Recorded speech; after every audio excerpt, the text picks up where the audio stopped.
Hey everyone, I sincerely appreciate your support. If you enjoy my audiobooks, I would be truly grateful if you could subscribe to the channel. And if you'd like to support even further, you're welcome to become a Patreon member, where you can access audiobooks of novels as long as they are freely available on the internet. Your kindness and support mean so much. Thank you. The Warhammer Titan silently released its weapon, allowing it to crumble before instantly forging a new one in its grasp. Without hesitation, it brought the fresh Warhammer crashing down upon the newly regenerated Silver Titan. Su Jingquan didn't flinch. Bracing himself, he crossed his arms and used his hardened armor to shield his head, attempting to buy precious seconds for his allies. Boom! The hammer smashed through his defensive stance with devastating force, shattering his arms and slamming his head into the ground. At that moment, the female Titan and another of their allies closed the distance rapidly. Innocent, sneered the Warhammer Titan. Suddenly, sharp bone spikes erupted from the ground like spears. The female Titan let out a defiant roar. Her right hand grabbed her companion and hurled him high into the air. But before she could move again, one of the spikes impaled her leg, rooting her in place. As the airborne Titan spun mid-air, both arms snapped forward. Twin claws, sharpened through hardening, shot from his hands and pierced the Warhammer Titan's eyes. In a flash, he descended like a meteor, closing in for a follow-up strike. Damn you! The Warhammer Titan growled, swinging wildly in defense. But the blinded giant's strike missed, giving the attacking Titan just enough room to maneuver behind it. Realizing the danger, the Warhammer Titan panicked. One hand shot to the back of its neck, hardening on instinct to protect the vulnerable core. The attacking Titan lunged forward, jaws open wide. With a crushing bite, it broke through the hardened shell, revealing the true human form inside. There's the core. Emer shouted in excitement. But her joy was short-lived. The man inside turned to face her, smirking. Her expression twisted from victory to horror. Before she could retreat, jagged bone spurs burst from the Warhammer Titan's torso, impaling her Titan. The Warhammer Titan gripped her struggling form and with one massive tug, ripped it apart, nearly tearing Emer from her host body. She teetered on the brink of consciousness. Boom! A shockwave exploded through the battlefield. Yanni had transformed again. Having sliced free from the female Titan's nape with a hardened blade, she now returned in full form.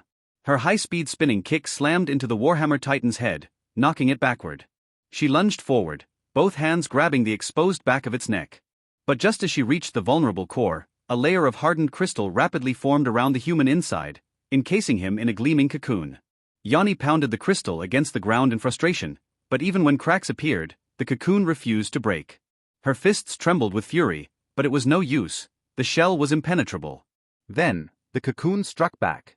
Thin bone threads snaked from it, triggering more spikes to erupt from the earth. They ensnared Yanni's Titan in a blink, freezing her in place. The Warhammer Titan broke free from the rubble and emerged again, unrelenting, fighting alone against 5 Titans and holding his ground with monstrous ferocity. Of the 5, only Yanni remained relatively unscathed. The others had been brutally injured, and the tide of battle was turning against them fast. Rat-a-tat-tat. Suddenly, heavy caliber rounds screamed through the air, slamming into the Warhammer Titan from a distance.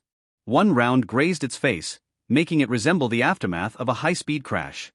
Panicked, it conjured a bone shield just in time to block a fatal blow to the eyes. A voice rang out from above. "Stop wasting time. Retreat now, or you won't get another chance." It was Phoenix, standing aboard a hovering airship. His voice carried through the chaos, commanding and desperate. The ship's machine guns roared to life, unleashing a relentless barrage that forced the Warhammer Titan to crouch low, shielding its face from the rain of bullets. Smoke and dust clouded the battlefield, and the tide began to shift once again. Ong! Yanni let out a fierce cry as she maneuvered the female Titan to grab E's Titan and bolted toward the rising dust cloud. Meanwhile, Su Jingquan and the others disengaged from their Titans using their vertical maneuvering gear, launching toward the airship already hovering nearby.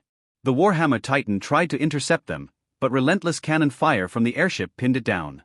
Grinding its teeth in frustration, it could only watch as the 5 warriors boarded the vessel. The airship ascended swiftly, leaving behind nothing but a large bundle on the ground. "Bastards!" The Warhammer Titan roared, launching a massive crossbow bolt at the retreating airship. But before it could reach its mark, a barrage of cannon shells intercepted it midair, reducing it to shrapnel. The Warhammer Titan chased after the vessel for a few steps, only to halt beside the mysterious package left behind. What is this? It muttered, reaching out to inspect it. Just as its fingers brushed the surface, a terrible sense of dread gripped its chest. Boom! A deafening explosion erupted, engulfing a large portion of Newarkton City in a red and yellow mushroom cloud. The blast wave leveled entire blocks, sending debris flying for miles. Back on the airship, Phoenix watched the explosion with a clenched fist and a manic grin. Now that was a proper explosion, he exclaimed, clearly thrilled. Then, turning to the battered five, he added with a smirk, seriously though, what happened down there? 5-on-1 and you still got your asses handed to you? That's not exactly a good look for Eldia. Su Jinkuan let out a weary sigh, lifting his broken arm for emphasis. We underestimated the Warhammer Titan. Its abilities are far more complex than we thought. It can manipulate its Titan remotely, without even being in the nape. Yeah, Emer added with a frown. If that thing didn't have such overpowered abilities, we could have killed it 3 or 4 times already. But the way it controls hardened structures, those bone spikes, it picked us off one by one. Yanni crossed her arms, still thinking. And don't forget the cocoon form. I can create something similar, but I can't control it like they do. Once the Warhammer goes into that state, nothing short of Titan fangs can crack it. Holy silver blades can work too, Su Jinkuan interjected. Just takes longer. But yeah, if I had my way, I'd rather fight that guy in human form next time. Phoenix chuckled, trying to lighten the mood. Well, maybe he got blown to hell by that little surprise package I left him. Impossible, the 5 said in unison, then exchanged awkward glances. Su Jinkuan shrugged, smirking. Hunter's spirit vision confirms it. He's still alive. It was then that Irvine, who had remained silent, finally spoke. My armored Titan takes the worst hits from the Warhammer. He's faster, stronger, and his attacks go right through my defenses. We can't win by charging in blindly. He paused, voice steady and commanding. Next time, we fight differently. Human Titan hybrid strategy. Rely more on thunder spears, super hardened blades. Keep it fast, coordinated. Titans for Titans, but only where needed. This isn't the end. We're the Survey Corps. Titans were always our specialty. One loss won't define us. Next time, we bring him down. Yes, Commander. They responded in unison, slamming their right fists against their left chests. Even with bruised egos and battered bodies, their spirits flared anew. Only Su Jinkuan remained seated, resting his injured arm. As he looked around at his comrades and the blazing city below, his thoughts drifted far from the battlefield.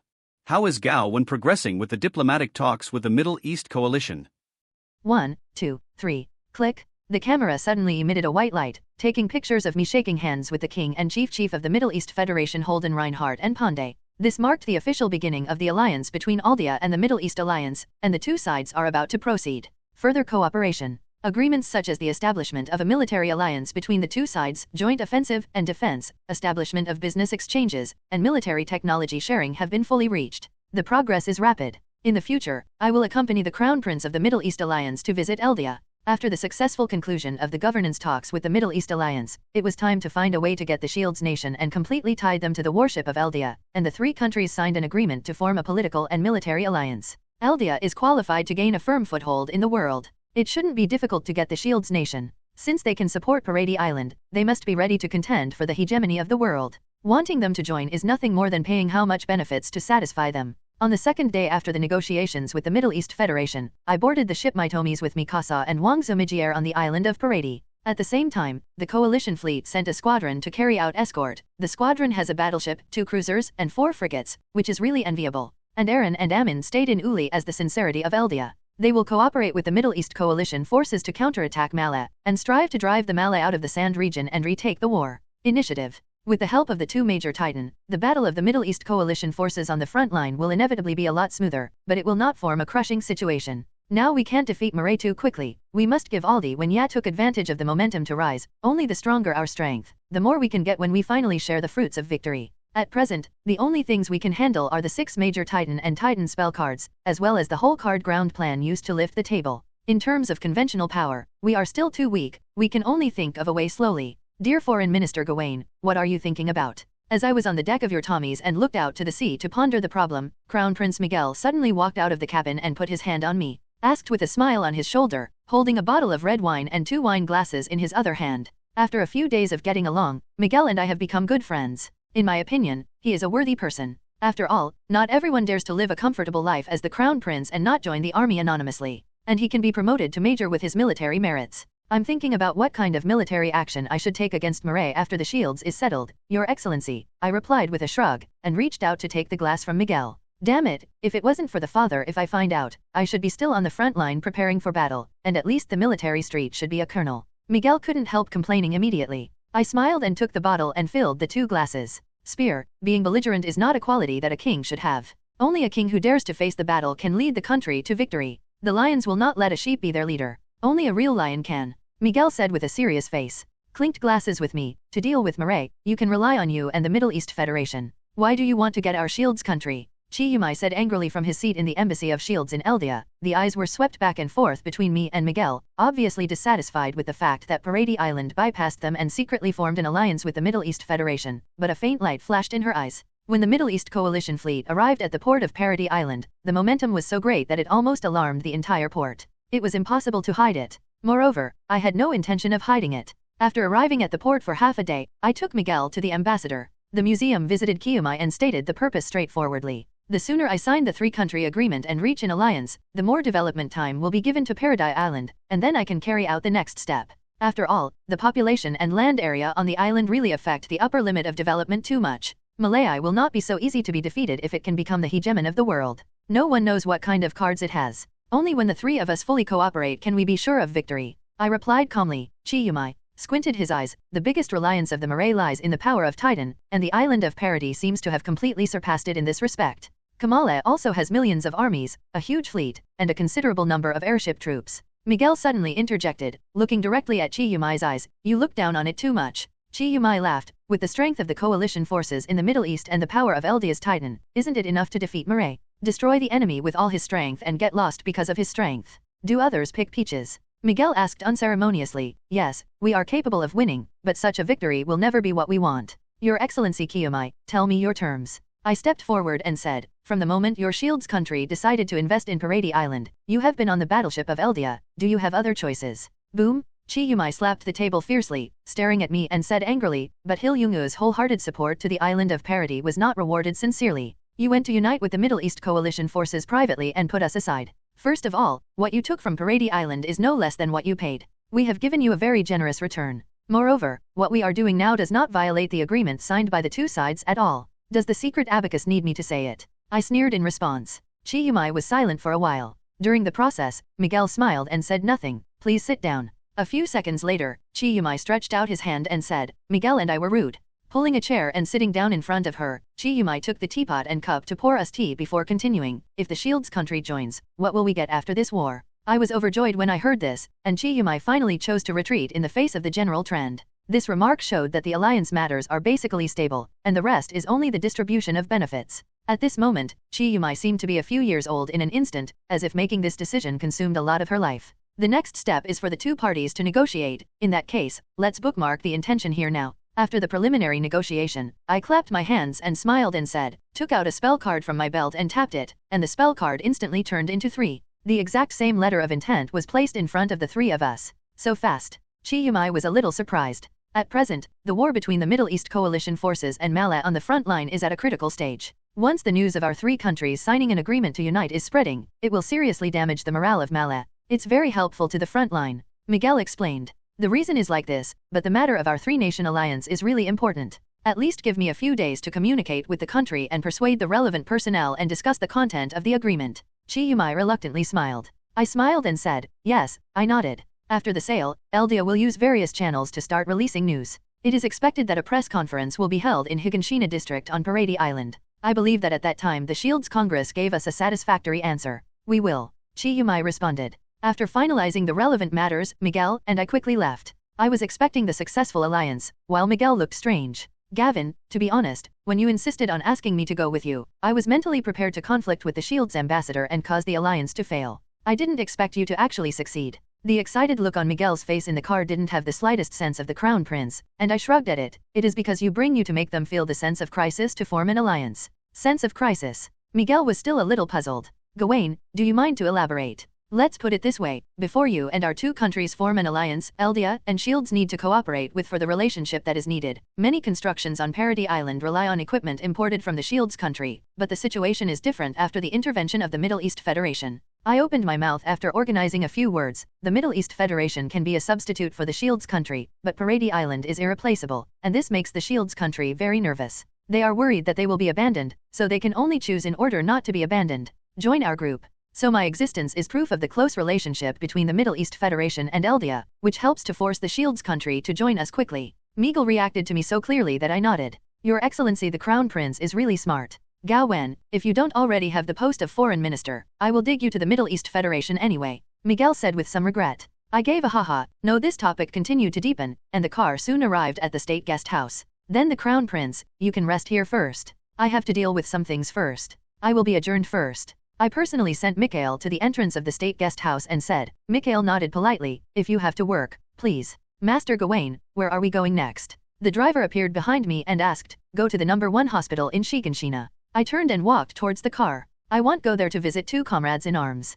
Yes, sir. The driver responded immediately and walked to the cab. The car restarted and drove towards the hospital. After arriving at the hospital and buying some fruits on the side, I sent the driver away, carrying the fruits alone. Walked to the ward, special ward. Marco and Thomas were lying on their own hospital beds. They were chatting when I knocked on the door and pushed the door to enter. However, compared to Marco, who was optimistic, Thomas's expression was much sadder. They all looked very surprised when I came. Gawain, why are you here? Marco opened his eyes wide in surprise, and was about to get up from the bed. I quickly held him down, while Thomas smiled at me with a weak face and waved his left hand. Hey, Gao Wen. I've been busy with the Alliance before, and now I have time to see you. I'm really sorry. I put the fruit basket in my hand on the bedside table and smiled apologetically. What are you doing so politely? Thomas smiled and shook his head, watching me find a chair to give birth. The super ward was originally a single room, but I was really boring to be alone, so I asked Marco to come over and chat with me. How are things going on with you, Gao Wen? Marco asked suddenly. Well, we will hold a press conference in Higanshina district after a week to announce the alliance.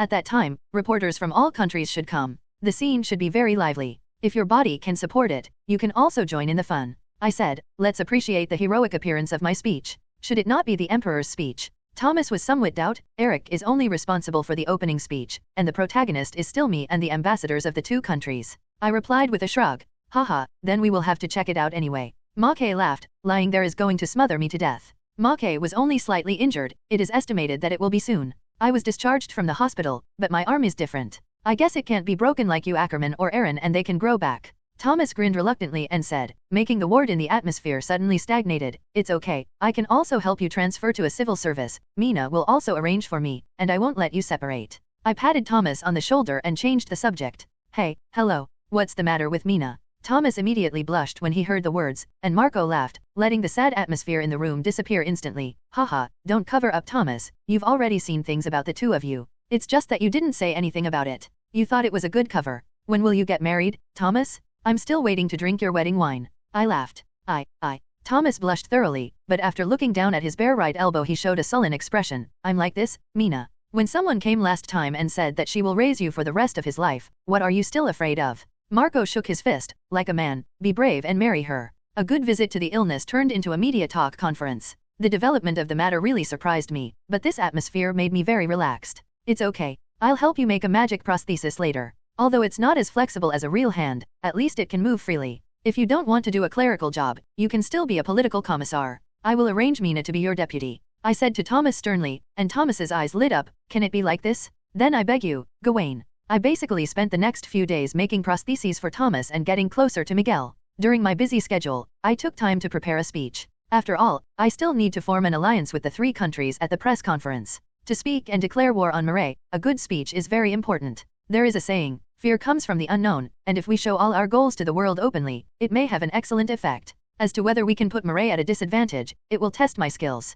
The Shields nation completed the discussions within 3 days and formally signed an agreement with us. Chiyumai will be the representative of the Shields nation to attend the alliance meeting on the day of the press conference, and the Middle East Federation will have their crown prince Miguel was present as a representative. The place for the signing of the alliance ceremony and the symbolic agreement was set as the Shiganshina district, and all security work in the district was proceeding in an orderly manner. When everything was steadily advancing, Su Jinkan and his party returned and brought news that I was stunned and disrupted some of my plans. The 5 major Titan teamed up to fight, but in a 5-to-1 situation, they were still embarrassed by the Warhammer Titan. In the end, they had no choice but to retreat under the cover of the airship. Warhammer Titan, the toughness is beyond everyone's imagination, and people have to take it seriously. After the war, Murray was naturally a special book on this victory, and tried his best to play down the casualties of the convoy and research institute attacked by the Eldia forces, and mainly promoted how the Warhammer Titan was invincible and hit hard. The team of demons on Paradis Island thwarted their conspiracy, exaggerated the civilian casualties, and promoted the Eldia threat theory.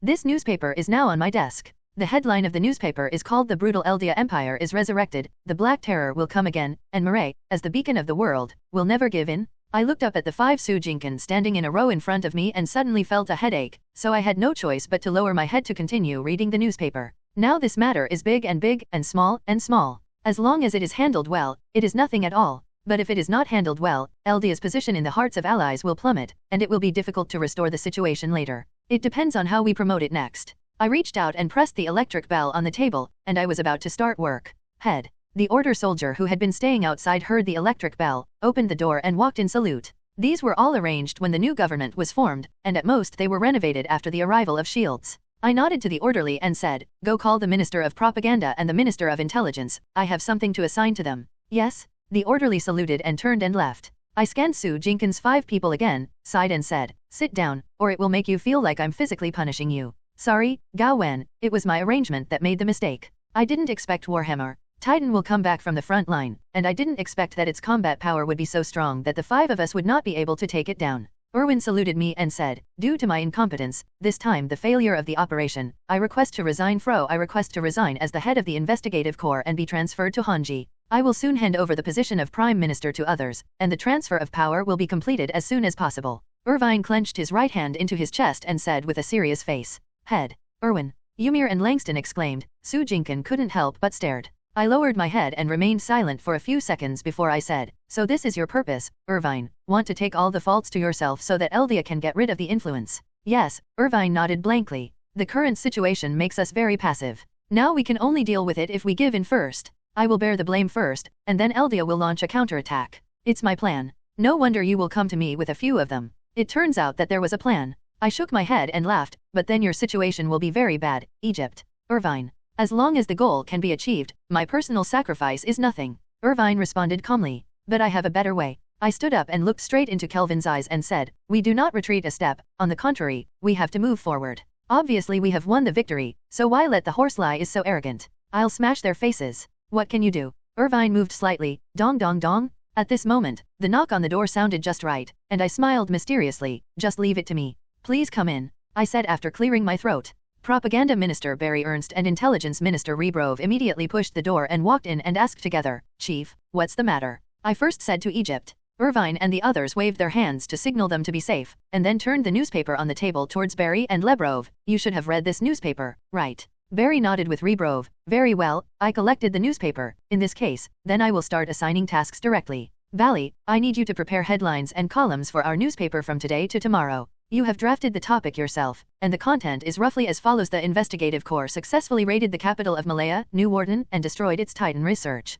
The convoy transporting the experimental body hit hard against the arrogance of hegemonism. At the same time, the copies of the 5 powers of Titan are in good condition and successfully dragged the enemy's Warhammer Titan. A complete success. The details will be added later," I said to Barry, tapping the table with my right index finger. "Yes, Chief." Barry nodded, and the 4 of Elvin on the side were surprised at hearing, while Sue Jenkins was thoughtful. "Hey, Gao Wen, isn't this false propaganda? If the Shield State and the Middle East Federation know that our troubles will only be greater." Emir couldn't help but exclaimed. I snapped my fingers and looked indifferent. "Then you don't need them to know the truth, Librove." I immediately arranged to issue a password to the personnel participating in this operation, and later I will select 5 people to serve as the operation team members of this operation against Warhammer Titan. I will definitely not be seen by other countries. Broff saluted, and then looked at the 5 Irvines. "Ladies and gentlemen, please remember that you have been staying on Paradis Island during the operation. With the release of new newspapers and periodicals on the island of Paradis, the response to Marai's report calmed the island's turmoil quickly, and Kiyomi and Miguel naturally came to investigate during this period.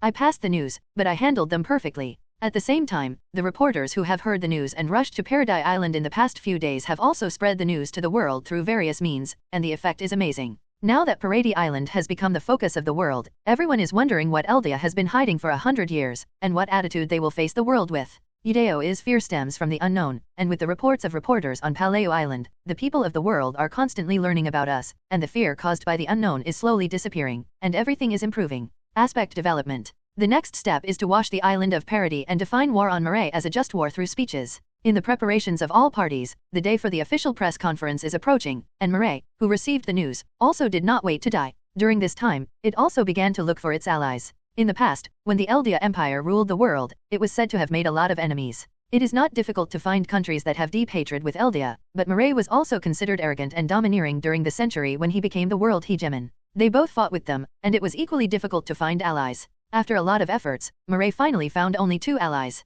For major newspapers around the world, this period is simply their carnival day. Every time there is new news about the Second Empire of Eldia on Parady Island, the newspapers will be sold out, and sales have soared. As long as the bosses of various newspapers sit at home, there will be money billowing in. What's even more exciting is that Murray also announced the news that he has found allies, and he is ready to compete head-on with Eldia. This is simply a holy day in the press. The only thing that bothers them is that both press conferences will be held at the same time on the same day. There is no doubt that there is only one headline in the newspaper. For the 2 parties who will be speaking, whoever has the headline means that the power he represents has a temporary advantage in public opinion, which will greatly encourage the morale of the party. It depends on which of the 2 sides speaks better. Without playing tricks, Parady Island is undoubtedly more dominant. Moreover, the newspapers of Murray are not completely under the control of the government. For them, making money is king, so as long as we win, we can hit Murray severely. At present, the number of journalists gathered on the island of Parody has reached thousands. Although many reporters are afraid of Malaga's name as the island of Alcatraz on the island of Parody, there are still many bold people. And Parady Island also warmly received them and allowed them to visit freely. The purpose of the propaganda has been initially achieved. The next step is to see the effect of the speech on the day of the press conference. In the preparations of the 6 nations, the press conference of Eldia and Mala was finally held at the same time. Eldia will form an alliance with the Middle East Federation and the Shield State, and Mala will cooperate with the Jezos Empire and Zhou Union. The Xos Empire and the Drow Alliance were rebuilt after the Eldia Empire was destroyed, and the Rebel Alliance was organized under the attack of the Eldia Empire to establish a nation after the fall of the Eldia Empire. Along with the roar of the salute, the press conference in Shiganshina district was officially held. Although Higanshina's house was not damaged much during the Battle of the Wall of Mary in the past, most of the houses remained dilapidated after 5 years of lack of maintenance, so they were completely torn down after the restoration. Rebuilt. The surrounding area of Shiganshina is still a residential area, while the center is a monument of heroes. It is a 20-meter stone rectangle with the engraved Heroes Immortal. Now a high platform has been erected in front of it. The red carpet has been spread from the gate of Higanshina district to the front of the high platform, and railings have been built around the high platform to prevent reporters from getting too close. In the designated area, the reporters have long been looking forward to it, waiting for Urdia's second. The great figures of the empire showed up. The guards around who were in charge of standing guard were all up to 120,000 points, and they dared not let go of the slightest possible threat. The scene was very solemn. After the roar of the salute ended, the military band immediately began to play the march, which meant that the representatives of the 3 kingdoms were about to enter the arena. Eric squeezed the golden cane in his hand a little nervously, and stretched out his neckline, and then looked back at me. Gawain, I will beg you for the speech for a while. Don't worry, Your Majesty. I smiled at Eric and said, trust me, everything is under control. Very well. Eric's tight face loosened slightly when he heard the words, let's go. Your Majesty, the Emperor is here. With a shout like a roll call, everyone in the Higanshina area immediately became energetic. The soldiers stood at attention, and the heels of their leather boots collided with a clear sound. Eric was wearing a red, yellow, and white king's head at the forefront. Kiyumai, Miguel, and I followed him in clothes that best demonstrated their identity. The press conference was officially here we go. Stepping on the red carpet, I feel my hands are shaking slightly because of excitement or tension. I can only squeeze my face and look ahead to hide my emotions, knowing that this time it's going to happen. Show your face in front of the world? Although I have seen a lot of big scenes in the past, this is the first time I have seen such big scenes. Fortunately, I am not the only one who is nervous. Through my extraordinary hearing, I can fully perceive that Eric's breathing is also somewhat similar. Rapid. Seeing our presence, the reporters rushed forward, and they pressed the shutter when the long guns and short guns in their hands were in hand. The white flashes kept on, while the soldiers kept them out of the cordon to prevent any possibility. The danger that occurs. Eric speeded up a bit, and the 3 of us followed closely. To be honest, looking directly at the continuous white light made your eyes very dry. The hundreds of meters long red carpet took a total of about 4 minutes to finish. After reaching the high platform and briefly preparing behind the high platform, Eric took the lead on the high platform to start speaking. I watched myself behind the scenes for the last time. I wrote the manuscript, and then a holy flame came out of my hand and burned it to ashes. It started. I whispered to myself. Eric cleared his throat, and approached the microphone and said, ladies present. Hello, gentlemen. I am Eric George, the Emperor of the Second Empire of Eldia, and welcome you to Parady Island. After a few days of visiting, I think you all know something about our Parady Island, so I'm straight to the subject. Eric pressed his hands on the podium and said with a serious face into the microphone. The reporters under the high platform were taking pictures and taking notes quickly. The first purpose of our press conference today is to announce to the world the existence of Parady Island strives for the true right of the Eldia people in the world to live. We require the Eldia people to have equal rights with the people of all ethnic groups in the world, and welcome compatriots from all over the world to join us. Secondly, we want to disclose to all countries the alliance between our Second Empire of Eldia, the Shield State, and the Middle East Federation. We will formally sign an agreement here today. The three countries will form an alliance to advance and retreat together and never betray. The name of the organization it's called a treaty country. Third, it is to declare war on Mirai. In order to protect the human rights of the Eldia people and to respond to Mirai's repeated violations on the island of Parady, the Mirai must be down. Eric clenched his fist and said, ignoring the noise of the reporters under the high platform. Next, the representatives of the three countries will speak. After Eric finished speaking, he nodded to the reporters, turned decisively and walked backwards, ignoring the reporters yelling, "Your Majesty, please stay," and those who were excited and tried to force through the guard were all caught by the soldiers. Relentlessly throw it back. I shrugged and took a deep breath and walked to the stage. As the initiator of this alliance, the representative of Eldia should be the first to come to power, followed by the shields that first contacted Eldia, and finally it is the Middle East Federation, and this order has been discussed before. Cough cough. I coughed in front of the microphone, reattracting the attention of the noisy reporters under the high platform. After realizing that the people speaking on the high platform had changed, they quieted down and raised again. He picked up the camera and cast a curious look at me. Ladies and gentlemen, I am glad to meet you. I am Mikasa Ackerman, Foreign Minister of the Second Empire of Eldia. I believe we will deal with each other often in the future. I smiled at the reporters on the platform. He said, I know you must have a lot of questions now, I can answer you first. Mr. Ackerman, what is the purpose of Parady Island trying to defeat Mirai? Will it rule the world again? A reporter asked with the courage, Your Majesty has already said it before. The purpose is to demand the equality and human rights of the Eldia from the world, and there is no idea of ruling the world. I shook my head and responded, trying to grasp the rhythm, Malay is an obstacle to achieving this goal, so we have to defeat it. Nothing more. The reporters under the high platform quickly began to record.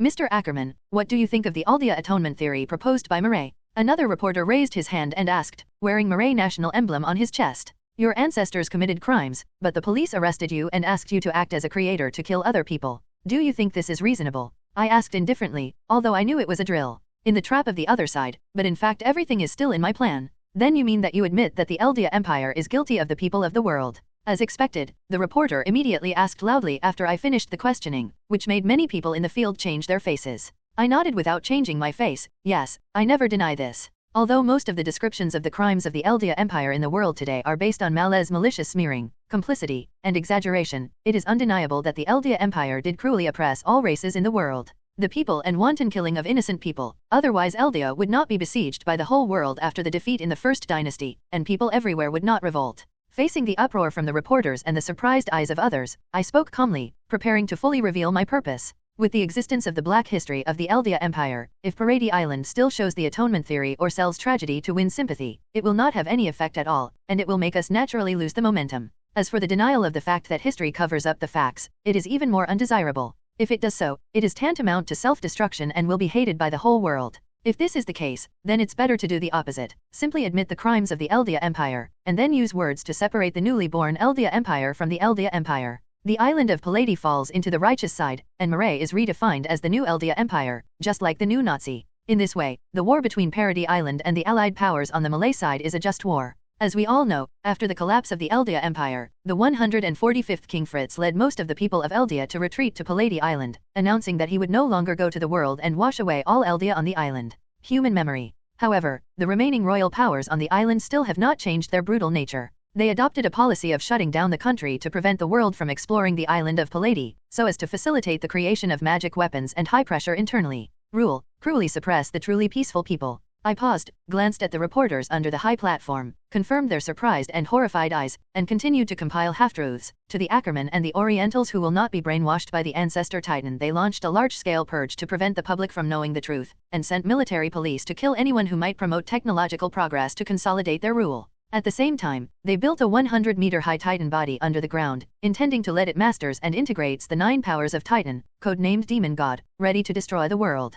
Mr. Ackerman, how is the demon weapon now? A reporter finally couldn't help asking, and the other reporter stared at me with bated breath. Don't worry, everyone, that weapon has been destroyed by us. At the time, our restorationists used dozens of airships and hundreds of artillery to carry out saturation bombardment on the target, and completely killed it before it was completely formed. After the death of the demon god, the body became an ice explosion stone, and we did the same. After disassembling, its former location is, you can check it out later. I sternly reported the location of the ice and blasting stone collection point in the Wall of Rose, and looked at the serious expressions of the reporters. I felt as if I was lying to a bunch of fools. People in this era are still too simple. They really believe what I say. I cleared my throat with a cough, and it's time to move on to the next step of the speech. In order to resist the tyranny of the imperial government. Also for the peace of the world, our restorationists have made great efforts and sacrifices to overthrow their rule and the ancestor titan from them. However, when we fully control the wall in the internal situation, it was only after regaining the Wall of Maria that he realized that his intention of peace was difficult to achieve. Malek cut off all the way out of the island of Parity, and they planned to trap us on this island.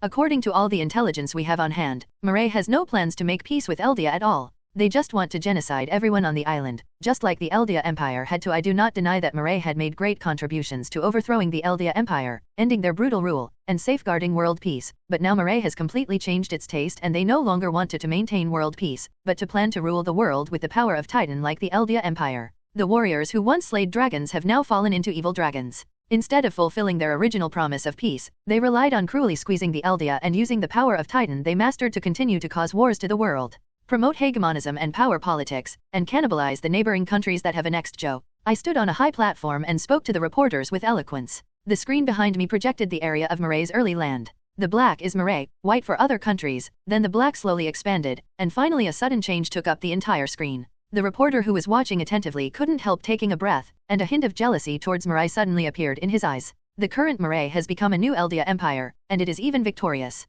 They relied on tampering with history and propagating the idea of atonement to brainwash the Eldia people in order to control them and achieve indirect control, the purpose of the power of Titan. For those who disobey, they will send them to the paradise or the front line of the battlefield, turning them into Titan to slaughter others as a deterrent. I continue, said in a painful tone. Our second empire of Eldia declared war with Marais, not to dominate the world, but to resist hegemonism and power politics, to seek justice for the innocents who were persecuted to death by Marais, and to maintain world peace. When the emotions of the reporters were fully mobilized, I suddenly changed the conversation and said, I hereby accuse the senior Marais of dictatorship, crimes against humanity, and mass murder. We will continue to take action against Marais until they all get the punishment they deserve. Our declaration of war this time is not out of individual selfish desires, but to maintain the justice of the world, to defeat evil, to defend our country, and to prevent our relatives and friends from being killed for no reason someday. This is ours declaration. I said loudly, with a passionate tone, long live Eldia? Down with Marais. Long live Eldia, defeat Mosai. All the soldiers in the city immediately raised their hands and shouted.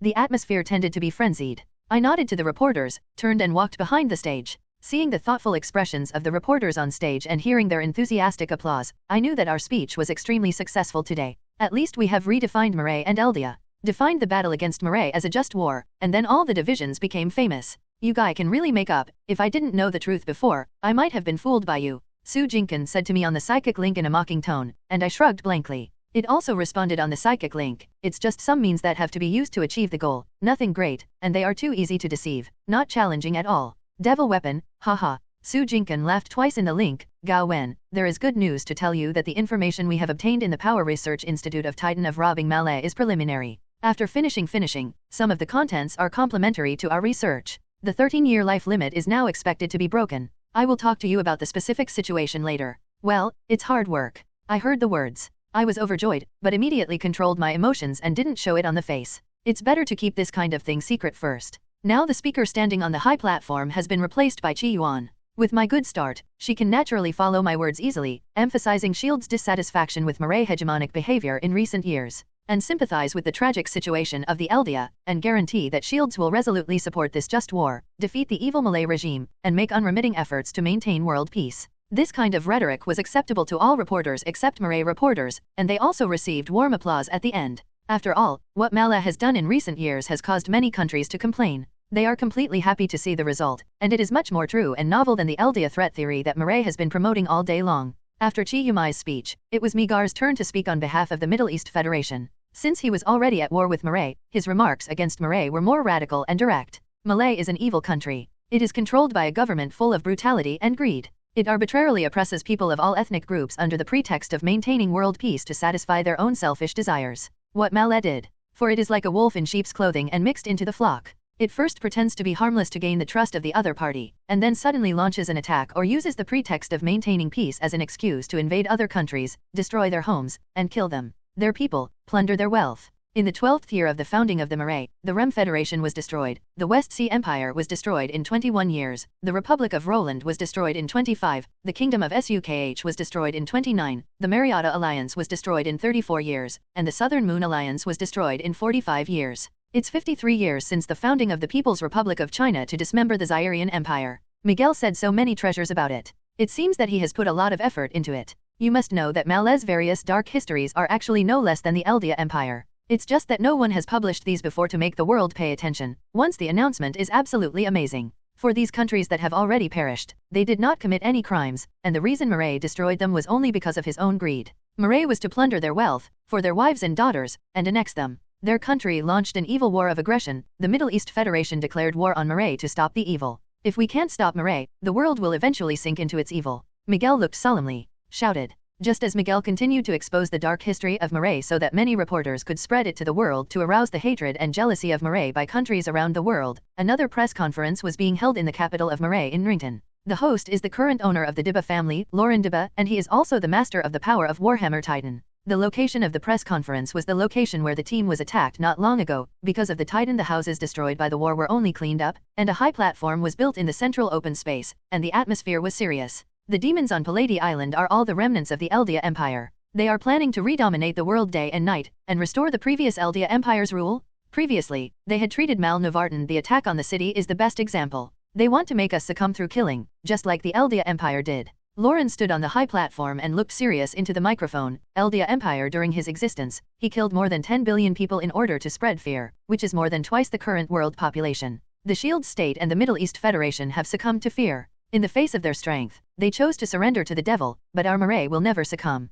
Lauren raised his arms and shouted, "We will fight them to the end. We will fight in the sand region, we will fight in the sea, we will fight in the air with increasing confidence and strength, we will defend the homeland at all costs, we will fight on the beach, we will fight at the enemy's landing point, we will fight in the fields and on the streets, we will fight in the mountains, and we will never surrender." Since the assassination of the first emir by the king of Marais, Marais has never succumbed to the Eldia Empire, and today we will not succumb. God bless the heroic People's Republic of Marais. Lauren shouted, "God bless the horse. The heroic People's Republic of Lesotho." Encouraged by this, the surrounding Malays raised their right hands and shouted, pushing the atmosphere to a climax. The reporters held up their photos to record the scene. From today, Marais will form an alliance with the Jezos Empire and the Drow Alliance. The organization is called the Allied State. Our three countries will work together to fight the Second Empire of Eldia and its servants until it is completely wiped out. Luo Lun said hotter. Next, I will ask the representatives of the two countries to speak. Later, the three countries will formally sign the alliance. Subsequently, representatives of the Zhou city-state and the Zal Alliance also took the stage to give speeches, also denounced the evil actions of the Eldia Empire and stated that they would fight against the forces of Palladi to the end. The content was lackluster. At the same time when they formally signed the covenant, the Second Empire of Eldia on the high platform in the Higanshina district on the island of Paradi also signed an agreement with its allies, agreeing to advance and retreat together. In this time worth remembering in history, the two major military organizations of the agreement and the allies were formally established on the same day and at the same time, and both declared war on each other. From the Lako area in the southeast to the Shire Sea in the northeast, a battle line of thousands of kilometers was officially launched. The First World War Titan that destroyed the Eldia Empire ended. 100 years later, the Second World War has slowly begun, and the epic legends, blood, tears, and sorrow will begin to take place. After 1 month of worship, my index finger of my right hand unconsciously clicked on the tabletop, and with Miguel, I held the next table with Commander Pixis, Marshal Soharit of the Middle East Alliance, and General Gong Fengyuan of the Shields gathered together to face the map, discussing tactics. In the 8 days after the declaration of war, there was no immediate large-scale battle between the Allied powers and the Allied powers. After all, it took time for the deployment of troops and logistical preparations, and the two sides were powerless even if they wanted to fight before the preparations were completed. The Eldia's side had won a greater victory than expected. After all, Marais has really made a lot of anger in the international community in recent years, and now it is rare for someone to jump out and call Marais, those who have been with Marais. Naturally, some countries expressed strong support, some expressed support in public opinion, and some secretly sent supplies. As for the Eldia threat theory, sorry, human beings are always forgetful creatures. Besides, the Eldia Empire has been dead for more than 100 years, but the Marais in front of them are dozens of bastards. They naturally know how to choose. The commander-in-chief of the armed forces of the three countries is discussing how to give the allies a few ruthless notes. After all, the war has been released, and the aid of other countries has also been taken. If this is not a point, it is too unreasonable. My attention is not on this at all. Su Jinkin previously reported to me about the breakthrough of the research on the power of Titan, and the secrets learned from the Moray scientists still occupy my mind. There are currently three main theories about the 13-year life limit of the masters of the power of Titan: the poison theory, the curse theory, and the parasite theory. The first theory is that the ancestor Emir is present in the body. A certain toxin. Everyone who swallows the previous generation of users will have a toxin in his body, and this toxin has an incubation period of 13 years, but the existence of the road completely overturns this, and I don't think there is a toxin that can be transmitted stably. Thousands of years. The second argument is the curse theory, saying that the ancestor Emir only lived for 13 years from gaining the power of Titan to death, and her resentment turned into a curse that made every one of Titan the master of power can only live another 13 years from the moment the power of Titan is obtained. However, when I used the magic test, I did not find any curse on Yani, her blood, and spinal fluid. There is no trace of the power of curse, so the only thing that really touches the truth is the parasite. Do you know the venom symbiosis in Marvel and the Zerg in the Interstellar? Based on the textual research of real historical data and the study of technology and magic, we have roughly determined the characteristics of the power of Titan. It is the two. The combination also has some of the characteristics of parasites. In the past, Moray used science and technology to conduct a lot of detailed research on the power of Titan. Although the progress is not small, it will eventually be stuck in a certain stage, and it has never been able to break through. The bottleneck is because they lack the magic method. They have technology and a wealth of research materials. We hold the key element of magic. The two sides complement each other, but all the results now belong to us. In the process of continuing to follow their research ideas through magic, we found that the essence of the power of Titan is actually a kind of magical creature's ability. It actually only has one.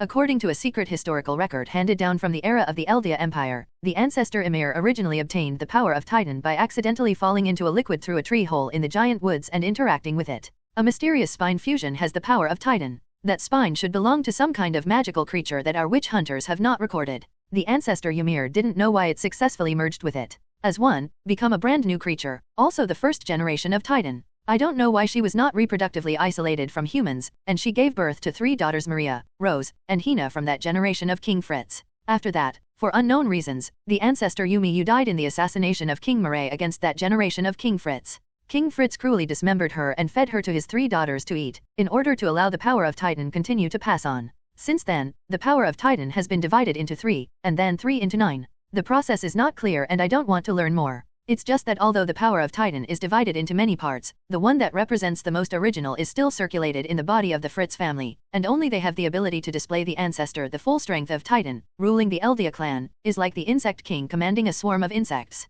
And Titan is also like a swarm of insects. It seems that it is divided into multiple creatures, but there is only one. The power of Titan is finally returned to the ancestor Emir through the road, but we can't enter that space for the time being, and we can't explore the final mystery. Actually, the humans who originally mastered the power of Titan should be able to survive forever like Titan, but unfortunately the human body is too fragile to bear the powerful Titan power. Even if there is power to be continuously supplied to the host through the road, the body will gradually collapse and eventually die, and even though the magic creature and the ancestor Emir are dead, the body and the road are still there, so it will unconsciously slow down absorb the power of the host soul until the host soul collapses. This is the truth of the 13-year limit. As for the solution to the lifespan limit, I temporarily blocked the absorption of Yanni's soul from Lu by magical means. As long as the Lu in Titan does not absorb the power of her soul, and she also successfully guided the reasonable restoration of her body by the power of Titan and helped her strengthen her physique. Then in theory, it should be possible to replicate my operations through technological means, but it will take some time, and the life limit is lifted later. They don't talk about eternal life, but it should be okay to live for thousands of years.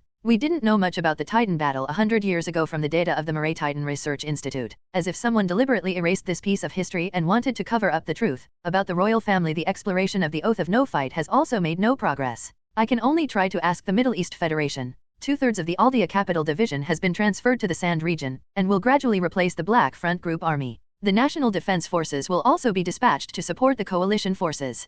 Kaizi Titan, Female Titan, and Titanov will work together. The voice of Pixis pulled me from my memories back to reality. I twisted my neck and talked about the power of Titan. Forget about it. Just leave these to Su Jinkin to get a headache. I have other things to do. The Jezos Empire is located in the southwest of the mainland, and there are 4 small countries separated from Moray. In order to support Moray, apart from going by sea, they have to borrow from the 4 small countries. At present, the second method has no results. Can go by sea. The Zal Alliance is located in the southeast of the mainland, separated from Marais by a large mountain range, and is an inland country bordering the Federation of the Middle East. The current regional distribution of the member states of the Allies is not good. It is very suitable for the Allied powers to concentrate their efforts to defeat them. The key is time. Pixis, Suharit, and Gong Fengyuan are planning to divide their troops into two ways. On the one hand, they will increase their investment in the sand area to break the deadlock. On the other hand, they are looking for opportunities to use the navy advantage in New China. Landing on the beach near Dunton, the soldiers pointed directly at the capital of Marais and captured it in one fell swoop.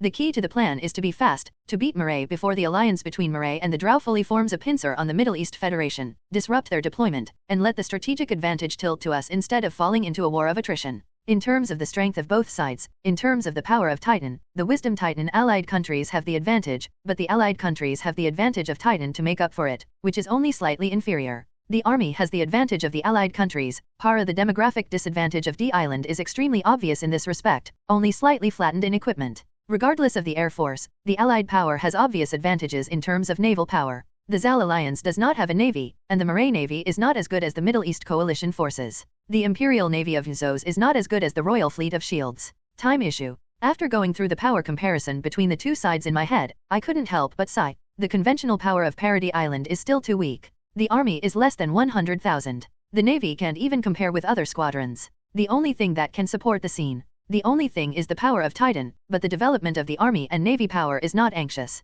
The expansion of the army's scale is limited by the population base and economic strength of Paradis Island. No matter how aggressively it can reach 200,000, it is the limit, and it is not comparable to the millions of others. The navy is short of people and warships. The development of the navy depends on the training speed of the country's military personnel and the ability to build ships. It will take time to develop slowly. The foundation of Paradis Island is too thin. If the navy really develops to dominate the ocean, it must be more than a dozen. 20 years later. After all, Paradis Island can't even build destroyers. They can only build some simple fishing boats and perform basic maintenance on battleships. The existing battleships are either grabbed from Marais or purchased from Shields. It's pitiful.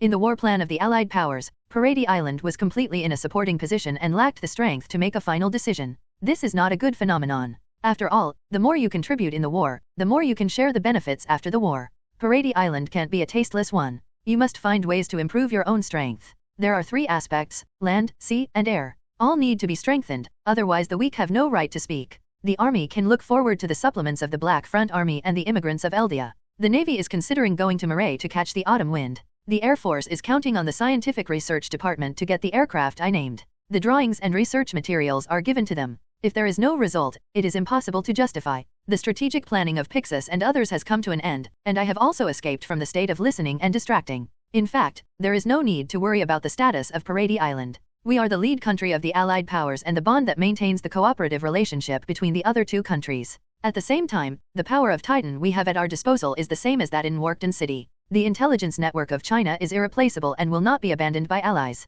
Under the circumstance of ensuring a stable position, all the development of one's own strength can be slowly carried out as planned. In the strategic plan, Paradis Island will dispatch the 5 major Titan and 40,000 army troops to the sand area to support the Middle East Allied forces, hereinafter collectively referred to as the Eastern Front, and the Black Front Group Army on the Eastern Front will gradually withdraw. Paradis Island undergoes reorganization and reorganization. The Navy will cooperate with the Royal Fleet of Shields, attack the transport routes of the Jezos Empire and prevented it from increasing troops to the Marais. At the same time, the Titan Spellcard Corps, together with the Shields and the Middle East Coalition Fleet, were preparing to force a beach landing near the city of Nwarkton, capture the capital of Malay. I yawned and stood up and walked outside. Miguel was stunned for a moment, and then quickly asked, "Gawain, where are you going?" "Research department." I turned my back to Miguel, waved his hand. "His Royal Highness, just walk around by yourself. I'm going there to see if the project given to them last time has produced some results." "Okay," Miguel a little disappointed. He curled his lips. "Then I will stay here." After initially signing the letter of intent for alliance with the Middle East Federation, they shared a lot of military technology data with us, including their research results on aircraft, especially aircraft. With these data as a basis, Su Jinkan and I can finally starting the technology tree of climbing airplanes. I just don't know if a prototype has been built. Once we have fighters and bombers, our position in the Allied powers can be improved a lot. The branch of the Ministry of Scientific Research on Aircraft Research was established in the Wall of Maria near the Zizhaina district to facilitate the replenishment of various materials. It took me more than an hour to ride to the location. After a brief confirmation of my identity then came to the internal place. The roar of the engine was resounding throughout the camp. As soon as I came in, I saw a white biplane rising into the sky. After the initial shaking, it recovered its stability and started flying in the sky. Cheers were heard all around. I raised my eyebrows unexpectedly. I didn't expect that. I just rushed to the scientific research department to just run into the flight test flight. It seems that as long as there is no problem with this flight, the research can proceed to the next stage. I scanned the surroundings with my eyes, and saw 4 scientific researchers in white research uniforms in the corner holding pens and memorizing various data in the notebook. I immediately teleported behind them, and the last scientific researcher turned around and noticed me. He appeared and stopped recording and was about to salute. I immediately waved my hand to block him. Test aircraft number 4 is in good flight. The engine has sufficient power, and it stretched enough during takeoff just now, so it doesn't need to be modified. It moves smoothly when turning. It seems that the last problem has been solved successfully. The personnel were talking in a low voice, and from time to time they wrote down a few pens in the notebook in their hands. What's next? Tactical climb and tactical roll, then dive and lift, and finally landing. Oops. The white test plane hovered briefly in the air for a week and then chose an angle to fly to the high altitude, and began to climb tactically. The angle between the fuselage and the sky began to change continuously, gradually changing from parallel to vertical. Several scientific researchers observed on the ground. The staff can't help but clenched their fists and looked nervous. Buzzing, accompanied by the roar of the engine, the aircraft climbed at an unpleasant speed, 100 meters, 200 meters, 300 meters. The altitude continued to increase, but the overall condition of the aircraft was still good. I looked up at the plane when it was flying. The strong sunlight made me squint my eyes. At this moment, I suddenly thought of a problem. The thin air and cold in the high altitude are very likely to make the engine of the plane turn off the flame, and current researchers and test pilots seem to have not discovered this. Oops. My face changed suddenly. The scientific researchers who heard the sound turned around unhappy, but when they found out that it was me, they hurriedly bent over to salute, but at this time I completely ignored the response, stepped forward and grabbed the head of the scientific researcher's shoulder and ordered, immediately send a signal to the test pilot to stop the climb and turn to level flight, fast. Otherwise, it will be too late. The exclamation of everyone around me interrupted me. I was stunned for a moment, looked up, and saw that the plane has fallen straight down. Skywalker 1 reports to the control platform. Skywalker 1 reports to the control platform. The engine suddenly turned off when the aircraft climbed 2 kilometers. The prototype 4 has now completely lost power. I am trying to reignite. Repeat.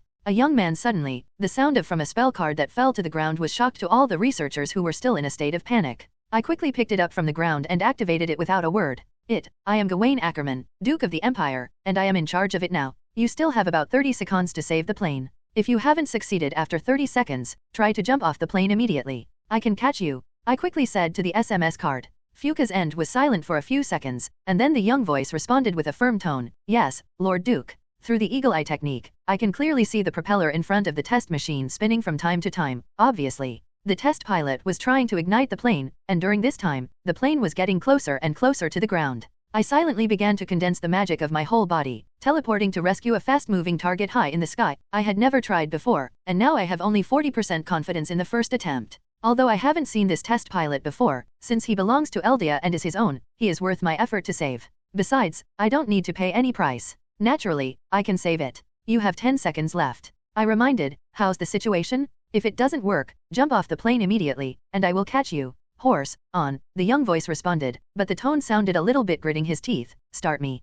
Boom. There was a loud noise from the messaging card. My pupils shrank, and I quickly raised my head to look into the air, but I was surprised to find that the propeller of the test machine had started to rotate again. Although the front of it was already emitting light smoke and the engine was wailing overwhelmingly, the propeller is still stable. The test aircraft was finally successfully pulled up when only 30 meters from the ground, and changed from diving to level flight. After slightly adjusting the flight posture, it successfully landed safely. A group of scientific researchers hurriedly rushed to the landing site to check the situation, and the ground crew also went to help. I simply went to join in the excitement, and by the way instruct those scientific researchers and get to know the test pilots in certain aspects. The test machine stopped quietly on the runway. After the local staff confirmed that it would not explode, the scientific researchers immediately surrounded it and began to check its problems. At this time, the white fuselage of the test machine was stained with blue stripes by the light smoke from the front of the machine, and there was still a burnt smell in the air, but the researchers did not take it seriously. As if treating rare treasures, I kept studying around the testing machine and test pilots.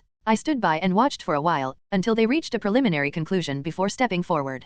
My Lord Duke. The people who were discussing enthusiastically realized my existence, and they hurriedly bowed and bowed. You don't need to be more polite. I waved my hand indifferently, and walked to the test pilot and looked at it with interest. He said, good job, what's your name? Rode Wilson, my lord. The brown-haired young man replied, a little nervousness in his green pupils, but more curious. You are the legendary Duke Gawain. When did I become a legend? I was stunned when I heard the words, and then burst into laughter. Also, don't call me sir. If you are not used to it, you just call my name Gawain. If you really don't get used to it, you can call me Sir. Yes, sir. Rod immediately relaxed a lot, and I stepped forward and patted his shoulder. Tell me in detail what the legend says. Rod's expression suddenly froze. It's in the legend. Rod hesitated. I didn't make him too embarrassed, but just smiled. Okay, go and rest. I'll talk to others about the research progress. Yes, sir. Luo immediately sighed. I didn't care too much about it. Instead, I went to the person in charge of the research base to understand the progress. The test flight of the number 4 test machine is basically a success. Except for the problem that the high altitude will cause the engine to stall, everything goes well. The next test machine number 5 will start testing the loading of weapons and aerial bombs. The model is tentatively set to fly Eagle Eye and Flying Bear Eye. If all goes well, our fighters and bombers will be officially put into production and installed in the army in a month. In the office, a middle-aged man with myopia glasses is reporting to me. The research work of the scientific research base is naturally the responsibility of individual scientific researchers, but if you want to know the overall research progress, you still need to find the person in charge of the base. After listening to the report, I nodded silently, thinking about another Navy's big killer aircraft carrier. We can't take off directly from Parity Island to bomb Murray due to the flight range, unless it is a suicide attack, or can only take off from the coalition forces in the Middle East, but with an aircraft carrier, everything is different. Not bad. After a few seconds of silence, I first spoke a compliment, and then asked, with the current conditions, can the bombers take off and land on sea ships? This, sir, we dare not draw conclusions without going through experiments. The person in charge said with an embarrassed expression. Okay, I shrugged, then wait until the Army's fighter planes are put into production before considering this. Well, I will ask Lance to provide you with support at that time. The initial aircraft carriers were not as expensive weapons as the later Earth. In fact, the initial aircraft carriers were basically transformed from transport ships. Simple things like this the ship repairing yard on Lodi Island can do it, and the results are excellent value for money. There is no shortage of research funding. I asked again, and the person in charge nodded. Yes, funding has always been sufficient. That's good. I patted his shoulder. Work hard and get results early. I'm leaving now. I don't need to send it. My lord, don't you want to have a cup of tea first? The person in charge retained, and I waved my hand. No, I have to go to the Middle East Federation tomorrow. It is very busy to hand over. Yes, my lord. The person in charge had to give up. After leaving the research base, I quickly rode back to the Higginshina area. Tomorrow, I will accompany Migar to the Middle East Federation to deal with the Black Front Army. They will be a great help to Parady Island. At the same time, the federal side also has some historical secrets to be shared with us in accordance with the agreement, which is equally important. Before leaving for Parady Island, I still need to hand over the official documents. Even with the help of Mikasa, who is currently my personal secretary, the workload is still not small, and I can't enjoy the happiness of secretary at work and secretary without work. Life. Of course, I only dared to think about the last thought once in my heart. If Mikasa knew it, she would not be beaten to death with her fists, no matter how strong the body was. And I don't have the energy to think too much about this aspect. There are so many things to deal with during the war. People like Erwin and Pixis now only sleep up to 4 hours a day. I'm not embarrassed. Too lazy. In the early morning of the next day, Miguel and Mikasa, together with me, supported the railing of the boat and watched the port drifting away from us. Walking with us was the capital division of Eldia led by Mark. Lance. Almost all the ships were dispatched to let them all set off with equipment, and the Emperor Eric went to the port to see him off. For our operation, the Shields nation sent a squadron to us, and the Middle East Allied forces also sent a fleet to join us to ensure that nothing went wrong. At the same time, I also acted with my comrades from Murray to the CRRC Federation. Excluding the casualties and all the members of the Aaron and Ammon who were already in the Middle East Federation, I was relieved more. Tensions about the way forward. This time I went to the Middle East Federation to meet the Black Front Army and learn about the secrets of history. I don't know what will happen. I don't think about how I will face the compatriots of the Black Front. Fortunately, the presence of my companions makes me not. As for being too nervous, I turned my head to look at Mikasa beside me, only to find that she was looking at me intently at this time. After I found out, her face turned red and quickly turned her head away. I laughed, stretched out my hand to embrace Mikasa's slender waist, and turned my head to look at the dense warships around me, and suddenly I felt nothing to worry about. Although the journey was unclear, there were tens of thousands of people walking with me. It was really troublesome. That's it. Murray Frontline Command Headquarters. Brigadier General Herring stood expressionlessly in the corner and listened to the marshals discussing strategies to deal with the agreed countries, and the golden stars on his shoulders reflected a golden luster. Yes, after becoming famous in the First World War in the Sand region, he personally led the team to break the Middle East defense line, almost captured the enemy Marshal Suharit and crushed the plot of the Second Empire of Eldia after Brigadier General Herring was officially promoted to Major General. He was also promoted as the Star of Tomorrow in the army and praised his achievements, but the real situation is unknown. Major General Herring silently glanced at the three marshals who were arguing with each other and the teacher standing beside him, and he couldn't help feeling annoyed. While they were still arguing here, it is estimated that the treaty country had already formulated a war plan. Started a joint operation, right? But they have not even been able to cooperate with their allies. The three countries are actually fighting each other. From the day before yesterday to the present, he couldn't even come up with a constitution that could be implemented. Either he couldn't implement it or he didn't want to contribute. Harlem now has the urge to pull out a gun and kill everyone else present except his teacher. It stands to reason that, as a major general, it should be a very glorious thing to be able to listen to the strategic discussions of the marshals, but Harlem now does not feel any honor at all. He would rather bring his newly edited independent 1st Division of Murray to the meeting. The strong enemy didn't want to stay in this ghost place anymore after a battle. We need more troops on the front lines of the Middle East coalition forces, and together with the Zal Alliance, we will attack the Middle East Federation, and force it to conduct two-front operations and eventually be defeated by us, and then free up to solve the Shields and Paradis. The devil on the island? During this period, our coastal defense forces will become weak, and the Navy is obliged to separate part of the fleet to protect the country's coastal defense. Field Marshal Ferdinand rightly said. Why is it our Navy's responsibility again? Admiral Visking immediately exclaimed with dissatisfaction. The Navy has tried its best to fight against the Navy of the Allied forces in the Middle East. We are unable to divide the forces anymore, so why should we take it? Less military expenditures than the Army but are asked to take on more responsibilities? We must know that the Army still has the power of Titan and the help of the Eldia forces, but our Navy does not have it. If the waste of your Navy can work harder in the fleet against the coalition forces in the Middle East, more military spending will naturally be invested on you. Then who robbed our Navy's military expenses to build train artillery and was killed by the coalition artillery without firing 2 shots? Hehe, so much military expenses for you is really a waste. Damn, you say try again. Just say, why, do you want to make gestures like soldiers? Seeing that the two marshals of the sea and land are turning from language conflicts to fists, General Marshal Calvi had to say, enough. You two, we are now discussing strategic plans, not to shirk responsibility. Ferdinand Wenyan snorted and did not speak any more, but Visking snorted, turned his face away, and a conflict forced the solution. Marshal Magath stared at the farce indifferently, feeling that his patience had been completely consumed. He sighed, turned around and walked outside. Magath, what are you going to do? Calvi frowned when he saw this, with a faint dissatisfaction in his heart only to get the two of Ferdinand and Viskin. Magath went wrong again. Finished? I am going to the front line to supervise the battle and lead my Eldia Special Operations team to participate in the battle. Compared to the meaningless empty time here, I am more willing to do something that is helpful to the current situation. Magath returned. He turned his head to look at his colleagues and responded, let's do it, I will go first, and remember to notify me when you discuss the results. Magath, you. Ferdinand opened his mouth and looked at Magath but didn't know what to say. Magath shook his head slightly, and continued to walk outwards, and said at the same time, Adolf, come with me. Harlem heard the words and immediately followed the amnesty. The two walked out of the headquarters together. Calvi looked at them with a gloomy expression, and finally sighed and waved weakly. We continue. After following Magath out of the headquarters and closing the door, Harlem finally breathed a sigh of relief. With a relaxed expression on his face, Magath looked back at him and continued to move forward. Harlem quickly followed. Adolf, you seem very happy. Magath looked forward and said. The soldiers passing by saluted him and he responded one by one, yes, teacher. Herring nodded honestly, I stayed there. After so long without any results, I wanted to leave long ago. If you do more, teacher you, or I feel like I'm going crazy. Magath did not answer him, but sighed. Harlem couldn't help but panic when he saw this. What's wrong, teacher? The enemy of the Allies is currently, but the members of our allies are still fighting on their own, the Malay army.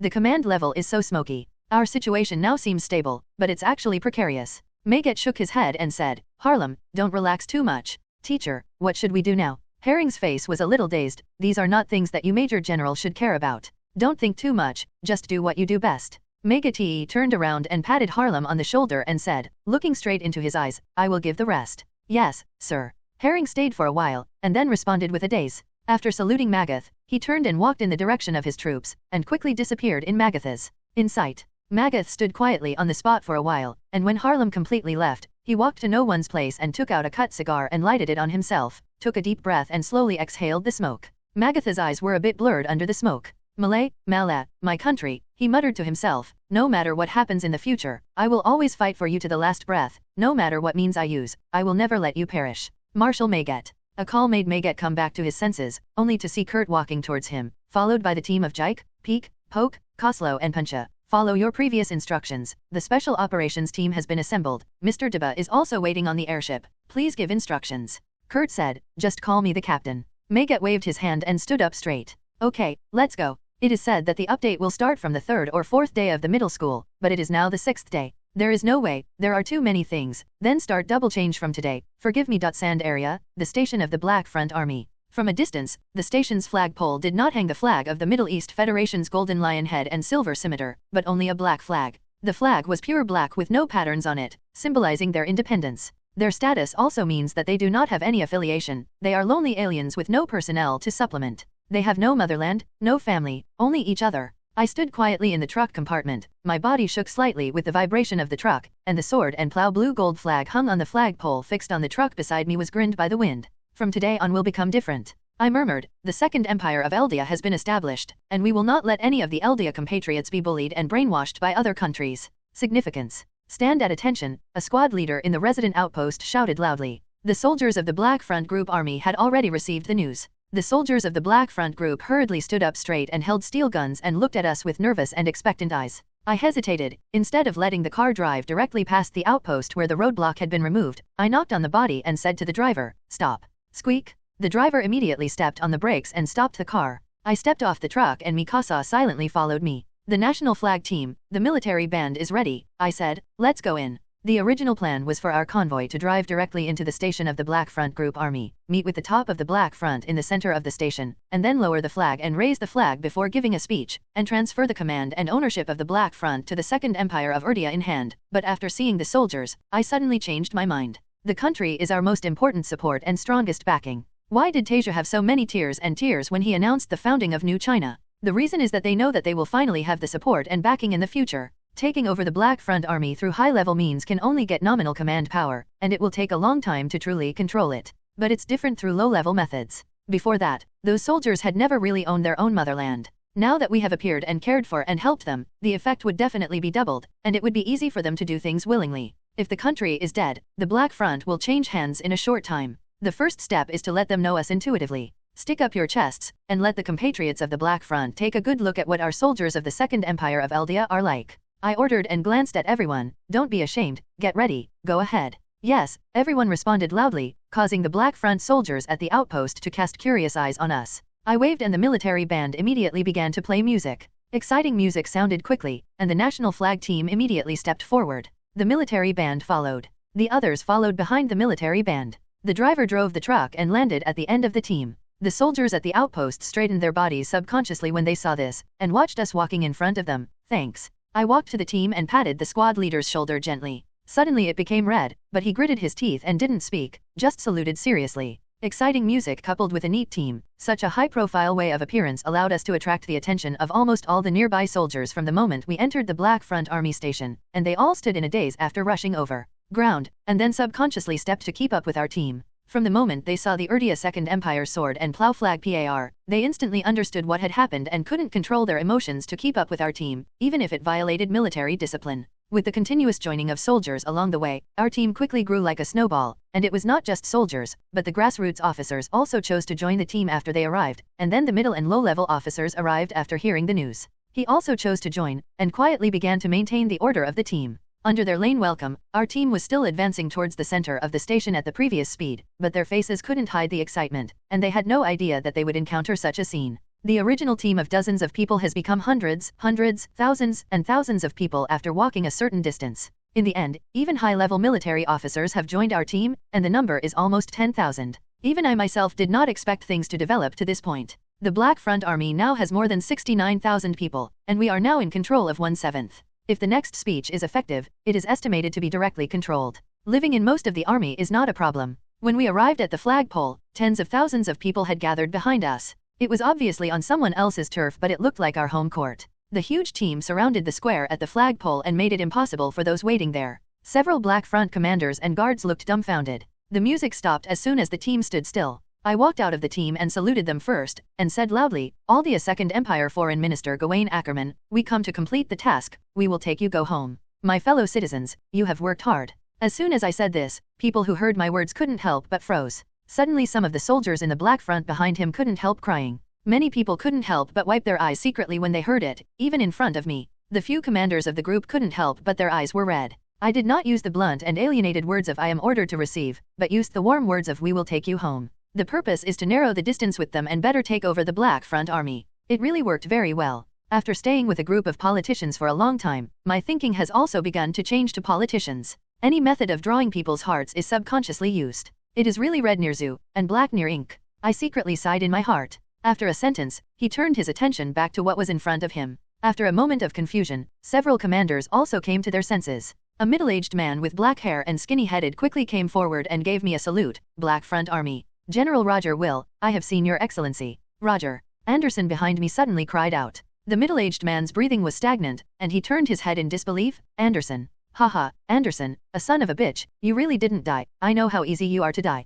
Roger suddenly laughed and said, banging Anderson with a red-eye frame while bursting with foul language. Then he hugged him. I won't die until the mission is completed, sir. Anderson also hugged Roger and answered in a calm voice, what about the others? Where are they? Anderson, the only brothers who got together to drink and make trouble are you and me. Roger let go of Anderson to support his shoulder and said, his voice was a little choked. Anderson gritted his teeth, did not speak. Everyone present they all watched silently, without making a sound. It took a long time for Roger to take a deep breath to recover, and looked at me apologetically. Sorry, sir, I was a little bit uncontrollable when I heard this news, but I was negligent. It's okay. I smiled. He waved his hand. It is natural for brothers to meet again to be happy. Anderson is also my brother. I am just as happy for him to be able to reunite with his former comrades. I put a hand on Anderson's shoulder and said seriously, as for those who have passed away, I firmly believe in their sacrifice. It is not in vain. At the same time, we will bear their will and continue to move forward until we achieve complete victory and realize their unfinished dream for them. The senior officers of the Black Front Army who were fed a bowl of chicken soup for the soul were moved and determined. Roger nodded heavily and saluted me again. You are right, we will take going on with their share. I will now transfer power on behalf of the Black Descendant Army. Starting today, we will all join the Second Empire of Eldia, ready to serve the country at any time. On behalf of the country, you are welcome to join. I replied solemnly in reply. All of them, stand at attention. Roger nodded to me and turned to face the soldiers and shouted. The soldiers hurriedly stood up straight, and his adjutant handed out a small black flag with both hands. It was a formal power transfer. Roger stepped under the flagpole and shook the handle to start lowering the flag. The soldiers paid their attention. The black flag slowly lowered in silence, symbolizing the transfer of power. Roger and the adjutant quietly lowered the black flag that was lowered to the bottom and put it away. Our national flag team then stepped forward to take their place and replaced the Erdia Second Empire flag with a blue background and a black sword and a plow. Hang the pole above it. Salute. Roger shouted. The soldiers raised their right hands to their temples. At the same time, Eldia's national anthem sounded. I raised the flag with my strength and the flagman shook the handle to start raising the flag, symbolizing everything here belongs to the Second Empire of Eldia. Everyone, welcome to join the Second Empire of Eldia. From today on we will be a family of honor and disgrace. Let us work together for the prosperity and development of the empire, so that the Eldia people can live high and freely fight in this world. After the flag raising was over, I smiled and opened my arms to face the soldiers of the Black Front Army group and announced loudly, Long live Eldia! Long live Eldia! Soldiers all excited responses. After a brief speech, the entire Black Front Group army has basically fallen into my control. The next few days will be the transfer of specific affairs and arrangements for the soldiers of the group army to go to Parady Island. The soldiers of the Capital Division will replace them and continue to cooperate with the Middle East Coalition forces to fight Murray. In the past few days, Miguel has been very considerate to inform that the command headquarters will temporarily not arrange combat missions for us. I am very grateful. After that, Mark led the Capital Division and took over the task of the Black Front Army. I accompanied the soldiers of the army to return to Parady Island by boat. It is not the responsibility of the Foreign Secretary to direct the operations of the army. I'm not good at this. If I can make do with special operations, I should leave this to someone who is good at it.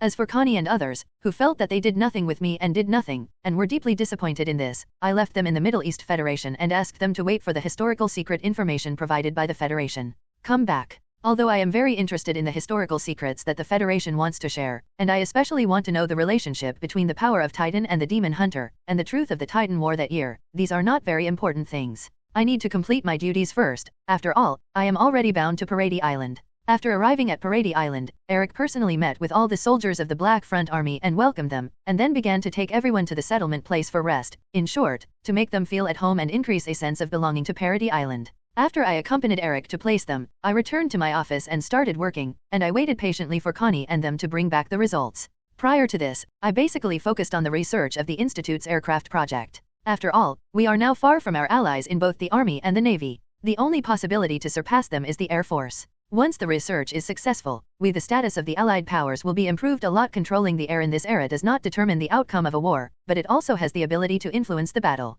Then let the enemy feel the fear of being dominated by the sky. The Air Force will teach them how to be human. At the same time, another research institute also gave new research results. Napalm. This thing is a very vicious thing. Once it is contaminated, unless the contaminated part is cut off immediately, the only choice is to drink a bomb and kill yourself. Moreover, its cost is very low, and it is easy for the enemy to enjoy the fun of being burned, but to make it into a launchable artillery shell, it needs to conquer some items, but it is made into a bomb and equipped with the upcoming Air Force. Still no problem. After waiting for a few days, Connie and others finally successfully brought back all kinds of information about historical secrets provided by the Middle East Federation. Except for the written records of the Titan War that year, what surprised me most was that they brought it back. A piece of rune slab with incomplete witch hunter text on it? It seems that my previous guess and Su Jinkin's speculation are indeed correct. There were a lot of demon hunters in this world before. A rune slab must have at least a social industrial system composed of thousands of hunters. I just don't know where they are now. I stroked the slightly broken and scarred rune slabs with my fingers, and input magic power into it in as gentle a way as possible. It is said to be a slate, but in fact it is actually a magical version of the computer. It is powered by magic and can perform functions such as image recording, file retrieval, and calculation. This is only the lowest level model. The more advanced ones can even go online after modification. It also comes with the effects of automatically cracking the network key, the signal is always full, and the multi-threaded operation does not freeze. Although some of the external components are damaged, the general components are still well preserved, and you can continue to use them if you repair them. I looked at the rune slab that began to shimmer after I input the magic power, and said, there are 5/5 on it. The second spell card is still in good condition, 1/5 of them are in poor contact, and the rest are completely damaged. However, the magic circuit inside the slate is basically intact, as long as it takes a few days to replace the broken rune and maintain the magic circuit and restart the magic net, you can continue to use it. Gawain, this thing is not a slate. Connie yelled in surprise to my senses. At the same time, I found that Sasha was staring at the slate with a greedy expression. Hi Gawain, this is it edible. I was helpless with covering his forehead. Gawain, this device is important. In the end, only Mikasa asked a useful sentence. Yes, I showed a hint, nodded with a smile, and then glanced at Connie and Sasha. Its full name is the Auxiliary Rune Mana model, which can record images and cannot eat. It is a creation of our hunters. Creation. Connie leaned close to the rune slab and poked it. Then Gawain, can you recreate it? There are too few people and no industrial system to make it. I shook my head and replied, grabbing Connie's shoulders and dragging him back, but it's okay to ask Su Jinkin to fix it together. The name Rune Slate is actually the name given by humans at the time, because only this name does not exceed their understanding, but in fact it looks like an integrated circuit board, which is different from the appearance of a slate. Far away. Okay, it's all gone. Mikasa, stay, you can go to rest. I clapped my hands and said, dismissing the crowd who want to continue watching, I will notify you when this thing is repaired. No matter how you look at it, it won't be repaired out of thin air. I can't eat it, it's a pity. Xia turned her eyes back and wiped her saliva with some regret at this time, so Hikong and I immediately pulled her away with a black face. After the others left, I sighed and put down the slate and began to look at other written materials. What's wrong with Gao Wen? Mikasa realized that my emotions were not right, and immediately came up to ask with concern. I put down the materials and took her in her arms. Mikasa's face blushed immediately, but did not struggle. When I checked the slate just now, I found a hidden mark made of blood. It was written in a text that only we can understand. I said in a deep voice, subconsciously holding tight due to emotional instability. Mikasa, what does the text write? Mikasa stared at my face and asked nervously and curiously, just this sentence to remember the 143,793 of my comrades in arms, even if you all pass away, but the spirit of the demon hunter will live forever. My voice was trembling. The signer is an alien who has witnessed history, Eren Yeager. It's impossible. Mikasa couldn't help exclaiming when he heard the words, how could he, in Eren? Halfway through, she said after seeing my pale face without any jokes. It gradually got smaller. Is it possible that it was a prank by other people? Mikasa still asked unwillingly, and I shook my head. I did a magic test on the blood just now, and the result showed that the blood has been there for more than 100 years. It is not fake, and it is the blood of Eren. I have analyzed his blood samples before, and the similarity is 87%. Attack on Titan has the ability to spy on the memory of the owners of the past, including the past and the future. Now it seems that it should have the power to travel through the timeline. This slate. Most of the future Eren travels to the past to prepare for us, and it records the truth we want to know. I stroked Mikasa's head and back and looked at the stone slab for analysis. It felt like I was pushing a cat. Mikasa glanced at me with understanding, but opened her mouth but didn't speak. But I think it's safer to ask about the current Eren or give him a vaccination. I muttered to myself while pinching the chin with my other hand, but then suddenly realized there is something wrong. Although I am not very researched on time-space penetration, I still know the famous grandmother's paradox. If you travel to the past, then what you did in the past must not affect yourself now, otherwise will be obliterated. Eren shuttled to the time of the Titan battle at some point in the future and left a clue to me through unknown means, and this clue would make me want to find him. If I find him, he will be affected by me, and he will be obliterated by time in the future, and a series of methods will not exist afterwards. This is unreasonable. He is really impulsive sometimes in Eren, but he is not stupid. There is no reason why he will commit such useless suicide. I analyzed it in my mind, unless he is sure of me I can't find him or I will be held back by higher priority things. The possibility of the second thing happening is too low to be ignored first, then the problem can only appear in Eren. Something happened in Eren. As soon as I thought of this, I stopped the movement and said, huh. Mikasa, who was leaning on me with a relaxed expression, raised her head immediately after hearing this, her eyes widened nervously. What? How did you know Gao Wen? Analysis. I nodded my head with my finger and said. As soon as the voice fell, there was a knock on the door outside the office. Mikasa quickly got up and retreated to the side with a blushing face. I coughed and said, come in. Click. Yake quickly opened the door and walked in, with a little nervous and flustered expression on his face. Sir, the Middle East Coalition Front is here to report. Our attack on Titan and Eren Yeager are on the battlefield. He is missing, and his whereabouts have not yet been discovered. Even though a similar result has been obtained by reasoning just now, after hearing the news of the disappearance of Eren I still couldn't help but shrink. Is there a detailed report of the incident?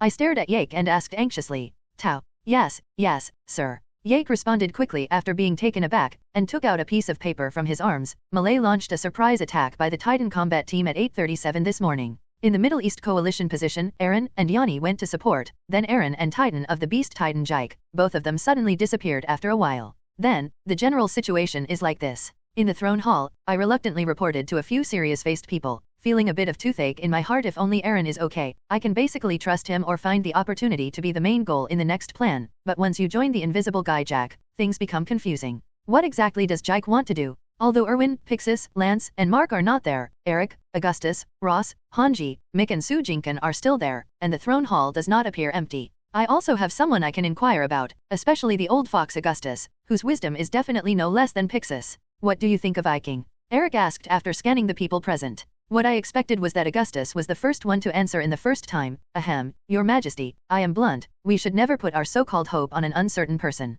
I have no doubt about the Count of Eren, but we can't give any trust to the dangerous man Jike. I glanced at Augustus with some surprise, but I also agreed with his words. Yes, sit down, I think so too. We should not entrust our destiny to others, otherwise I would have already promoted has fully cooperated with Shield's country. Yeah, Eric nodded, touching his chin. So, what should we do? Anyway, let's fix the rune slab left by Eren that Gawain said, and see what information is stored inside. This obvious clue can't be left alone, right? Hanji interjected. Gao Wenking, what do you think? Eric turned his head to me non-committal. How long does it take to repair the rune slab? Based on the current situation, it will take about 1 month for Su Jinkan and I to cooperate. I didn't think twice. Also, now the daylilies are cold when we start from here and arrive at the scene of the accident. It is good to entrust the affairs of Eren and Jike to the coalition forces in the Middle East. We don't have to worry too much, we wait for everything to be fixed. Let's talk about the spell card slab. I usually made some components when I was idle and fine. Now it comes in handy. It should be possible to advance the time for repairing the slabs by about 3 days.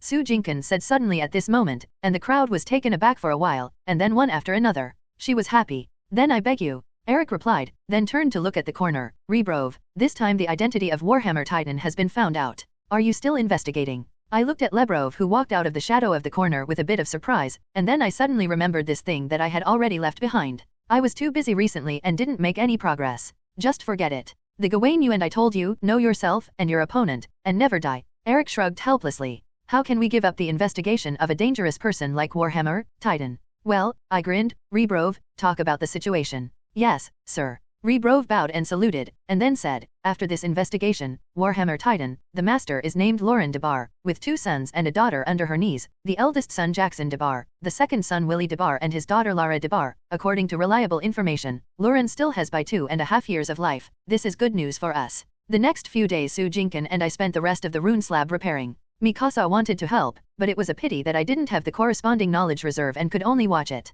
This made me a little regretful for not adjusting properly before teaching her. The search on the Middle East Coalition did not make any progress as I expected. There was no trace of Eren and Jike at all. In the end, I could only put hope on the runestone. Boom buzzer with the slight buzzing sound of the slate, the runes on it lit up one after another. Su Jinkan stepped forward and tapped it with his finger lightly to make sure everything was working well. I finally got it done. I said with a sigh, 5 days of overtime, day and night, really tired my spirit. Start. Su Jinkan ignored me and continued to stare at the slate. Wen flickered, and then uttered a synthetic tone. Please press your hands on the stone slab to confirm your identity and say the verification sentence. What is this? Mikasa on the side was startled by the sound of the slate, and quickly drew the pistol from her waist with a look on guard, but when she saw that both Su Jinkan and I had no different faces, she immediately calmed down. Su Jinkan raised his chin and signaled me to move forward. He was ready to take fusing measures on the slate at any time. I did not hesitate to take a step forward, pressing my hands on the slate and watching the characters displayed on the slab spit out a few syllables. There was a few flashes, and then a synthetic voice uttered, "Verification passed. What to do now? Tell Eric them." Su Jinkan looked at me and asked. "No," I shook my head decisively. "After we thoroughly confirm its safety and understand the information left by Eren, tell them. It's okay." Su Jinkan spread his hands and began to check the operation of the rune slate, but after a while he frowned. "No, its system has been modified by someone, and only the playback is left. A feature of the video. Is there a way to modify it back?" I asked. "No, the other party's technology is higher than mine." Su Jinkan got up and took a step back. Moreover, it was set to let the slate self-destruct after viewing it once. Now it has started on its own. Played. I silently pressed my hand to the hilt of the short sword at my waist. Su Jinkan picked up 3 spell cards in his right hand, muttering words in his mouth, and Mikasa drew the pistol. But then, the rune slab was the holographic projection of the Eren figure with his hands raised up and his face indifferent. "Everyone, don't be nervous. The Eren in the projection is a bit more vicissitudes than I remembered. He grew a beard and his hair became much longer. He simply tied a ball to the back of his head, and he was wearing a magic hunter special. Some long trench coats. Apart from these, it was his eyes that really made me unfamiliar. They were completely devoid of the blood, indomitability, and tenacity that I had previously remembered. Some were just Furui Bubo who seemed to see through everything, which made me shudder. Gao Wen, Mikasa, and Instructor Su Jinkan, please lock the door first. The more people who hear this, the more pressure I will endure for a long time, and the 3 are already the limit." Eren slowly said, "I know you have a lot to ask. I will answer these questions next. The secret of the power of Titan, the truth of the battle of Titan. I already know the answers to all the mysteries, the ability to travel through time and space through Attack on Titan." I locked the door with magic with a finger backward, while continuing to watch Eren waiting for his explanation. Su Jinkan snorted a little dissatisfied, and threw a spell card in his left hand to isolate the room from the outside world, while Mikasa lowered his muzzle and said nothing. The Eren in the projection was silent for a few seconds, as if waiting for us to finish these things, and I couldn't help wondering if he just stood there watching us at different times.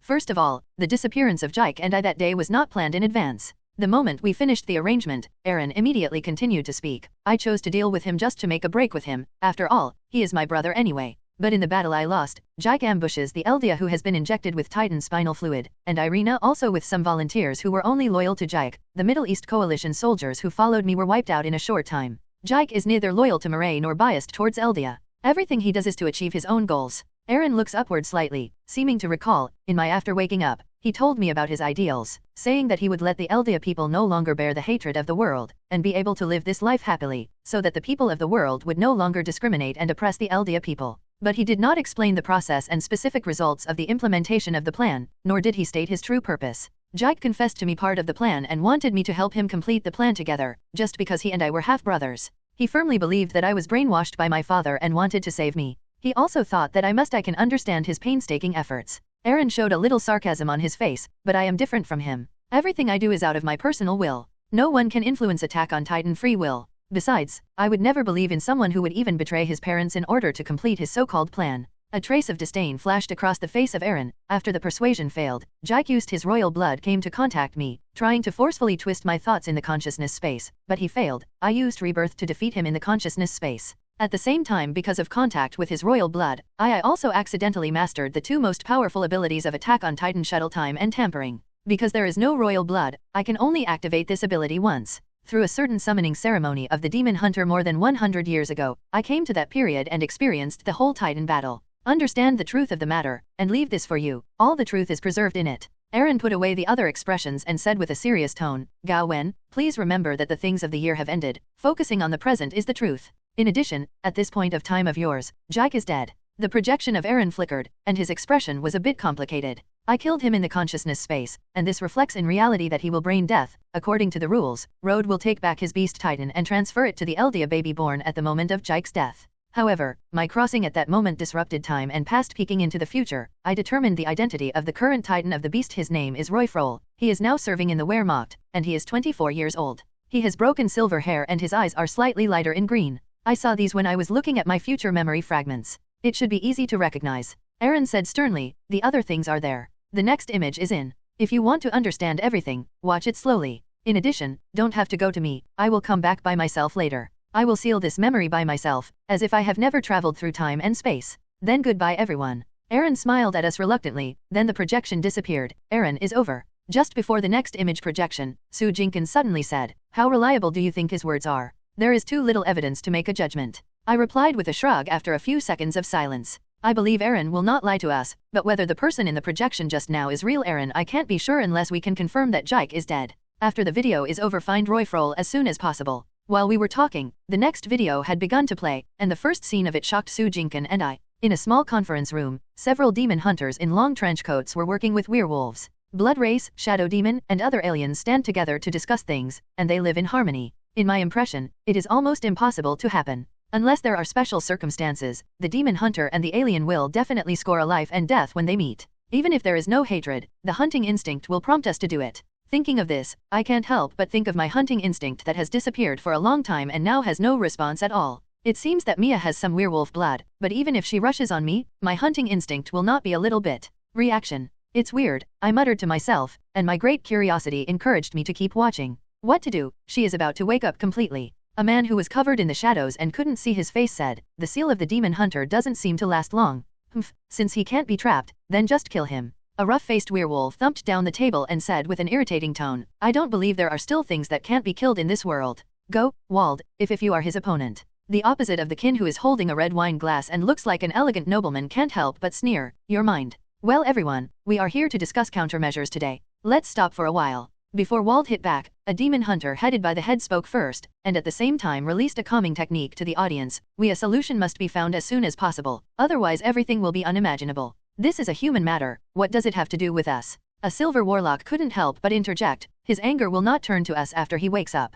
Won't turn to us. Another demon hunter glanced at him with a sneer, you didn't help when sealing him. If you think that in the future, except for our races, it will be okay for everyone to become Titan or be eaten by Titan, then I don't have any opinions. The man in the shadow said coldly with his arms folded, anyway, everything that our clan needs can be obtained from the shadow world, and his will can't affect it.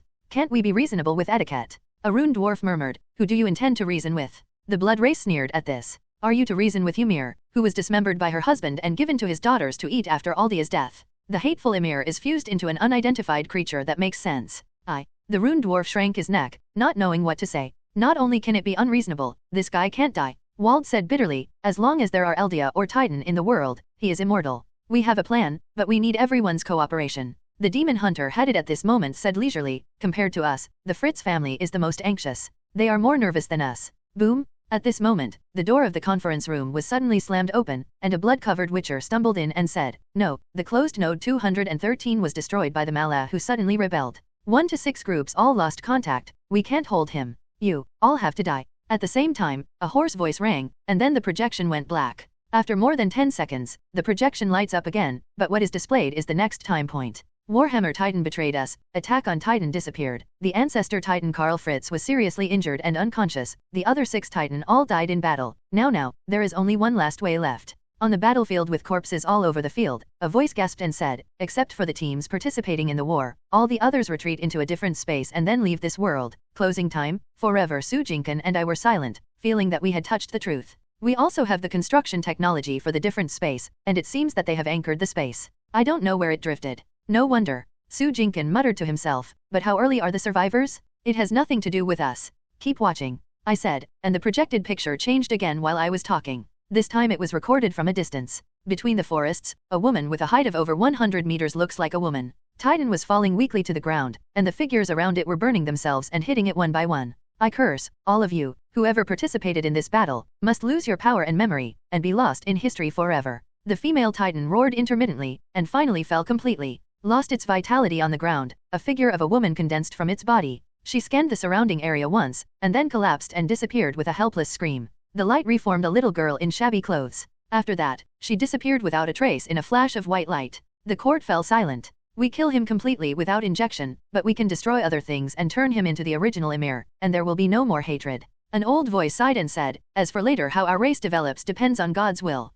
We have done our best and solved everything without leaving any troubles. Let the rest of the matter develop as it should. After a long time, a middle-aged man with brown hair and ragged clothes staggered out of the forest. After a few steps, he fell to the ground, holding his head in his hands and looking in pain. I am. Who is it? Karl. It seems to be Karl. Karl Fritz. This is my name. I want to end it all. Yes, I want to end this war. The rule of the Eldia Empire should be over. After playing here, the projection stopped, and the slate was quickly annihilated under the action of magic. Obviously the video is completely over here, but Sujinkan and Mikasa and I are still standing in place for a long time without speaking, and it is difficult to control our hearts. The shock. It turns out that the truth of the matter turned out to be like this. I thought that the royal family's vow of no war was made by Karl Fritz himself. I didn't expect that the truth turned out to be Ymir's curse. It's really too valuable for research. For a long time, Sujinkan suddenly stared at the stone slab and said, I advise you not to touch that thing. Although there are still many problems that have not been resolved, they are not very important. We can't reorganize a super coalition after another one. I quickly took a picture when I saw it. His shoulder stopped. Sujinkan settled down, and finally shrugged helplessly. That's right, since Eren has already made things clear, then we don't need to focus on this anymore. We still focus on fixing the world war and finding Royfrol, control the titan of the beast. Gawen, Mikasa stretched out his hand and shook my arm, and said with a finger to the place where the rune slab was annihilated, look, there are words. There are words. Sujinkan and I turned our heads and looked at them. In the direction of the slate, I saw some small characters made up of ash Gawen lying there. Because of the restrictions of the rules, I could not say many things, including this matter. I can only leave you a message in this way. I frowned, feeling a little dissatisfied with the mysticism of Eren, but still patiently looked down. Under the spire in the center of the Rebelio Asylum in Malinawarden, the 145th is buried. The backhand left by the acting King Karl Fritz is roughly a small black box. I don't know what's in it, but he called it Ymir's authority. As long as you use it, you can fully activate the Ancestor Titan, and make all the Eldia lose the ability to become Titan, but invalidating the 9 Major Titan can make them immortal. This is all right, there is another treasure hunting mission. Sujinkan curled his lips. He is no longer interested in the so-called immortality. After all, he can also make Yanni achieve this step with technical means. But does he have any? I considered Warhammer Titan and Chelly Titan, and it is not our problem. There is one more line. I pointed to the back and read it out. Ancestor, Titan, the spinal fluid is not affected. Well, it seems that after finding Royfrol, we have to organize a commando to go to Rebelio district anyway. I touched my chin and said to myself, Mirai now uses the power of Titan except for those with Titan ability, which is the Titan bomb. Now the Titan of the beast is dead. As long as you get Yomi, the power of their Titan directly abolished most of their Titan power, which can be said to be of great help to the front line, and the remaining Warhammer Titan and the Car Power Titan are absolutely difficult to support. This action is imperative. Well, you go find someone, and I will organize a commando. I said to Sujinkan after thinking about it. This kind of action must be made bigger. We can't just make our people sacrifice. It just happens to bring the Middle East coalition forces to the Greeks. The Urs nation pulled into the water together and engaged in a joint operation. Anyway, Eren all said that the authority is a one-time consumable, and they are not afraid of getting involved. Okay. Sujinkan didn't talk nonsense, nodded and left here with a teleport. Mikasa pulled me before I left. Jaehowen, what am I going to do? Looking at Mikasa's expectant eyes, I suddenly some teasing thoughts arose. Go back to the room and watch my bed warmer, and wait for me to find you. I suddenly leaned over and kissed Mikasa and said with a smile. Mikasa's face blushed immediately, and then raised his fist a little embarrassed. Gavin. Don't, just kidding. Before Mikasa broke out, I hurriedly hugged her. You help me tell Eric about the things here. Tell them to remember to do a good job of confidentiality, and I have to contact the Middle East, the ambassadors of the Federation and the Shield's country. Don't care about this.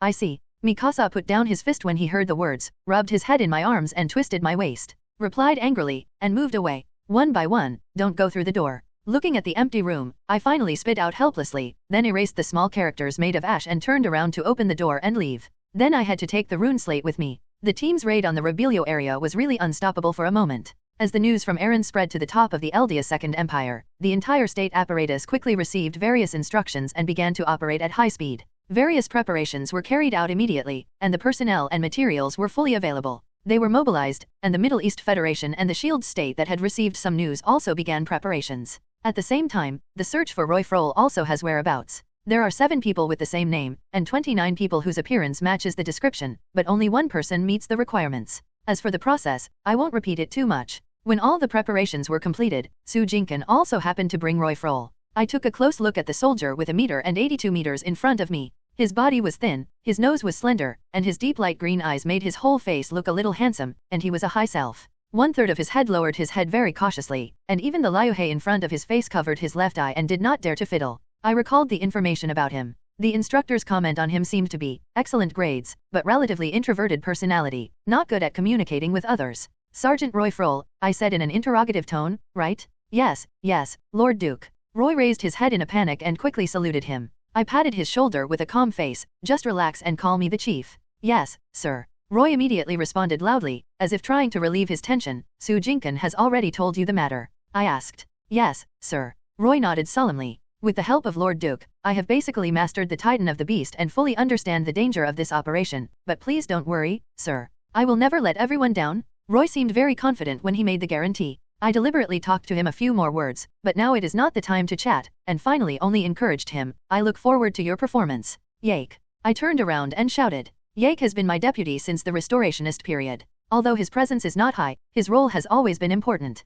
Even now, Yake is still my deputy. Many major military affairs are through his hands. How are you preparing? Sir, the 5 airships are all ready, and the materials are fully packed, ready to take off. Yake walked a few steps and said after a salute. Years of experience have not improved his abilities in all aspects. It also made him change from a young man in his 20s to a middle-aged man in his 30s. Although the life expectancy of Paradise Island has increased a lot now, people are still accustomed to turning those over 35 people are called middle-aged. The Middle East Coalition forces and the people of the Shields Nation will each occupy an airship, and the remaining 3 airships are all our people. Although they claim to be the elite of the elite, our people will be equally good. In the event of a conflict, we are absolutely sure to control the scene, and will never let Emir's authority fall into their hands. Compared to Mikasa, who is my secretary and life secretary, who is pure-minded, Yake is obviously dark and cruel. Much more, at the same time, I also had people secretly put explosives on their airship engines, if necessary. Unless things cannot be done, I will not let them stay forcibly. I took the detonator that Yake handed over without changing his face.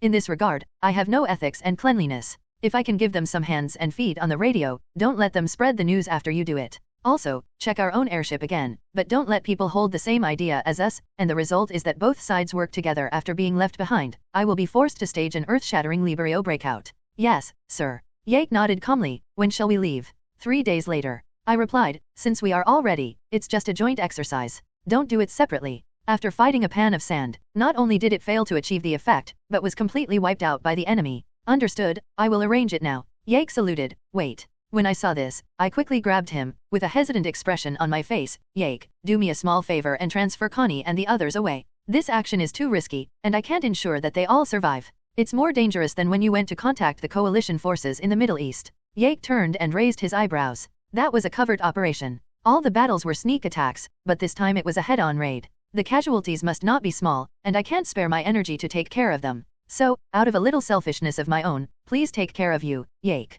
I said seriously. Okay, I understand. Yake sighed when he heard the words, I will make arrangements. It's just that Gao Wen, the most important thing in the team's door day is mutual trust, and we are in this situation now. To tell the truth, I am really pessimistic about this action. Your state today is not right, Yake. I frowned, feeling that Yake was a little sentimental today. I received the news yesterday that my brother was on the battlefield. He was killed in battle, Yake said in a low tone. I should have known him to join the army. Sorry. I patted Yake on the shoulder, opened my mouth to say something but couldn't quite say it. In the end I just spit out 2 words a little bit stiffly. I believe his sacrifice will be it's worth it. Yake shook his head and said, Sir, I will arrange for them, but please be sure to let me participate in the war. No matter what happens, I must take revenge on the Malays for my brother. After sending Yake away, I was alone looking at the 5 airships not far away for a long time. 3 days later, these 5 airships will carry 200 elite troops through the Lorraine Strait to the capital of Marais and break through the layers of defense. By the time Rebelio district takes away Emir's authority and returns, can there be more than 50 people returning by then?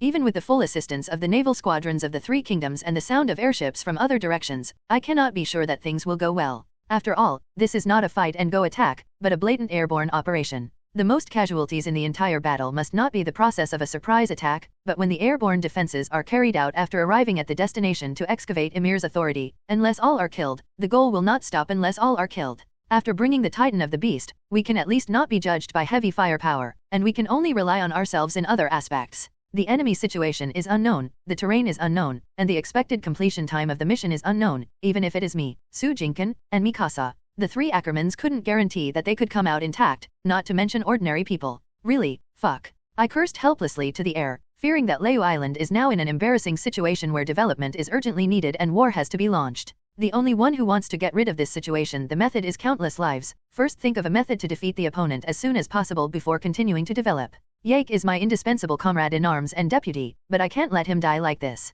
I said to myself. Then you are at best looking after him during the battle. Can you still tie him here? Su Jinkan's voice sounded behind me. I didn't look back at him, but continued to stare at the airship. There is no way. There are only so few sincere friends and companions. Now no one will make friends with me, the Duke. They will only respect me, and most of them want to make friends with me for profit. Yeah, I want me to say that you are here now sighing whether these farts are useful. It is better to use your brain to make some practical preparations. Su Jinkan stepped forward and patted my shoulder with disdain, then reached out and handed it to me. A flyer-like paper. Look at this. What's this? I took the paper with some curiosity. A declaration of liberation. Su Jinkan pointed his finger at the title on the leaflet, calling on all Eldia people to unite and fight tirelessly to overthrow the brutal rule of Mirai, and at the same time clarify our views. I have asked people to work overtime to copy this, and then they will all be scattered in the Rebelio district. You brought a group of people into their homes to fight and you want them to believe this and support you. I put down the flyer with a sneer, and didn't read the contents of the flyer carefully. You don't do this in your dreams, right? I want to try it. How can I know the effect if I don't try it? Su Jinkan was expressionless. Let's go to training. Don't stay here to hurt the spring and the autumn, you are not a poet. The training for the next 3 days was really good. After the team developed a basic understanding, everyone boarded the airship and set off. Eric personally saw off Eldia's elite defense forces, the King's Guard of the Allied forces in the Middle East, the Shadow Commando of Shields, plus the Titan of the Beast and the 3 Ackermans. This joint operation has begun. 5 airships lined up and flew in midair. Below was the rough sea. The sea breeze continued to spread the salty smell of the sea to the airship, always inspiring people's expectations and nervousness. The weather is good today, but the wind is a bit strong. Su Jinkan muttered to himself while looking ahead with eagle eyes. This is already the 2nd day of the operation. On the first day, apart from driving away, he was waiting for the decoy sent by the Allied powers. Most of the attention of the defensive forces in the capital of Lai drew away, and today is finally our time to act. There is still at most half an hour before we will enter the territory of Mirai. If everything goes well, in another hour we will reach the Rebelio Asylum and begin to reclaim Emir's authority. Yake told me the report said. The news from them has been sent over the radio. The decoy plan has been executed perfectly. Most of the armed forces around Nwarkton have been successfully attracted away. From now on, the takeoff craft will begin to fly at full speed and seize this precious opportunity for a surprise attack. Rebelio area, and strive to evacuate before they return. It's 4:43 in the afternoon. When we arrived at the target location, it was almost 6 o'clock, which is twilight. When we evacuated, it should be almost dark. It is not convenient for them to chase. This time is just right. Looking at his watch, he said in a deep voice. Yake nodded. At this moment, Fei Kao began to gradually increase in altitude and speed up. The wind suddenly increased a bit, and no one continued to speak. The airship can be seen from raising its head on the sea to being hidden in the clouds. The changes in the environment have caused many soldiers to subconsciously grasp the steel guns in their hands, and their faces are involuntarily tense. Obviously they all know a fierce battle is coming. If we are lucky, we can fly to the Rebelio area and start fighting after landing, but if we are not lucky. Su Jinkan did not continue, but we all understand the meaning. The thick clouds around the airship made us almost invisible to the shadow of the companion airship around us, and also made the atmosphere in the airship seem a bit depressing. Time was passing by minute, and the soldiers' physical strength and morale were gradually consumed in the long and tense wait. We have entered the territory of Mirai from now on. In 5 minutes, we will lower our altitude to determine the position, and the enemy may find us. Yake suddenly said, Govan, I think you should encourage them. Mikasa gently pulled me. I turned my head and looked behind me, and found that the soldiers had cast their eyes on me, and the expressions on their faces showed tension and determination. I scanned them again. These soldiers are young people around the age of 20. They have an unlimited future, but now they are flying on an airship to a doomed battlefield. Are you afraid? I said. Don't be afraid. The soldiers responded loudly. Even the people who were still trembling just now tried to straighten their bodies and shouted that they were not afraid. Even if they knew that the end of the road might be death, they didn't want to show fear. My gaze swept over them, and I couldn't help feeling a little guilty I could let them face death only because I was not familiar with them. If I changed to Jean and Connie and others, I would never turn a blind eye to this. Maybe it is human selfishness. Comrades, I withdrew some divergent thinking in the eyes of everyone, and chose to call them the word comrade. The magic clearly transmitted my voice to the 5 airships, and everyone's attention was drawn. The surprise attack is about to begin. This battle must be extremely difficult. We will be surrounded by enemies. I watched everyone and said, no matter what we do, we are at an extreme disadvantage in this battle, and we will never retreat, no matter what the situation, until we complete our goal. We will definitely pay a great price in this battle, said solemnly, and then stood on a wooden box and raised his right fist so that everyone could see me. But, after the victory of this battle, we can also get extremely rich returns. As long as the action is successful, Mirai will no longer can use the power of Titan except for Titan of Wisdom. Once we succeed, we will be able to fall on the balance of war with a heavy weight, and even control the direction of frontline warfare. Perhaps tens of thousands of people will not have to die in war because of our success. I hope. I watched the soldiers and said loudly, with an agitated tone, but then the words I hope everyone will pay attention to save themselves and witness the victory together came to my lips. I hope everyone will not be afraid sacrifice and fight bravely. You must believe that your sacrifice is worth it. Our sacrifice is to prevent more people from shed blood and sacrifice. Our sacrifice is to prevent our children and grandchildren from shed blood and sacrifice in the future, and our sacrifice is to make our country stand on top of the world and no longer suffer. Insult? Now that the words have been spoken, I simply insisted on continuing to speak. Morale can be inflamed, and since sacrifices are inevitable, let them make sense. Under my pre-war speech, the tension and fear in the eyes of the soldiers gradually receded, and they were replaced by excitement and even fanaticism, and morale was available. You are all heroes of the country, and the country will never forget your contributions and achievements. I will be with you in the battle. I shouted, for the motherland, we will win. Sure. The soldiers raised their right hands and shouted. No matter which country they belong to, at least at this moment they are united, and they will be so in the next battle. Nice speech. Su Jinkan clapped his hands behind me and said softly, at least mobilize their morale. Everyone returns to their posts and prepares for battle. After my speech, quickly I changed my position and started commanding the team, and the commanders on the other airships followed suit. At the same time, the airship began to gradually lower its height. The scenery on the ground began to show up in front of everyone again. At this time, the blue sea below has become countless fields and factories. At present, we have not yet entered the key defense zone of Malay. The radar of later generations may not be discovered temporarily. The Malay army is a bit tight now, so if it is not particularly unlucky, we still have more than 20 minutes of safety time. Su Jinkan said in a low voice. The 5 kilometers above and outside the city are no-fly zones. Malay has established strict laws to ensure the realization of the no-fly zone. No aircraft may pass over the city. Violators will be punished heavy penalty. The purpose of this move is to demonstrate the majesty and inviolability of the city of Nwarkton as the capital of Malay, and the other is to prevent hostile forces from attacking the city of Nwarkton from the air and not give them a chance. This law has hardly been violated since it was established 70 years ago, except for the frequent violations in the first few months. After all, it has something to do with the face of Malay. However, Malay face was severely swollen not long ago. Hundreds of people killed and set fire in the city of Nwarkton, and then the airship broke through the unarmed capital air defense circle to pick up the people.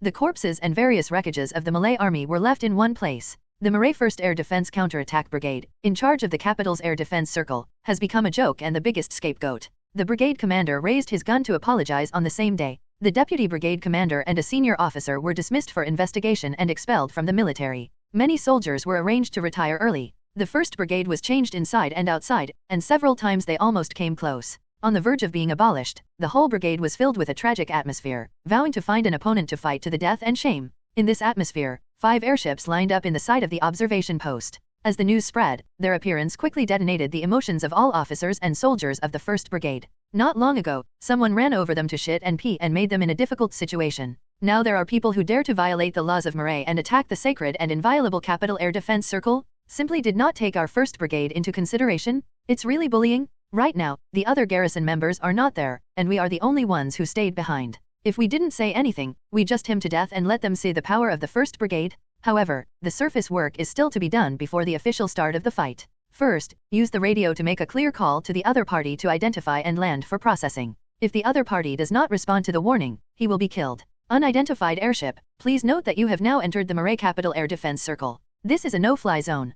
Please identify yourself immediately and land for processing. Repeat. The radio soldier called to the radio, expecting the other party in his heart. Don't do what he says. The result was exactly what the radio soldier expected. The opponent did not slow down and landed, but also increased speed. At the same time, the camouflage was removed to expose the cannons on both sides of the airship. Wait, cannons? The observation post shook his hand and dropped the binoculars to the ground, and hurriedly ran to raise the alarm, enemy attack. The stern alarm sounded suddenly, which immediately alarmed the entire 1st Brigade. Da-da-da-da-da. Without a word, the airship in the air began to target the machine guns at the undisguised 1st Brigade air defense position and fired fiercely. When they were caught off guard, the air defense forces immediately suffered heavy losses. The hastily organized counterattacks were not as fierce as the machine guns and were completely suppressed desperately. Seeing that the enemy airship continued to move forward without stagnation in the exchange of fire, while the loss and weight of his own side did not play a lot of role, the brigade commander of the 1st Brigade reddened his eyes and immediately shouted desperately, "Let the airship lift it off, kill them for me. You have now entered the Malay Capital Air Defense Zone.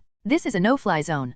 Please immediately identify yourself and land for processing." Listening to the clear call on the radio, Mikasa couldn't help but grabbed my arm nervously. "Gavin, what shall we do now? I'm lucky enough to be here without incident. Then I will pave the road with steel and blood." I stretched out my hand and pressed Mikasa's head, staring blankly at the bottom and said, "The raid begins, all the airship is free to change its attack, and the camouflage can now be removed." With an order, the sound of machine guns and explosions immediately sounded, and the battle started immediately. Mostly because of our surprise attack and the emptiness of the defensive forces in Warkton City, the enemy's counterattack was not strong, and it did not slow down our progress at all. It was found that the enemy airship is taking off. There are 6 in number, all of which are medium-sized airships. At this moment, Yake suddenly reported that Su Jinkan raised his eyebrows when he heard the words, 6 ships. It seems that they are starting to move. That's it. Use the rocket nest to cover the blow. I ordered immediately. The 5 airships that took off from Parady Island were all large-scale airships, and they were also enhanced models, and the airship was also equipped with the nth generation version of the rocket nest of the mine gun. A round of salvos can be worth a heavy artillery battalion. An airship can launch 3 rounds, and most of these preparations are for the purpose of dealing with the enemy airship. Knock them down before they can threaten us. I waved my hand and said, now all airships in the world deal with attacks basically by carrying them hard, and the powerful rockets happen to be their nemesis. Whoosh, whoosh, whoosh. Before the 6 airships of the 1st Brigade were completely lifted off, our airship had adjusted its angle to aim the rocket nest mounted under the airship at them, and then accompanied by the harsh whistling sound, a large number of rockets were unhappy. Fly to them at a slow speed, and an average airship can push up to 5. Due to the angle of the cannon and the speed of the airship, the soldiers on the 6 airships could not do anything about this situation. They could only desperately watch the rockets get closer and closer to their airship, and then, boom. The 6 airships were all hit by rockets and turned into fireballs in midair, falling to the ground, like 6 brilliant fireworks, except that they were blown to pieces together with the officers and soldiers of the 1st Brigade and those who were just watching the situation. The hearts of the citizens of Murray. The crash of 6 airships and the heavy losses of air defense forces marked the destruction of the Nwarkton Air Defense Circle. The culprit of the 5 ships that caused this situation was to continue to fly into the city with majesty and start throwing leaflets on the ground. A Murray citizen suddenly bowed his head and stooped to pick up the leaflet after a long time in a daze. The leaflet represented the dazzling and terrifying signs of the sword and plough of the Second Empire of Eldia at this time. While feeling extremely angry, the Murray citizen couldn't help but have deep doubts in his heart. Why do we encounter such a situation? Isn't Murray a superpower? Why can the enemy easily trample on the dignity of our country? Why is our so-called extremely powerful Murray army vulnerable to the enemy? The doubts constantly pouring from his heart made the citizens feel confused for a while. He raised his head and looked at the sky in a daze, not knowing what to do for a while. Go ahead and target the minaret in the Rebelio area. Yake ordered, while Su Jinkan and I were instructing everyone to throw out the flyers. A part of it was scattered in the city first, and most of the rest happened to be scattered in the Rebelio area. Inside. Anyway, the printing of the flyer doesn't cost much, and it doesn't take up much space and weight to carry it. However, the power it can sometimes exert can be many times greater than a bomb of the same weight. Looking at it with eagle eyes, the minaret in the Rebelio area is clearly visible. As the tallest building in the area and still in the center of the square, its existence itself is extremely eye-catching. It's just that the terrain is very unfriendly to us. After all, the square means almost no obstacles. We can only make bunkers by ourselves, otherwise we will suffer heavy casualties in the exchange of fire with the enemy. It just so happens that the tower can be blown up and used to build a shelter. Su Jinkan looked at the black spire and said to himself, we have enough explosives this time. The airship lowered its height, and a group of people went down to evacuate the civilians in the Rebelio area, creating some confusion for our enemies so that they would not be so easy to enter. As the airship approached the spire, I immediately looked back at the soldiers and commanded. At the same time, he gave Yake a wink, and Yake immediately understood him, and then cooperated and said, Eldia Team 1 to 5, check the 3-dimensional mobile device, follow me to evacuate the civilians. If you want to promote the goodwill of the Erdia Second Empire to the Eldia compatriots in the shelter, it is necessary to work hard to reduce their casualties, and at the same time highlight the brutality of Murray. You can't have your hands covered with their relatives and friends. The blood makes them believe that you are friendly, and that will only take the name of the devil declared by the Murray government. Therefore, the actions of the Eldia people in the evacuation shelter are very important. Although the evacuation process will not make them feel good, I believe they should be grateful to us afterwards. Yake, I stopped Yake before he jumped off the airship. Be careful, they are basically brainwashed by Murray. Don't let anyone down. Rest assured, I will. Yake was silent for a moment, then looked at my eyes and nodded, then jumped off the airship, controlled the 3-dimensional mobile device and left my sight. Don't die. I just said the second half. In other words, with a helpless sigh, I returned to my post. This time I went to fight in the enemy camp, and I couldn't take care of the others. In a few minutes, the airship finally reached the destination of our trip, the Black Spire. The airships took turns to land and lay down the personnel. The engineering team quickly installed explosives to prepare the tower, and the combat team took control of the square as soon as possible. I scanned the ground for a round and then ordered. The 5 airships immediately began to execute the order, alert and decentralize equipment and personnel. Prepare for battle. According to the information obtained by contacting Kenny more than 10 minutes ago, only the Murray No. 1 Air Defense Counterattack Brigade is stationed outside Nwarkton. Other units have been mobilized by the decoy plan, but even so, a brigade-level organization still has at least 4,000–5,000 people, usually around 6,000 people. By no means are only 200 people can compete. In such a battle, even if Kenny and the others participated in the battle, they would not have much effect, so I just let them continue to lurch in the city and look for opportunities to create chaos. Leave the rest to us. At present, on the battlefield, we have the advantage of Air Force and the advantage of getting familiar with the terrain on the battlefield first, as well as the time lead to lay out the line of defense first. After all, the Murray 1st Brigade was stationed outside the city, and it took a lot of time to rush into the city, and they were definitely not familiar with the Rebrio area, because the noble Malays would not be willing to go to the low. Even if you can get a map, the asylum where the LD people are located is not as good as knowing it on the spot. Besides, it may not be possible for the Malays to bother to draw a map for the asylum. The Murray 1st Brigade has the advantage of numbers and heavy equipment for us, and they also have the advantage of time. The longer the battle is delayed, the more disadvantaged it is for us. The landing of the airship made me interrupt my thinking a little, and cast my eyes on the square that was rapidly preparing. In just a few minutes, the soldiers had completely controlled the square and began to look for materials around to build a defensive position. The engineers were giving the spires.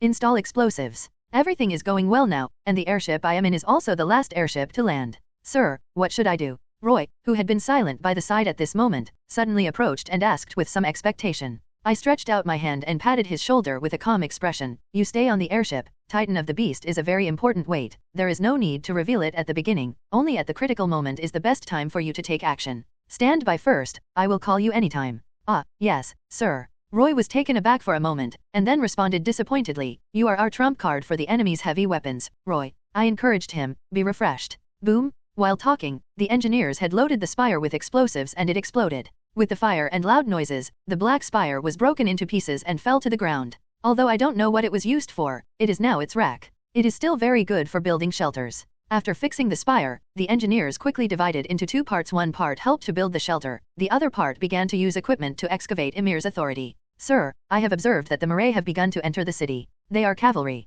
A Middle Eastern coalition soldier who was in charge of guarding on the airship reported to me. Leave 2 airships to continue to control the overall situation, and the other 3 airships are free to move against enemy. I nodded and ordered, and stepped off the airship. Go ahead. Yes, sir. The soldier saluted me and then turned to deliver the order. Now is our time to attack. Boom, boom. In the methodical preparations of the various ministries, the sudden sound of gunshots instantly aroused everyone's alertness, and the sound of opening the insurance for a while was endless. Mikasa, go and see the situation, go and get back quickly. I immediately turned around and shouted. At the critical moment, I still need to dispatch reliable people to make me feel relieved. Understood. Mikasa responded, and immediately rushed to the direction of the gunfire. With her strength, even if there is an ambush, she can retreat all over the body. The high mobility of the 3-dimensional mobile device is enough for her to quickly obtain information. The sentry police succeeded, the others continue their mission. Su Jinkin automatically took over my command to maintain order. The soldiers quickly returned to work calmly after a little nervousness. After all, they were all elites selected by the 3 armies.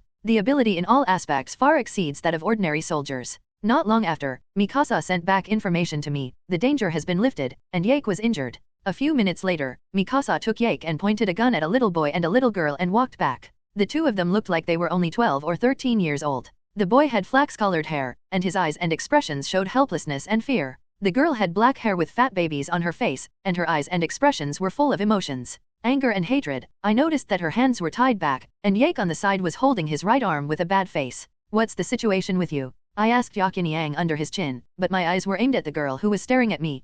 I was accidentally attacked by this guy with a gun while evacuating the crowd. Who would want such a kid to have a gun? Yake took a deep breath and looked a little ugly. He pointed at the girl with his left finger, then took out a revolver and handed it to me. Gun. I reached out and took the pistol and took a look at it, then raised my head to look at Yake. How is the injury? It's mostly healed with the healing spell card. It's not a problem. Yake shook his head and replied, what about this boy? I turned to look at the boy who was standing on the girl's body with a nervous expression. Seeing my gaze, he immediately shrank his neck. Originally, I subconsciously took a gun and counterattack would kill the little kid, but this kid threw out to save her and surrendered to me, and then Mikasa came. Yake glanced at the boy and said, looking at him, the look and feel is pretty good.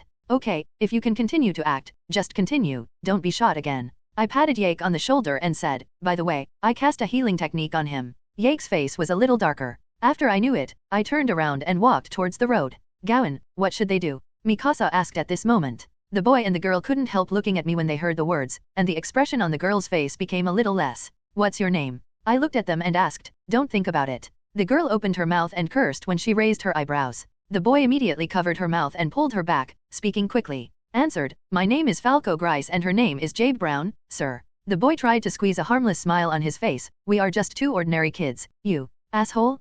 Falco, you traitor. At this moment, the girl suddenly twisted her body to make a profit. He opened the boy's hand and shouted angrily, "You demons? It's because of your existence that we, Eldia, will be hated by the world." The girl yelled, rushing to bite me with her teeth, and she was a little dazed by the surname Brown. I took a step back subconsciously and didn't stop her. Boom! Just because I didn't do it doesn't mean that Mikasa wouldn't do it. Seeing Jiabai pounced on me, she immediately snorted and kicked her legs on her stomach. Vomit? Jiabai spit out a mouthful of sour water and flew back and fell to the ground. This was the result of Mikasa's effort, otherwise that kick could kill her. "I will kill you next time," Mikasa said coldly in front of me, her eyes full of murderousness. "I'm very sorry. I promise she won't do this again next time." Falco hurriedly ran to next to Jiabai, then bowed to us and said, "Ahem." Falco, Jiabai coughed painfully, but the firmness in his eyes remained unchanged. "Don't beg for mercy from those demons, if you have the patience, cough. They just do it." Mikasa's pretty face was cold and planned to continue to teach Jiabai some lessons. I quickly grabbed her, and at the same time looked at Falco and asked, "What is the relationship between Rainer Brown and her?" "Rainer is Jiabi's uncle." Far could not help but be stunned when he heard the words, and then replied. The chill on Mikasa's face was relieved, and I took a step back and fell silent, but my expression was a little complicated. Soldier Rainer and I are close friends, but I killed him as a Murray warrior, and now I meet a girl who is also his niece, which is really hard to face. Da-da-da. There was the sound of machine guns firing from a distance. Obviously the airship unit had already engaged with the first batch of horseman cavalry troops entering the city. I turned my head slightly and glanced at the other side with a peripheral light, and then looked at Mikasa. "Mikasa, you take them to the back and tie them up, and find someone to watch them if you can. We don't have any extra time to waste on them." "Understood." Mikasa immediately took 2 steps forward and grabbed Jiabai's collar and lifted her up, then looked at Falco and said, "Follow me, you will be fine with Gawaine's order. The existence of airships can only hold a small number of troops, and they will have to retreat temporarily after the large troops of the Murray come in. The best way to use a small number of troops against the majority is to take the initiative to attack and guerrilla warfare, but unfortunately our goal it is Emir's authority. Before it is discovered, we can only stay in place like a nail and cannot move. As for the division of troops, everyone is not familiar with the Ribeiro area. It's okay to do the evacuation work now, but it is a question of whether you can find a way back after the fight. Gavin, the personnel have basically been evacuated. As for those who insisted on hiding in the house, we have nothing to do for the time being." At this moment, Yake used the summoning talisman to report, and I responded and ordered that don't worry about them anymore and start laying traps. If you know a lot about the terrain now, you can attack the enemy on the spot and then retreat. Don't fall in love with them, save time and get lost. It's over. Yake understands, it's over. Yake cut off the communication and started to work, while the sound of machine guns firing and gun counterattacks in the distance was still ringing. As long as the sound did not stop, the enemy would not be able to survive temporarily. The cavalry lacking weapons did not. Threatening the airship's ability, only one-sided slaughter greeted them. The severely damaged cavalry squadron spontaneously dispersed. The 3 airships were quite incapable of this situation, but their purpose had been achieved, and they could stop all enemies by guarding the gate.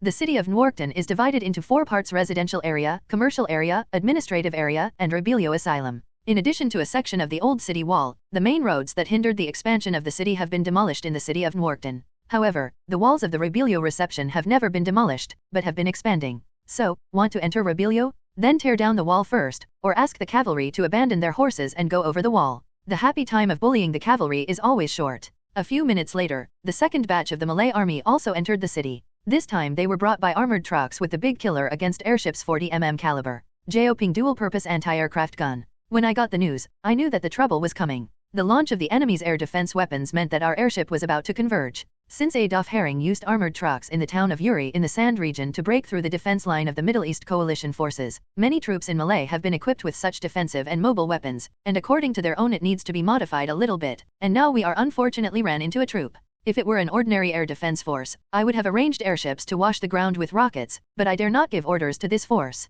After all, if I missed 1 or 2 vehicles and hid in the dark, I would shoot a black gun at a critical moment. I can hardly imagine such a scene. I don't even want to stage a deadly guard Liberio or Nwarton breakout after the airship fell. Back then, there were 300 Spartan warriors in the Hot Spring Pass, and 800 warriors in the Four Lines warehouse. Well, it still occupies the advantage of the terrain. I have only 200 people in my game, and the location is not at all good. I can't afford to gamble at all. The line mixing mine has been set up. Retreat to the surroundings of the square. XCOM voice came from the messenger card, and several figures swiftly controlled the 3-dimensional mobile device to fly away from the gate of the Rebelio area, each in Rebelio. The teams that arranged traps in the district also returned to the square, except for a small number of them. A few minutes later, the unimpeded armored truck team slammed open the gate of the Rebelio district, and then, boom! With the boom that resounded throughout the city, a mushroom cloud held up.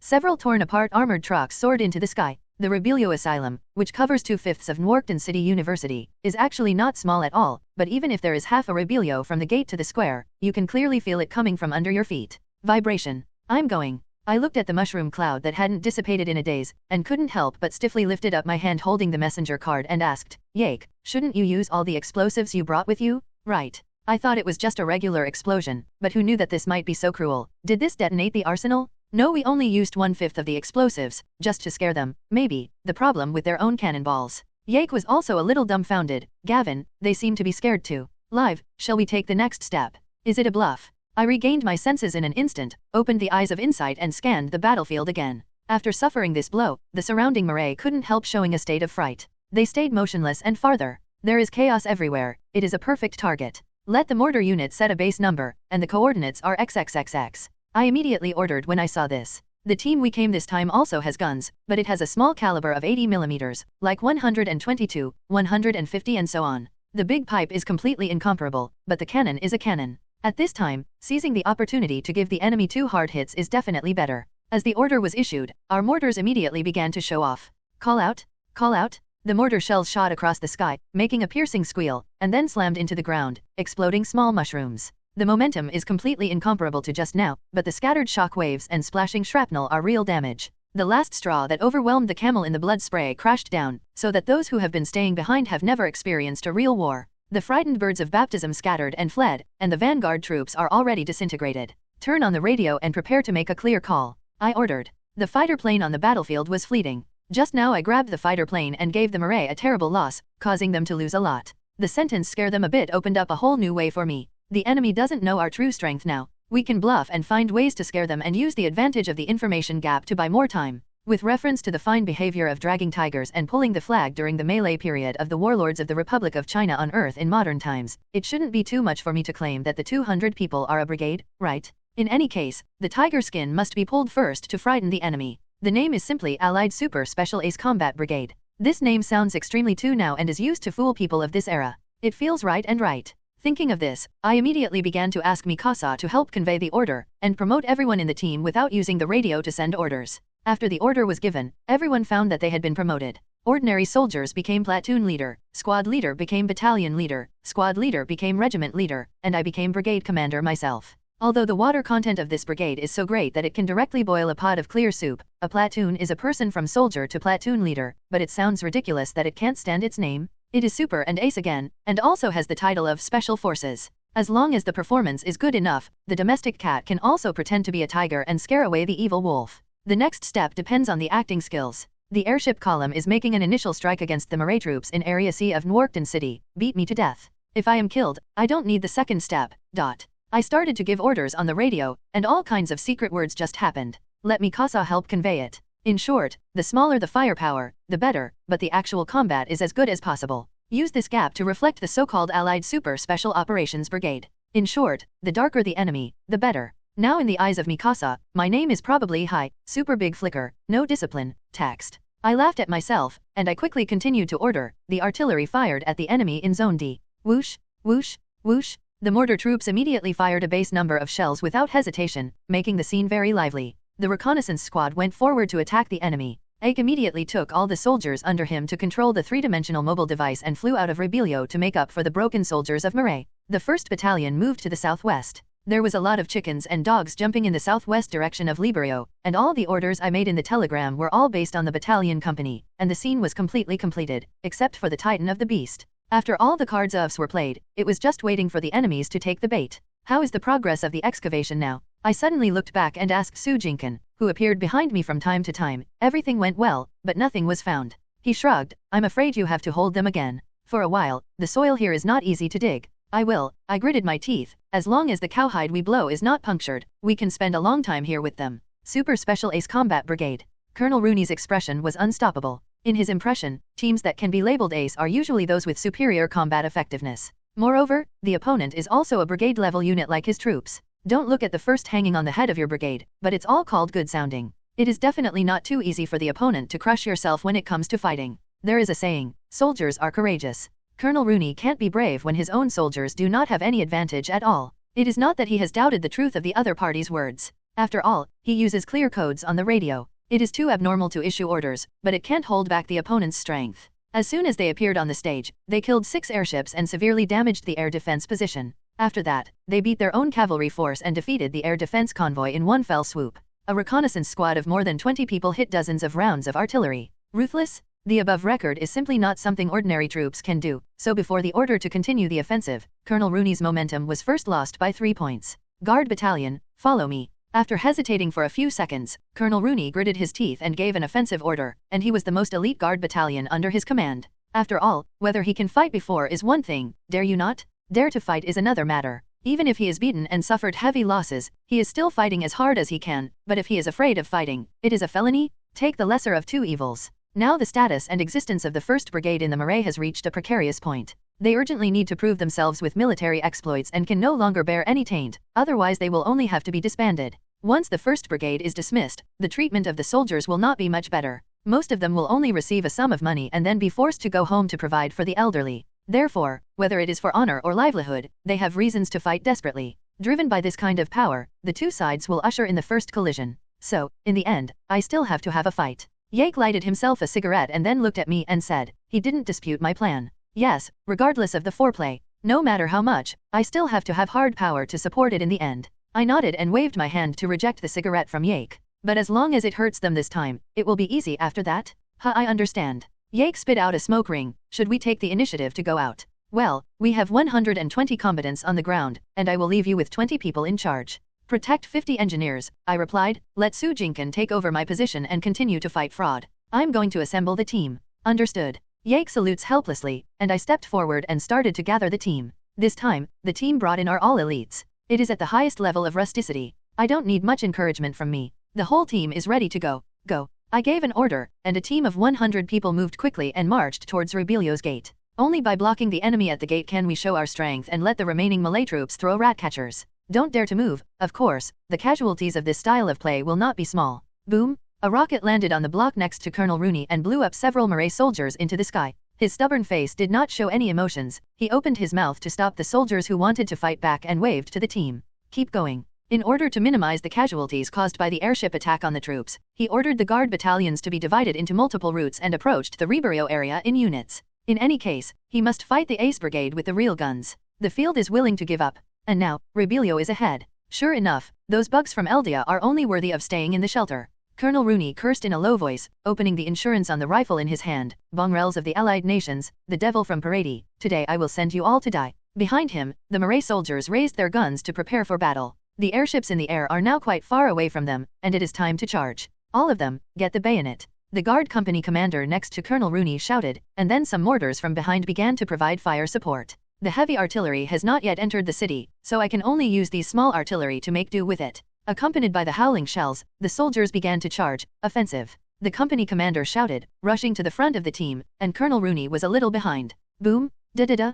A few seconds later, gunfire suddenly sounded, and 2 Marais soldiers fell to the ground instantly. The casualties of each other were unknown, and the 2 sides finally went into battle. Call out! Call out! The cannonball slashed across the sky and made a harsh whistling sound, hitting the ground one after another. Boom! Boom! Every explosion meant that at least 1 Marais soldier had lost his life, but Colonel Rooney was unwavering. In his opinion, the enemy's artillery fire was not violent, and they had no way out. Class 1, go, the guard company commander shouted, and a dozen people quickly ran out of the team and rushed to the door alternately covering them. At this time, the gate of the original shelter has been razed to the ground by the explosion up to 30 meters in its radius, and the charge is naturally very conspicuous without any cover. Da-da-da! A machine gun hidden in the disused grip suddenly fired violently, sweeping the 3 Marais soldiers to the ground, and the remaining few people slumped down and fired back. Fire cover, second shift and third shift, go. The company commander ordered with a cold expression, and the machine guns in the team began to roar at this time. Under the cover of the machine guns, the team of more than 20 people immediately rushed forward.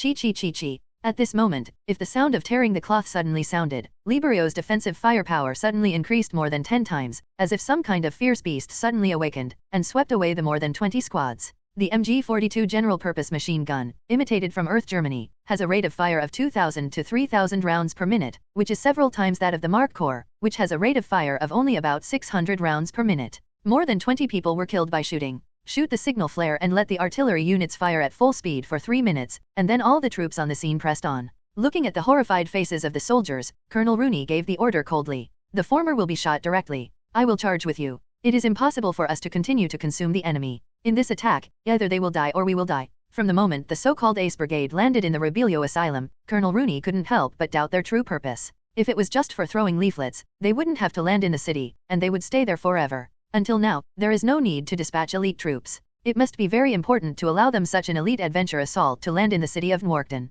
Although they don't know what their goal is, they must not be allowed to succeed. The longer the delay, the more disadvantageous. Boom! The stormy shells smashed into Reberione, and the artillery who were ordered to fire desperately to increase the density of shelling to a terrifying point, even though the airships had locked their positions and were ready to fire. Also ignore the transfer. In contrast, the enemy's artillery counterattack was as weak as a weak moan. Even if the results of the battle were not known, the colonel knew that the opponent would definitely lose a lot. Boom boom boom. Finally, the roaring rockets violently interrupted the firing of the artillery, and the entire mortar position turned into a sea of flames, but before that, the artillery had already suppressed the enemy and completed their mission. Hundreds of Marais soldiers rushed into Liberio with intermittent machine gun fire from mortar fire, covering their hand grenades or bullets to any place where they thought there might be an enemy, and their enemies were too. It also fought back from various unexpected places. The 500-man guard battalion went through a series of killings, including airship strikes, artillery coverage, and machine gun shooting. At present, only 197 people remain intact. If the usual heavy casualties were enough to completely collapse the troops, they have already killed them. After seeing it, and there is no way out, I can only fight hard. Having paid such a heavy price but has not been able to figure out the reality of the opponent until now, Colonel Rooney was extremely unwilling, and the steady flow of troops from behind gave him more confidence and allowed him to continue the offensive. Is there only 64 people left? After the new round of counting, my face was so gloomy that it almost dripped water. Don't look at it now, we seem to be able to press the Marais to the ground easily. It looks very powerful. But under this scenery, there were heavy casualties on our side. As long as this kind of street fighting lasts for more than 10 minutes, there will be basically no living people on our side. According to the reconnaissance of the Feiting, it will take about 10 minutes for the enemy's heavy weapons to enter the city. Before that, Roy could not move. It seems that I can only play. Grenade, a Middle Eastern coalition soldier yelled, struggling to throw out the grenade in his hand. The grenade exploded in the air and turned into flying shrapnel, blasting 3 Malay soldiers to the ground, but he didn't wait for him to smile. The hot bullet pierced his neck, blood gushing out like a stream of spring water, and the coalition soldiers subconsciously held Wu's neck and fell to the ground, with an expression of error on their faces, and soon lost their vitality. Boom! The door of the hiding room was smashed open by 2 Marais soldiers. Before the guards next to me fired, I quickly shot them and killed them. The shooting skills in the past few years have not been in vain. Let the deputy captain take over my command and shrink the line of defense first, I ordered, and pulled out a Titan spell card from my belt. This thing is now consumed on the front line so much that I can't use it casually. Boom! With a loud bang from the sky and the dazzling yellow lightning, Gao Wen's version of Kaizi's Titan slowly stood up from his kneeling posture amidst the rising steam. Such a high-profile way of appearance instantly attracted the eyes of everyone. Although the Titan spell card has precious raw materials, the production success rate is not high, the production is low, the cost is high, and the time is long, but it is undeniable that its cost is absolutely worthwhile, and it is a must-have choice for headwinds. Jew, Titan. Colonel Rooney, who had sneaked back into the armored truck and was holding his binoculars, suddenly widened his eyes, his chin almost fell to the ground, and his heart was immediately desolate. He is now you don't have any weapons specifically designed to deal with Titan. Compared with the Middle East Coalition's anti-Titan artillery armed to the platoon and anti-Titan guns equipped to the squad, Mal's anti-Titan weapons and equipment can be described as very few, let alone platoon units. There are not many anti-Titan weapons even for regiment-level units. After all, before the birth of the Second Empire of Eldia on the island of Paradi, it was Marais who used the power of Titan to bully others, and how could anyone use the power of Titan to reverse it? When dealing with them, the anti-Titan equipment was just used to pretend to make the soldiers feel at ease. Although the military urgently installed anti-Titan guns in the army after joining the war on Marais at Paradi Island, the troops guarding the capital also increased the number of installations due to the last incident, but unfortunately the anti-Titan gun of the 1st Brigade was still outside the city with the heavy equipment. There is no anti-Titan equipment. You let me use my head to block the armor of Titan. Or do I expect the soldiers under my team to be able to deal with it with explosive packs and cluster grenades? After roaring, Kaizi's Titan rushed to his own position with an unstoppable force. Colonel Rooney had already figured out where to bury himself when he died, and for the first time faced the number 1 in Titan. The soldiers in the brigade were even more unwilling to fight. Last time in Nwarkton City, the Warhammer Titan was blocked by 1 enemy and 5 soldiers only need to deal with human form opponents. Even if they can use the device to fly around, they are still in the range. Inside. But this time, boom! Kaizi's Titan rammed through a house in a brutal posture and slammed into a gathering point of Marais soldiers. The feet covered by bone armor were trampled several times and they were slaughtered, blood and mutilation. Broken arms splashed around, making the position like a slaughterhouse. Da-da-da. A nearby Murray machine gunner turned his muzzle and fired at Kaiser's Titan for the first time, but the bullet hit the bone armor, leaving only a few dents and dots of sparks. Kaiser's Titan, he picked up a rock and smashed the machine gun position, then rushed to the next target. Where Titan has passed, there is only death and destruction. It is clearly just a head of wisdom. Titan is more lethal than an army. Like a tiger entering a flock of sheep, all obstacles in front of me have been removed by me. This feeling of invincibility made me extremely happy.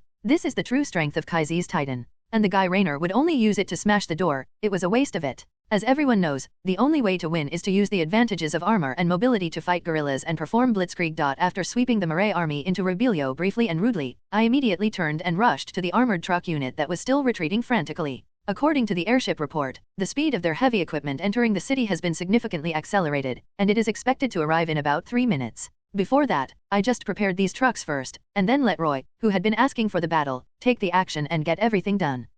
I controlled Kaiser's Titan with a roar, and then crashed into a wall of the shelter to chase the target. Although it has been the habit of spitting out Aaron that you must yell before you start, it is undeniable that roaring in a chaotic battle can indeed boost your morale and deter the enemy. For example, now, after Kaiser's Titan roared, many Murray soldiers around were shocked. Some even gave up their resistance and dropped their weapons and hugged their heads and squatted on the ground waiting for death. Bang da da da boom. Seeing my approach, various bullets and shells immediately greeted Kaiser's Titan head, face and torso enthusiastically, hitting the bone armor with a sound. After a few hard shots, I immediately controlled Armor's Titan to crash into a street through a house, ignoring the armored truck soldier who kept firing at him on the street, and hit the armored truck with a fist. On the cab, it rolled forward out of control, and the road ahead was instantly unobstructed, so that I could continue to charge. Colonel Rooney was trembling uncontrollably while sitting on the armored truck, and even the muzzle of the gun he held tightly in his hand was trembling, which made people worry about whether his pistol would suddenly go off and hit others or injure others. Yourself. Demon, demon, demon. The colonel kept chanting these 2 words repeatedly, and his spirit was on the verge of collapse, as if he would lose control of himself in the next second, raising his gun and committing suicide.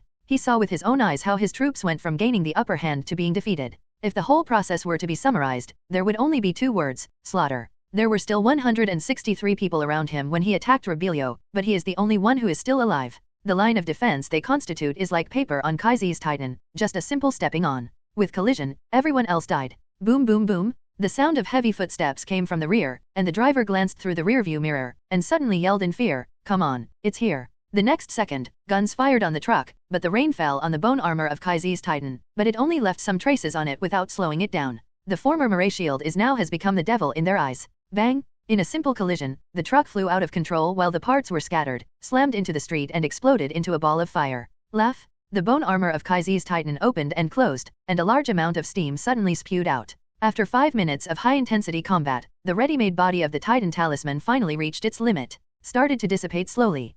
It's done. I sighed softly and pulled myself from the back of the neck of Titan, listening to the report that the enemy's heavy equipment from the airship in the messaging card had basically entered the city. The corners of my mouth I couldn't help but curl up a cheerful arc. Notify Roy, you can do it. Roar. Boom. The roar and roar sounded almost indiscriminately. After the dazzling yellow lightning, the gibbon-like beast Titan slammed into the city of Nwarkton, before determining his basic orientation and target location. Later, it reached out and picked up a piece of ruin and posed and threw it at the target. Before becoming the Titan of the Beast, Roy's skill in throwing grenade was also well known in his army, and he was also nicknamed God Pitcher. Now it is natural to throw in the form of Titan. Not bad. Large and small rubble slashed in midair, like shells covering the approximate direction where the heavy equipment of the Murray army is located. The small stones fall first, while the larger ones fly farther. He destroyed houses, killed people, and smashed corpses, and smashed a piece of life. Boom, boom. Before being hit, only 2 cannons reluctantly fought back, but they all missed their heads and only blew up a few houses. After that, the entire army was declared annihilated. In order to ensure Roy, he cast another round to make sure they had no more livelihoods. Since we rushed into the city of Nwarkton to control Rebelio and started to drive the Eldia people out of the shelter, the Malay side was also carrying out an emergency evacuation of residents, without stopping. So the destruction we just did not affect many Malay residents. Those who can withdraw must have left long ago. As for the few unfortunately affected by us, I can only say sorry without guilt. After all, my sympathy is not so cheap, it can be surplus to the point of giving alms to the enemy. This is war. I stepped on the corpse of a Malay soldier with my boots and sighed to myself. I didn't care about their tragedy at all. You must know that the situation in the Troost area was much worse than them. After the heavy equipment was simply and directly destroyed by throwing in the Titan of the Beast, the Malay troops in the city quickly began to retreat, and then they were defeated by the airship. With the help of Titan, we successfully defeated a brigade of the enemy with 200 troops, killing an enemy several times our own, but at the cost of 77 killed and 41 wounded, and all ammunition was almost exhausted. But this result is much better than I expected. At this point, the battle is basically over, and then just wait for Emir's authority to be unearthed. 10 minutes later, the black box described in Aaron was successfully found. After a brief cleaning of the battlefield, the airship slowly lifted off and started to leave Nwarkton City, while Murray outside the city could do nothing for us. They lost the last chance to save the war and save their motherland. Gawain, is it over? Mikasa asked softly, holding my hand. Yes, it's over. I nodded calmly. Malay's foundation of the country is the Titan power, and now we have successfully taken it away. The battle is set, I said, looking down at the black box in my other hand, guarding the elite of the Wehrmacht by my side. The other two Erdia's airships sandwiched my airship, just to guard this. It says that only the Ancestor Titan can be opened and I can't open it anyway. Because 1/3 of Nwarkton became ruins, thousands of people died in battle, it was like a Pandora's box. After one day, Lance solemnly opened the black box slowly, revealing a piece of yellowed letter paper and a load of white, tail fingers. Emir's finger, swallow it to master Emir's authority and completely control all the abilities of the Ancestor Titan. The price is that immediately, the qualification for immortality is lost, and only 13 years of life are left. Hanji, who stood behind Lance, pushed his glasses while looking at the letter paper and said softly, Lance. I subconsciously held his hand. Farewell, maybe there are other ways. Ha, Gawain, there is nothing to hesitate about this. 13 years, I have earned a few years? Well, if there is no immortality. Lance smiled at me freely and glanced over Eric, Rose, Mark, and others standing aside. We didn't have a choice, did we? He used his right hand. The thumb and index finger squeezed the censored finger, gently shook my hand away, and sent the tail to my mouth. I have already come this far, there is no reason to give up.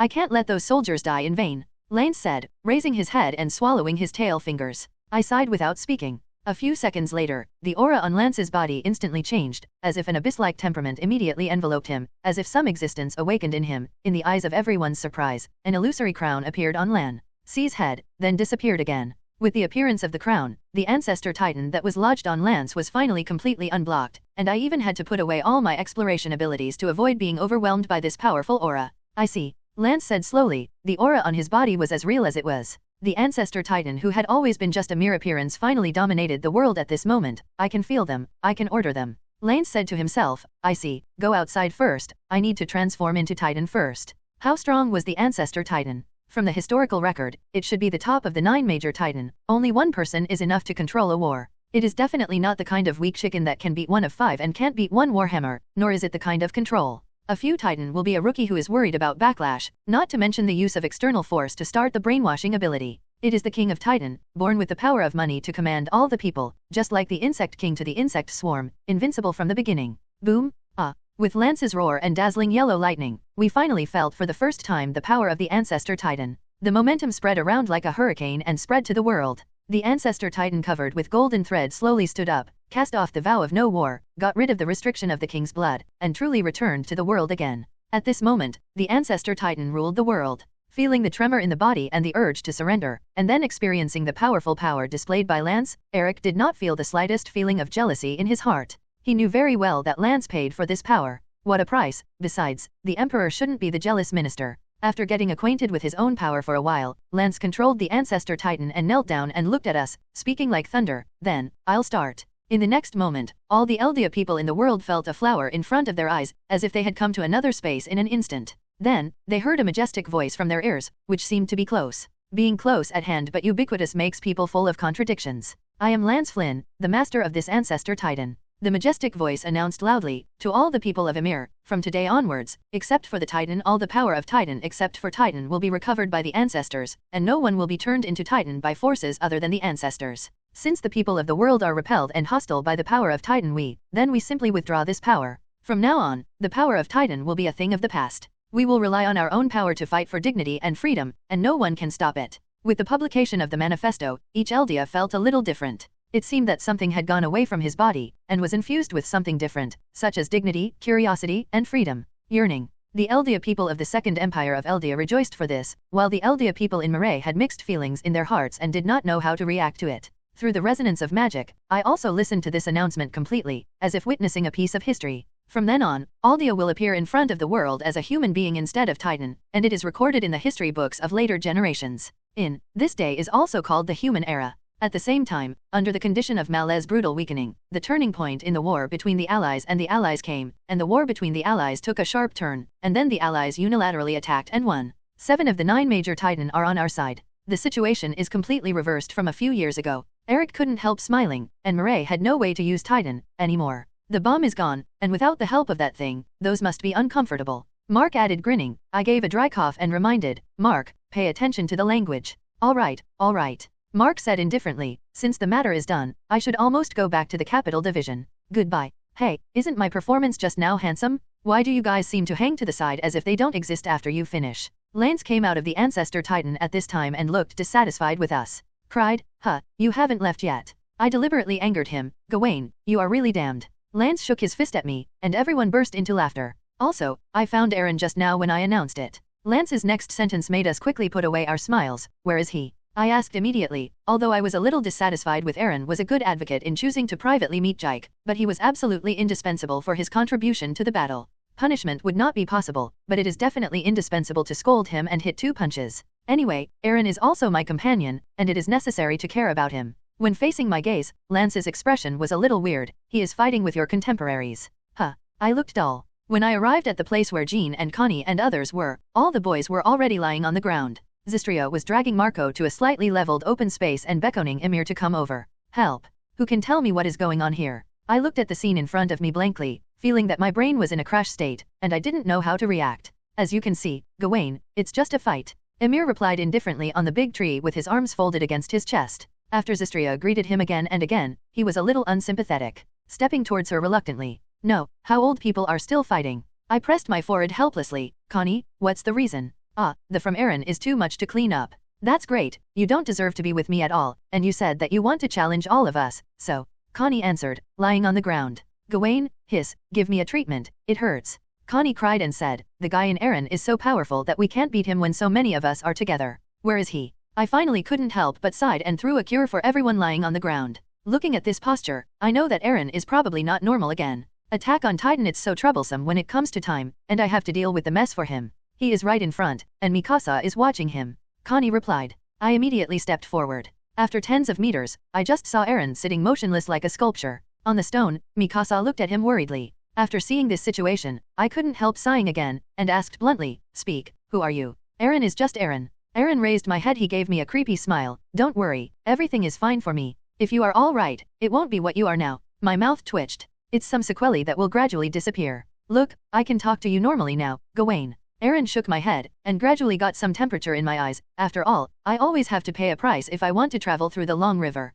My current state is that my brain is somewhat damaged, and it takes some time to slowly recover. It's already a slight price. Thump. Looking at Aaron, which fell to the ground and fainted while talking, I sighed helplessly again. Fortunately, Mikasa pulled Aaron in time at the end so that he did not slam his head on the ground. Really, it's still the same in terms of being strong. I bent over and pulled one arm of Aaron on my shoulder, while Mikasa carried the other arm of Aaron and framed him. Stand up. Aaron, his condition is not very right. Mikasa and I will send him to the medical office first, and you will go there to watch him later. As I walked, I told the others, waiting for confirmation Aaron is completely back to normal, then bring him to me. Ammon is not there now, let him take the command, and Marco will assist. Just in case, you should put on the 3-dimensional mobile device first. If the situation of Aaron is wrong and you want to run, if you do, you will cut off his limbs, understand? Yes. Everyone was taken aback for a moment, and then they responded together, the Diba family. Boom! A wine bottle was smashed to the ground and broken into pieces. The expensive red wine inside was spilled all over the floor. Damn.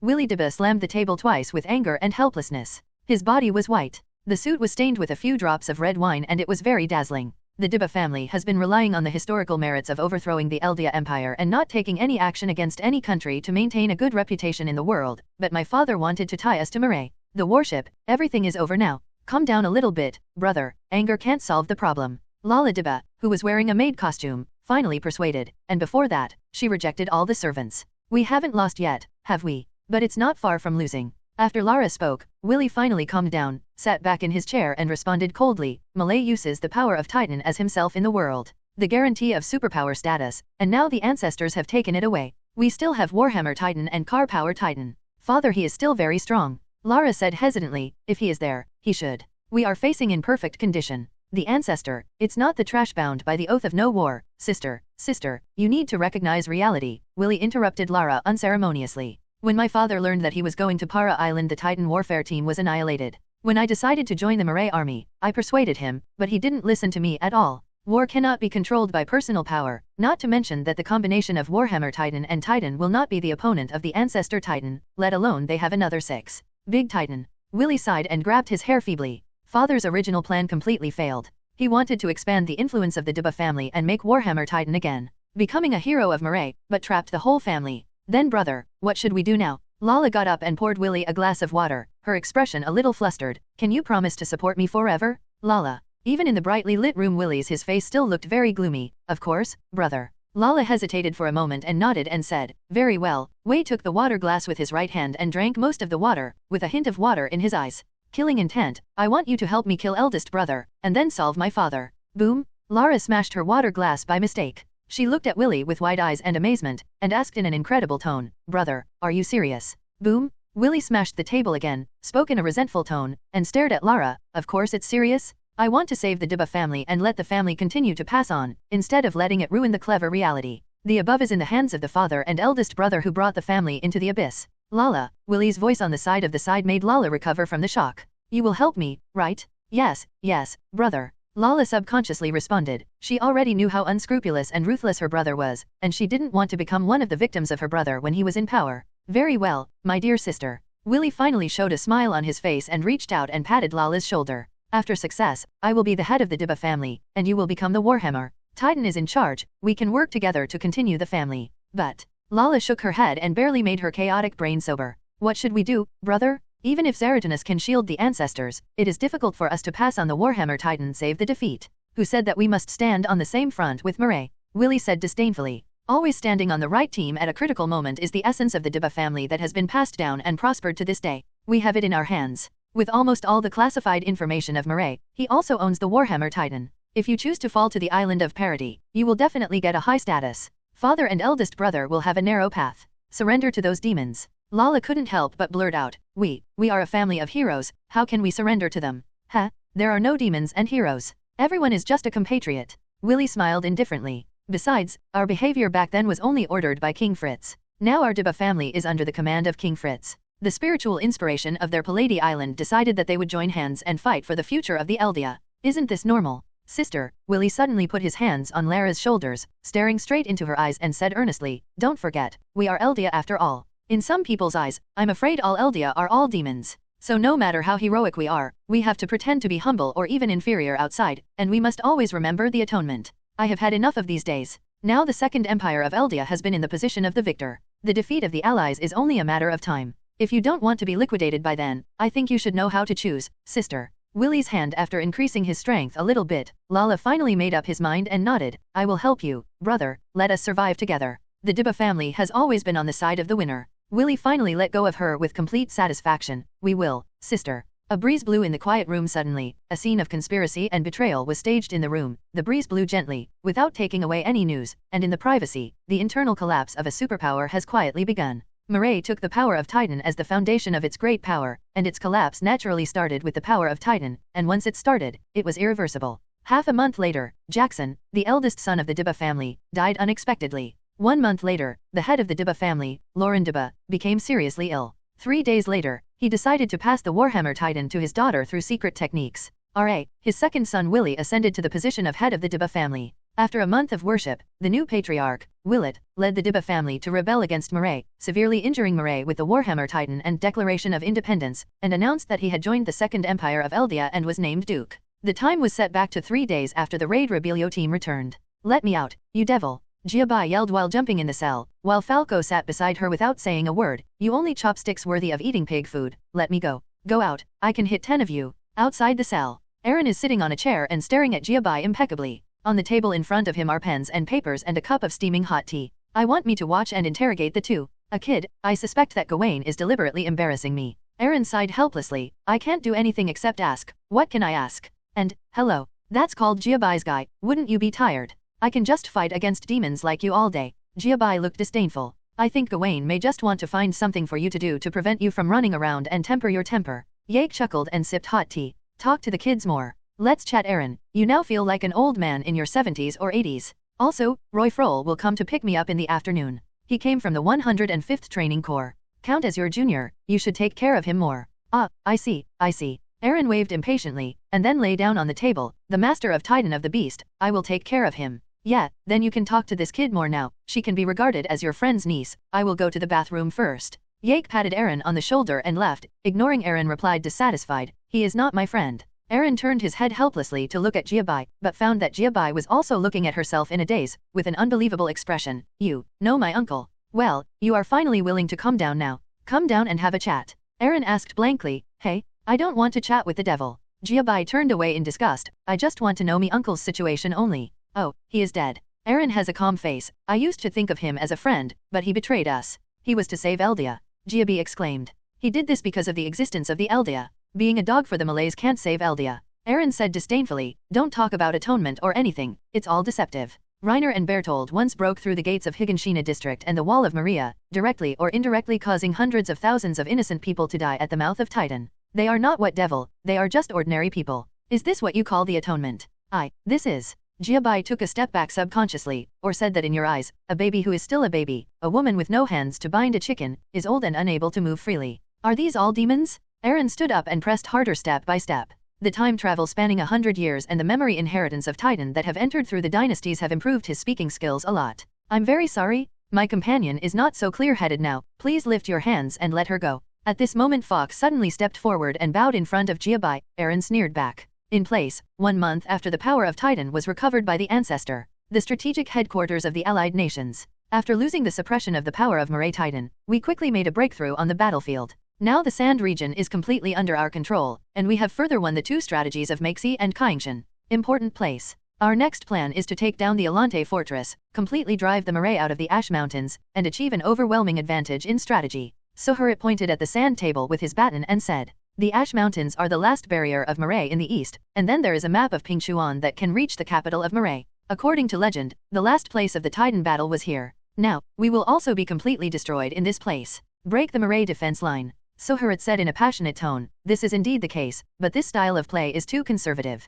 General Miyaka Edhara is Mabit of the Shield suddenly interjected. According to this style of play, the Mirai army is still the main force. What is the advice of General Gong Fengyuan? Suharit was not at all annoyed by this, turned his head and asked faintly. Gong Fengyuan was not polite, reaching out to take the baton in Suharit's hand, and then said, at present we the combined fleet has already gained a huge advantage at sea. We can completely allow the navy to penetrate into the fjord, wait for our army to capture the Alante fortress and then shell the enemy's coastal retreat route, drive them into the Tinka forest, and then use napalm provided by the Second Empire of Eldia was bombed. The prince of the Eldia Empire, Dakar, who was at the end of the road, once ordered the mountain to be set on fire and the entire Ash Mountain range was turned into scorched earth. Now we can burn it again. Gong Fengyuan sneered, if the plan is to succeed, the Mirai will even count. If you don't die, you have to peel off your skin. The 600,000 army should leave them with 100,000 and all the heavy equipment. Let them remember us deeply. Ahem, this plan is really good, so don't mind the old man to add a few more points. After Gong Fengyuan finished speaking, Pixis finally said with a dry cough.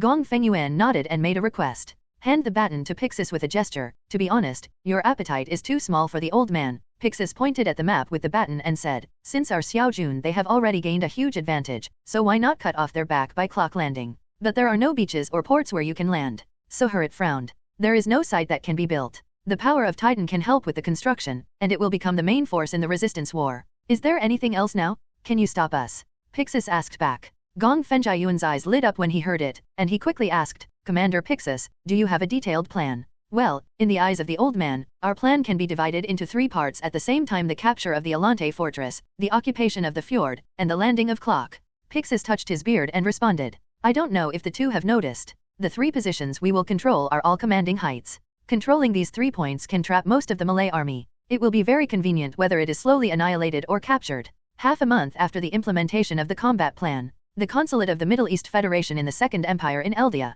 the Alante fortress has been destroyed by the super-large Titan. The Malay navy sunk more than half of the Battle of the Fjord in the last Rumba, and now it can only retreat to Lorraine Bay. The fjord is already under our navies under the control, only the Clock area is not fully controlled yet. Miguel pointed his finger on the desktop and said boredly, the 6 major Titan are dispatched collectively, plus hundreds of Titan spell cards, investigating soldiers, and the Black Front army. There is no need to worry about Clock's side. I held the cup and gently moved inside. The coffee breathes out and the sugar is full. In contrast, I still pay more attention to the Jezos Empire and the Drow Alliance. I took a sip of coffee, and my eyes suddenly narrowed into satisfied loneliness. Their reaction was really suspicious. It's nothing more than work, Miguel said with disdain. A month ago, the offensive was still in full swing, but now the Zal Alliance is stuck in front of our Raton line of defense, attacking twice a day. It's not bad at 9 in the morning and 3 in the afternoon. I think they should almost announce their withdrawal from the Allies and submit a peace request to us after we complete the plan and completely encircle the main forces of the Marae. You can't just leave it alone. If you eat meat, don't forget to share the soup with us.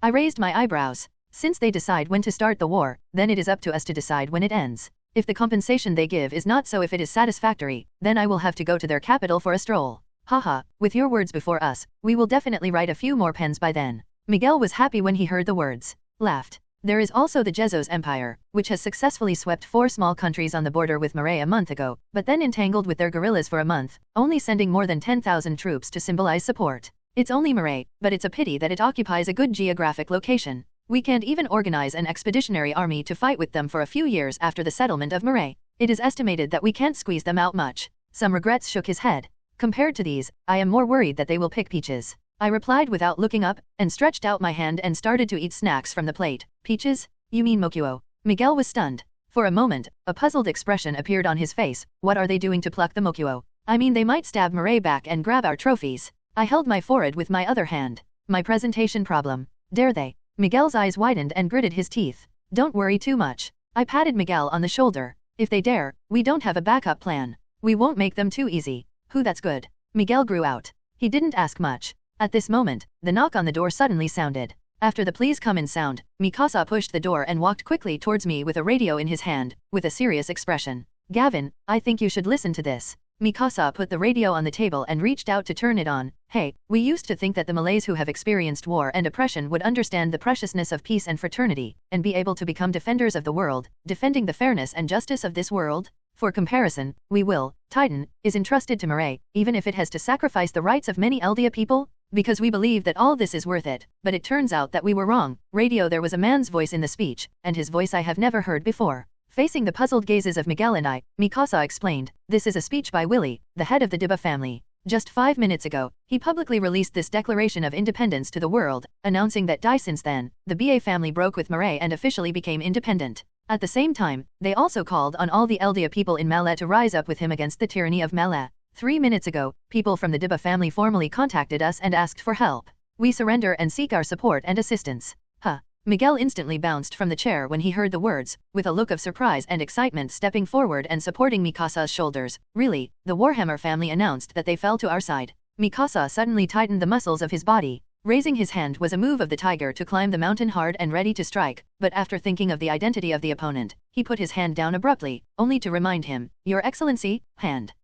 Sorry, I was impolite. Mikhail reacted and quickly let go of Mikasa and bowed slightly to apologize. Then Gao Wen, I have to tell others about this news. Please forgive me. I'm departed first. He turned to look at me, and then hurriedly left. Please. I nodded to Miguel, and only smiled when he left. Then Mikasa, in more detail. What is intelligence? How did you see it? Mikasa unbridledly pulled Mikhail's chair to sit next to me, put her hand on my hand and asked questioningly, Willie is not the same as his father Lurin. The same, but their starting point is basically the same. They are all for the benefit of the Diba family. I don't need to know him and I know that he will have something to do next. After all, we have to show some expressions after we hand in the name certificate. Shrugged and said, starting to play with Mikasa's little hands. Moreover, he should have other maintenance. Mikasa snorted as a response, and did not withdraw his hand and started answering my question. Willie organized the Diba family's guards in the Diba family's fief with a total of 3,000 men, and gathered 2 Eldia troops. Thousands of people, and also mastered an army of subjugators and foreign legions, which totaled nearly 30,000 people, and were fully equipped with sufficient logistics.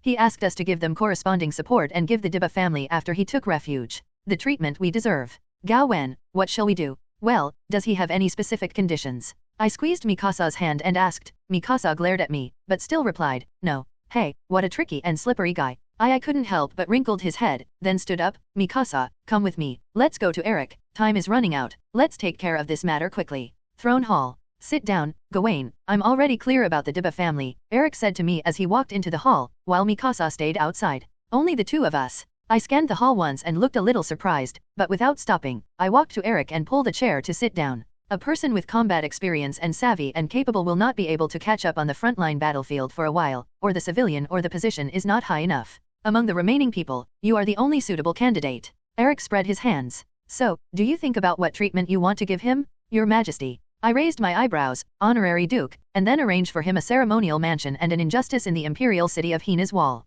The position of the head of the key department. I hope you won't be jealous of Gao Wen. Eric sighed. You have told me the story about the horse bones in the Golden City before. For the first person who voluntarily fell to us and the benefits we have given by the forces cannot be less, so that more people will come to us in the future if we take the Diba family as an example. To be honest, I am really jealous. It took me so long to get my current position, but Willie only took a little effort to get most of it, and we have to give him more than that. I shrugged my shoulders, said, but his face did not show any inconsistency. In addition, we should also allow him to keep his fief and 1,000 or 200 guards, and let him be a real power duke. There is no way, the strength is not enough, we can only give up part of the benefits. Is it too much to give? Eric opened his mouth. It's okay, because he wants to get this, but he has to pay. There was a smile on my face, and I was still here. The word pay increased the tone, send him these benefits, cut off the conditions that the Middle East Federation and Shields intend to give him, and tell him that we can't draw a large force to support, let him lead troops to break through the city of Nworkton. We will send people to seize Lorraine Bay, and they will retreat through the ships of the Marais Navy.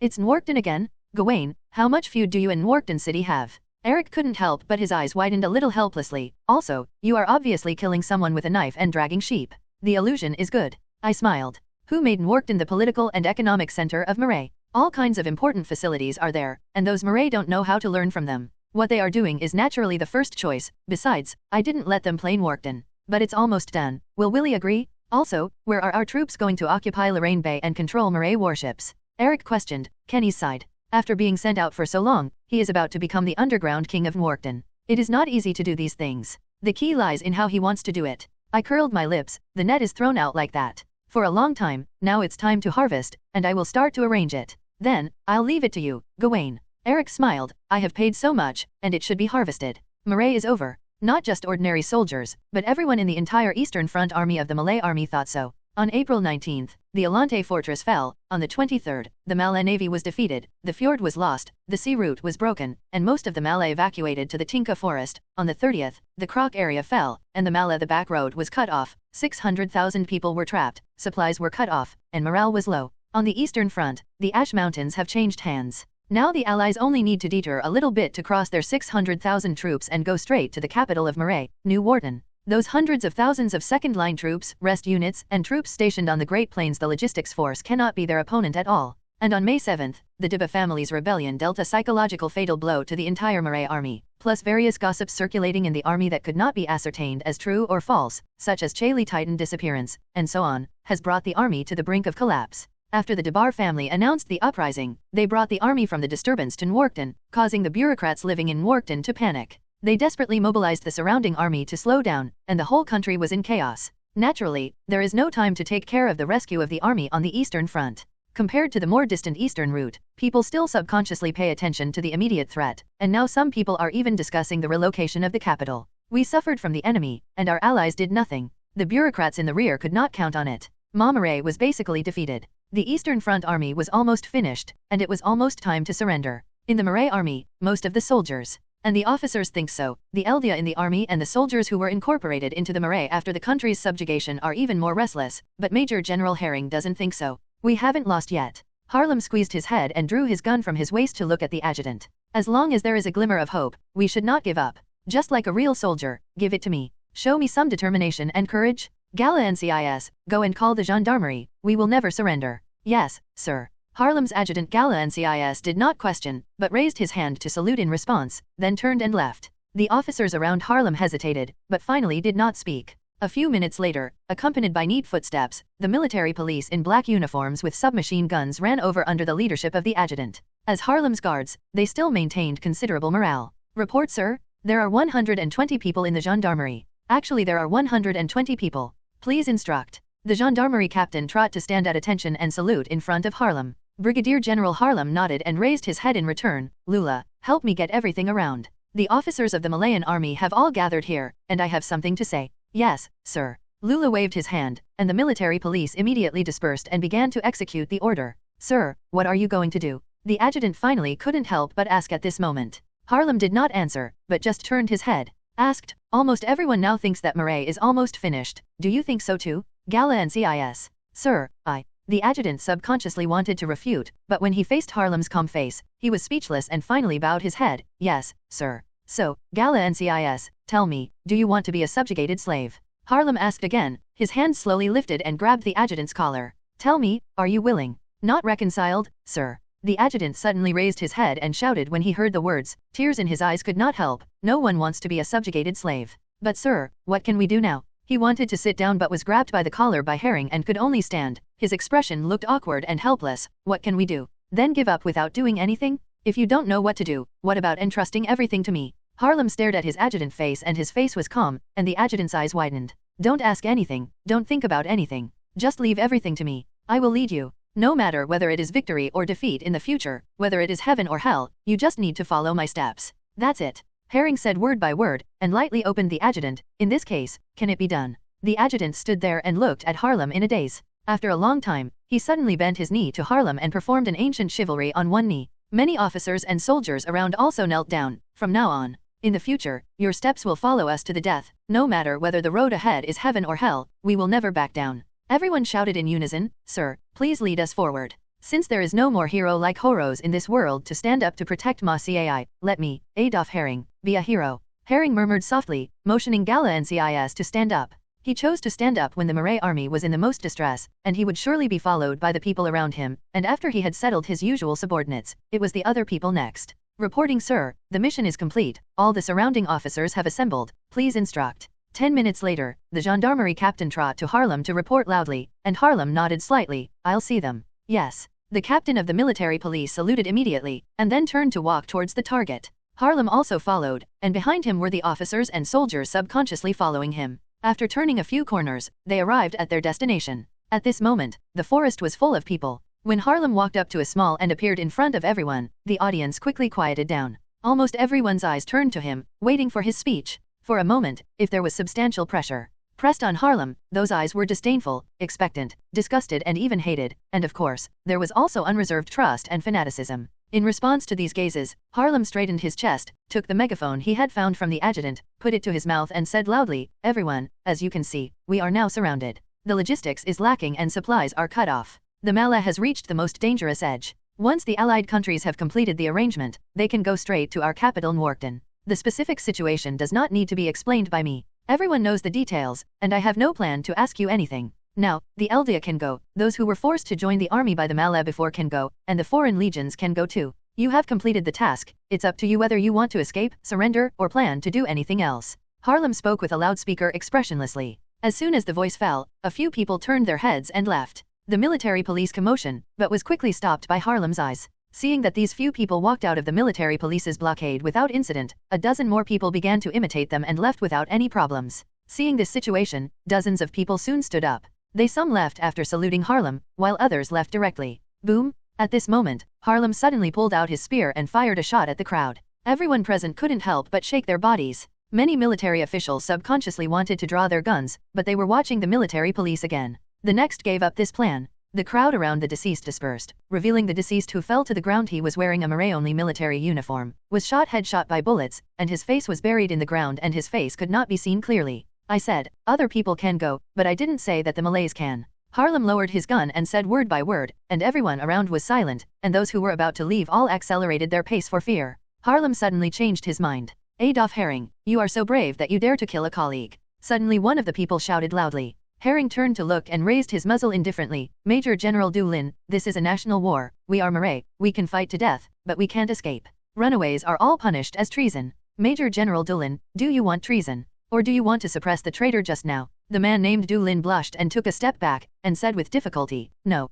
nothing. Harlem withdrew his gun expressionlessly and ignored Du Lin. After scanning it again, he continued to use the megaphone and said, Everyone, we are Malays. We are the country of heroes. This is one of us. The glory lies. And now that the war is fought to this point, you should be ashamed. If you still have a little bit of the glory of the Malays in your heart, you should never think about surrender. This is our country. If we don't protect her, then who else will protect her? In the past few decades, we have been relying on the Eldia and other subjugated people to charge and fight, but now it's time to rely on ourselves. Harlem raised his arms and shouted, If you don't know what to do, then leave everything to me. I will lead you to face all this. I will lead you to cast all hope for Murray in this catastrophe. Tell me your choices. It is as if a light suddenly appeared in the endless darkness, as if a traveler who was dying of thirst in the vast desert had found water, and as if a life-saving tree branch stretched out in front of the eyes of a drowning man, which always makes people subconsciously want to hold it. Facing the almost irretrievable situation, the Murray soldiers were at a loss as if they had found the backbone of their lives. They straightened their backs subconsciously, and as the first person took the lead, the mountains whispered like a tsunami slogan. It sounded like a horn before the war, for Murray. How many of our people are left? A few hours later, Harlem asked calmly, wiping his gun. After completely mastering the command of the army of himself and the surrounding friendly forces, Harlem rushed to other places without stopping, arguing, and excluding dissidents every time he arrived. Before dark, he finally succeeded in the battle of the 600,000 Eastern Front Legion. A whole new army was rebuilt on the corpse. Rough statistics, there are still about 180,000, sir. The adjutant replied, standing aside. 180,000, I can't imagine that the number of our Malays in the army is so small. Herring couldn't help hearing this. He sighed. Actually, there are still 30,000 Eldia people who voluntarily stayed to fight for Murray. The adjutant corrected. Huh. Herring raised his head in astonishment, and then showed sarcasm. His smile, it's really brainwashed enough. There are many Malays who are not as good as them in terms of patriotism. The sir, do we want to accept them? The adjutant asked. Of course we accepted. Harlem gritted his teeth and nodded. Gala NCIS, go and tell them that from now on, they and their family will get it. The identity of the honorary Murray, and now they can choose the heavy weapons at will. Yes, sir. The adjutant did not question, but after a salute, he turned and started to execute the order. After it was reduced to 180,000 people, weapons, ammunition, food, and medicine, which were already very scarce, became abundant. Time is running out. Harlem sighed. Let the troops rest for half a night. In the middle of the night, they will start to break through and prepare to reorganize the defense line. The original Titan of Kaisi is known as the Shield of Murray. It is said that it can block all attacks for Murray, and now, our Murray soldiers have used flesh and blood and lives to rebuild a shield for the motherland of Murray. In other words, what is the teacher doing at this time? Magath looked at the quarrel between the bureaucrats of Nworkton City and the army commanders with a gloomy expression, feeling as if he was watching an ugly drama, and people couldn't help but want to laugh, but inexplicably want to cry. The national disaster is at the forefront, but this group of people are still busy wrestling with each other and shirking their responsibilities, and among them, how many are already thinking about fleeing and planning to treason and surrender to the enemy? Are you willing to give everything for Murray? Magath. The words that Larandaba had said to himself a month ago suddenly sounded like a hallucination in Magath's ears. If you want, then just do it in the way you decide. Even if you become an executioner, you will not hesitate, and you will never regret it. Never regret it. Magath muttered to himself. He knew very well that it was impossible to expect these guys to save Murray. If that was the case, they could only let them not get in the way. Goodbye everyone, working with you is not a pleasant thing. Magath said softly, setting the timer in his hand to a 5-minute countdown, and then quietly placing the backpack full of explosives in the corner backwards. Walk outside. Marshal Magath, what are you going to do? Marshal Calvi couldn't help but frown upon seeing this. I'll go to the toilet. Magath replied without looking back, disappearing into everyone's eyes. Then he said silently in his heart, don't wait for me in hell. Boom! A skywide explosion shocked the entire city of Nworkton, so that the citizens of Nworkton, who have been frightened for many times in recent days, should not hide themselves from underground to the center. It took a long time to frighten the city. Come out and check out underground.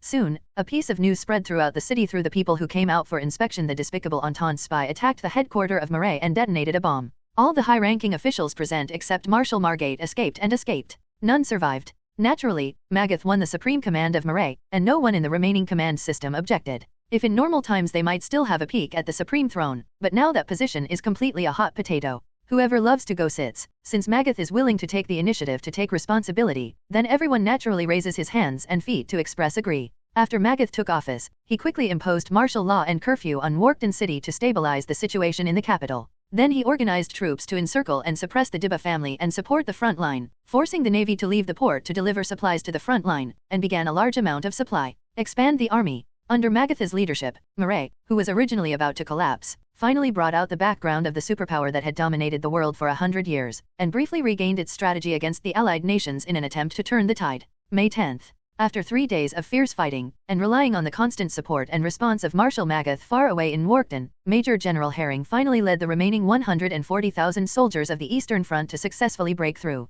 Despite the incendiary attack, artillery coverage, and coordinated attack of Titan and infantry from the Allies, Harlem still retained the last trace of the Eastern Front Legion's blood and the soul of the Murray. Other soldiers who fled and surrendered and lost equipment can be replenished, but some things are difficult to retrieve once they are gone. Due to the heroic behavior of Major General Herring, he and his teacher Marshal Margot were also hailed as the Shield of Murray and the Savior of Murray, respectively. In this difficult situation, he injected a little hope for the hesitating Murray. After that, Magath quickly took advantage of the situation to fully grasp the entire Murray, unified the power of the country in one place, used violent means to eliminate opponents and traitors, and stabilized the entire situation. May 17, Harlem led the remaining Eastern Front army and fought and retreated from the Ash Mountains and turned towards the city of Nwarkton, adopting Marshal Magath's strategy of changing space for time and the scorched earth policy. Since then, the Allied forces have taken down the last barrier of Murray in the east, and they are greeted by the next uninhabited area ranging from tens to hundreds of kilometers away. June 1st. The 100,000 troops transferred from the Western Front by Marshal Magath arrived at Nwarkton, plus the original Eastern Front army and the surrounding second-line troops, rested troops, and logistics personnel, and the strength of Nwarkton and the surrounding area was once reached. It's nearly 400,000. The Dibba family was forced to change directions to break through to the east, and suffered heavy losses. Kenny and others continued to lie ahead. Under Magath's exhaustive arrangements, the two sides finally stalemate again, and the defense of Nwarkton is about to start, but all this is destroyed by the sudden backstab of the Jezos Empire. After a long period of close contact and in-depth investigation, we finally see through the mask of Mal's hypocrisy and realize its cruel, dark, and despicable nature. It was also under Ma's deceit that we were unfortunate. The Second Empire of Eldia and the Allied powers, who are in peace with their hearts, launched a war. In order to make up for this error, we decided to formally declare war on Murray and contribute our part to crushing this evil regime. With the solemn declaration, the Jezos Empire launched an attack on Murray in fear. At 8 a.m. on June 6, 2 hours after the Jezos Empire's ambassador to Murray formally handed over the war text to Murray, the 400,000 army crossed the border and launched an offensive like a torrent of mercury, and captured Tula and Mongolia in just 4 hours. The two major military cities of Los Angeles marched into the Sith fortress on the 7th.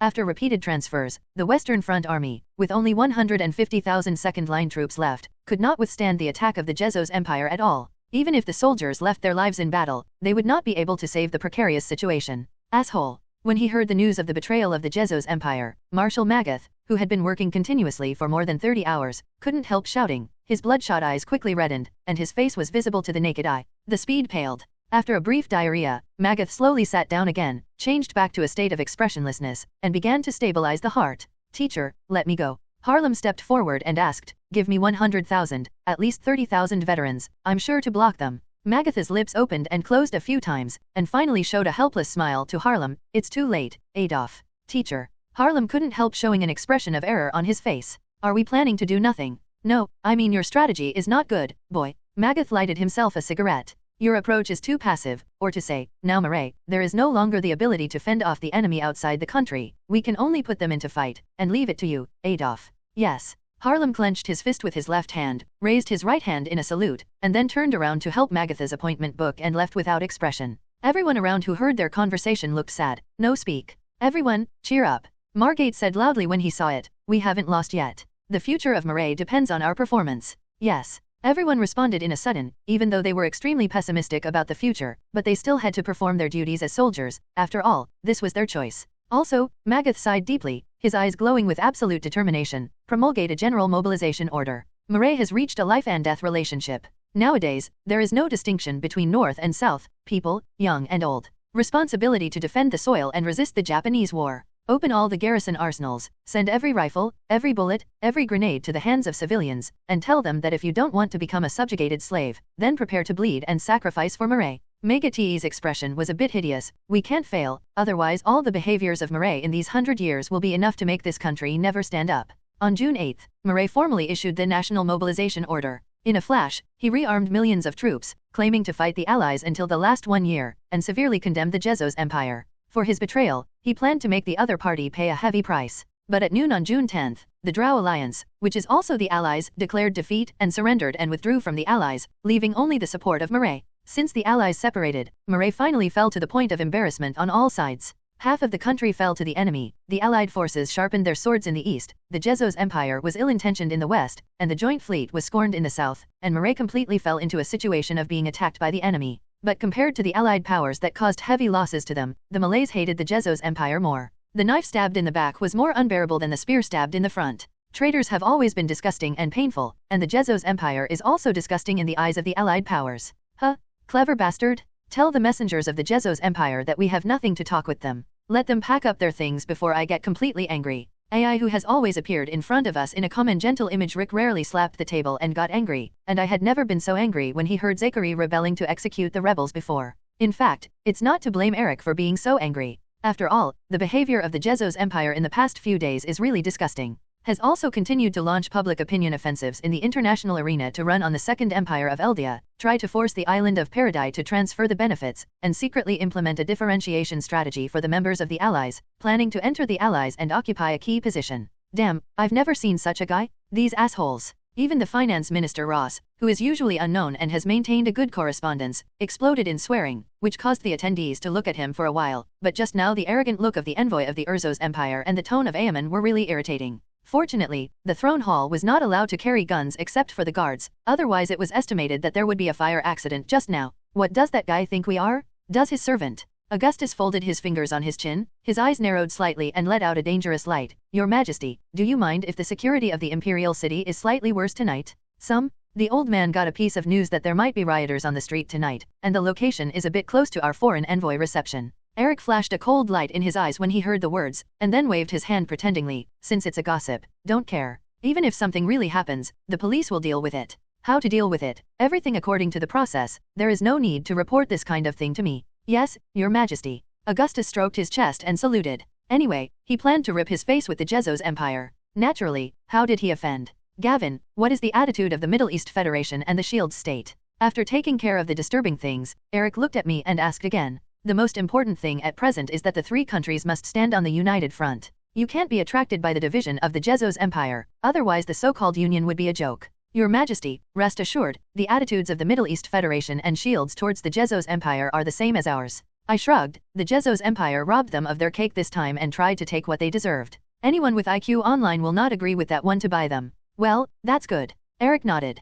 Then let's move on to the next agenda. Let's talk about the situation in Murray and what you have to say about Marshal Margate and Major General Herring. Just listen. Well, it's a terrible pair of masters and disciples. If you killed Duke Gawain in the first place, it would be fine. Augustus took off his glasses, took out his handkerchief and wiped it. The easy way is to assassinate. If anyone can find a way to assassinate Magath and Harlem in the 10,000 Arms, then I must ask him for advice. Sue Jinkin couldn't help but curl his lips. It's better to try the Red Tide project. The planted seeds should almost germinate now. It's too early. Even if you want to instigate, it won't work. According to the information we have obtained, Nwarkton City is now under military control. I vetoed. After Magath came to power, he continued the rectification and suppression of counter-revolutionaries have made Murray a monolithic business, and there are no major loopholes. Then we can only choose frontal attack. Eric scratched his hair somewhat helplessly. In this way, no matter whether we win or not, our loss will not be small. So far, more than 30,000 soldiers have been sacrificed on the battlefield. This is undoubtedly a heavy blow to our weak strength.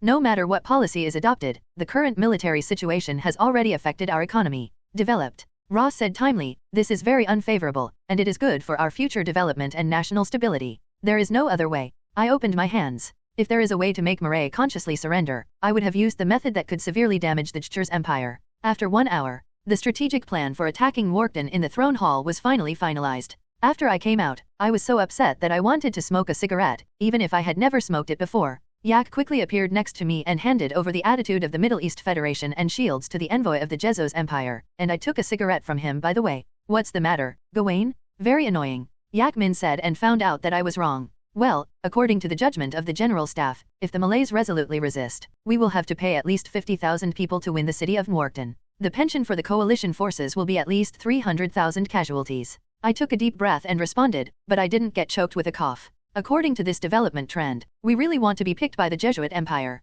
At that time, the army should be rebuilt again, and it won't move at all. While complaining, I picked up the report handed by Yake and looked at it. The content on it finally made me feel better. Shields directly swept out the envoy of the Jezos Empire, and didn't even plan to see it. In the Middle East Federation, it happened that the messenger's face thumped my fist so that everyone liked it. It can be seen that everyone is very upset with the Jezos Empire. Yake, you said, is it possible for us to let Murray fight the Jezos Empire first, and then let us sit by and reap the benefits? Looking at the report in front of me, I suddenly had a bold idea. Who everyone knows that Murray has actually lost now. The so-called battle they have so far, put it bluntly, is just lingering on and forcing themselves to read their lives. The defeat is only a matter of time. In this case, why don't we use their surplus value to solve the Jezos Empire? Yake was silent for a moment, then looked at me and said solemnly, Gawain, I think you may be under a lot of mental stress and need to rest. Go to sleep and adjust. Also, yes, I have everything in my dreams. Fuck. I'm thinking seriously. I immediately moved my to Yakejian in a huff, and Yakaha smiled, and immediately turned and left, while I held the report in one hand and continued to move slowly.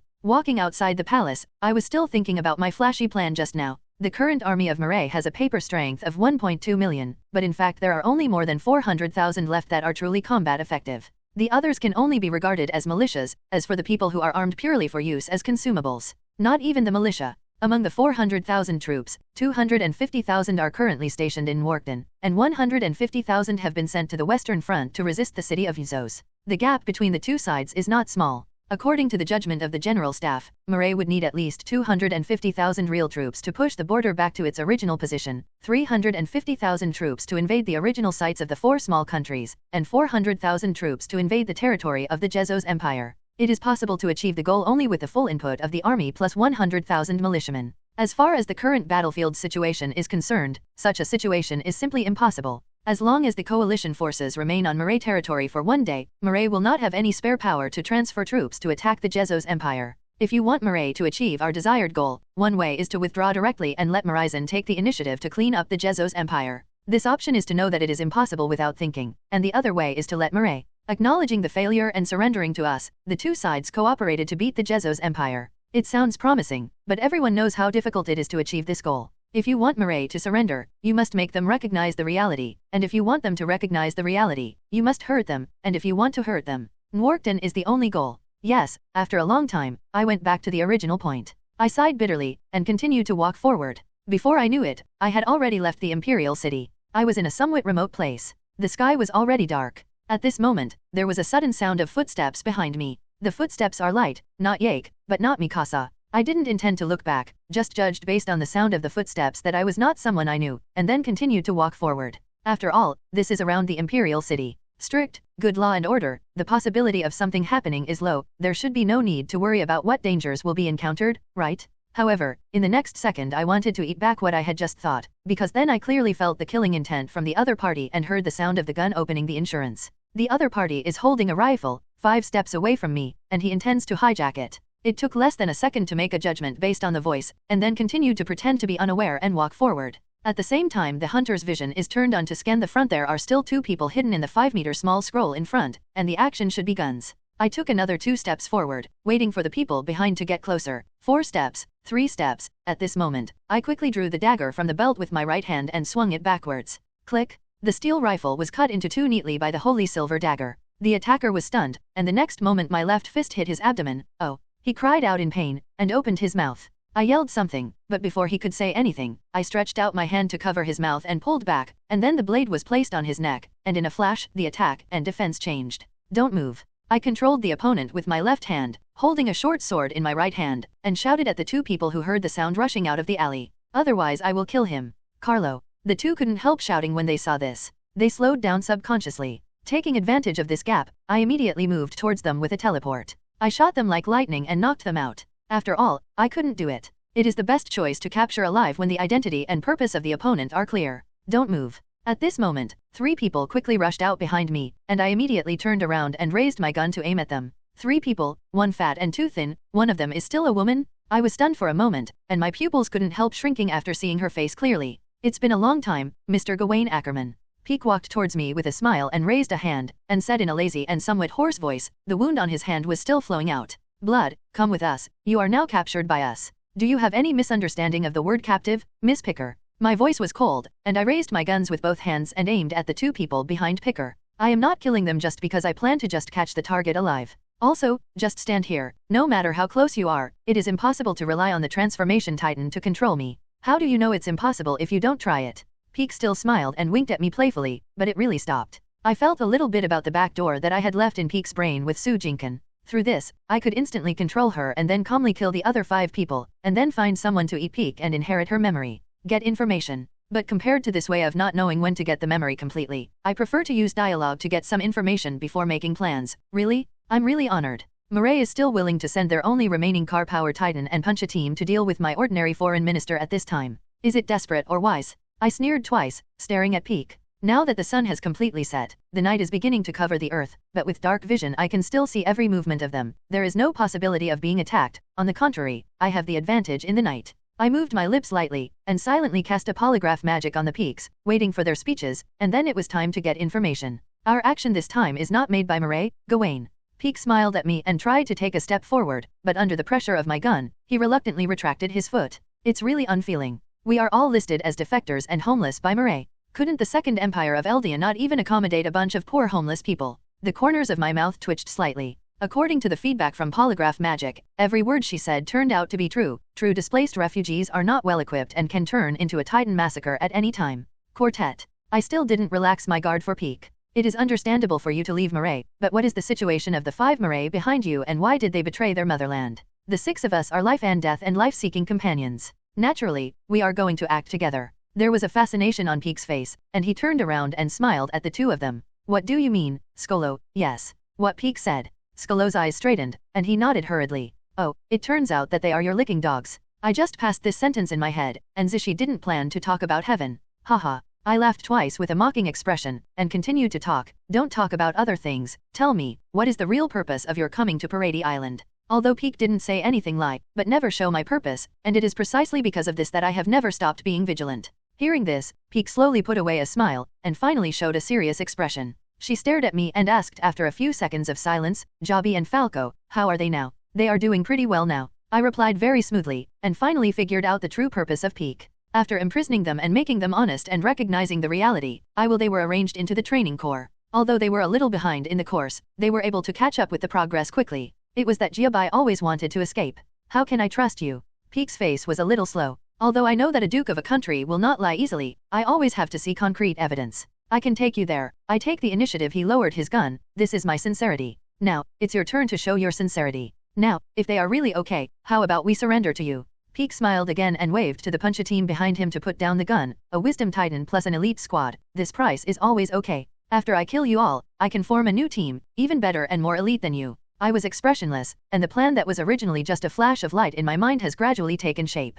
Whether you vote or not, we are determined to win the Chaili Titan. Compared to your combat effectiveness, I care more about your original identity. Through you, I want to meet Marshal Margate. Can I do it? Well, there is no problem in theory, but whether he saw you in the dungeon or the living room, will he shoot you immediately when he meets? It's not something we can control. Peak stretched out his hand and lit his chin, cocked his head and replied, and tried to reduce the vigilance of the opponent, but I didn't buy it. It's not as cute as my Mikasa at all. I silently compared it in my heart, and there was still no expression on my face. Compared to this sugar-coated cannonball, it was more interesting to molest Mikasa. Well, it's good to be able to see it. If that's the case, let's go. I nodded indifferently, teleporting back to the previous position and lighting the report that I had read with the holy flame, and didn't intend to return the gun to them. Walked straight forward. Oh, don't you worry about us attacking you behind. Peak asked as he lifted his unconscious companion, his expression eager to try. You can give it a try, but I promise you will die. I glanced back at her and said faintly, and continued to lead the way.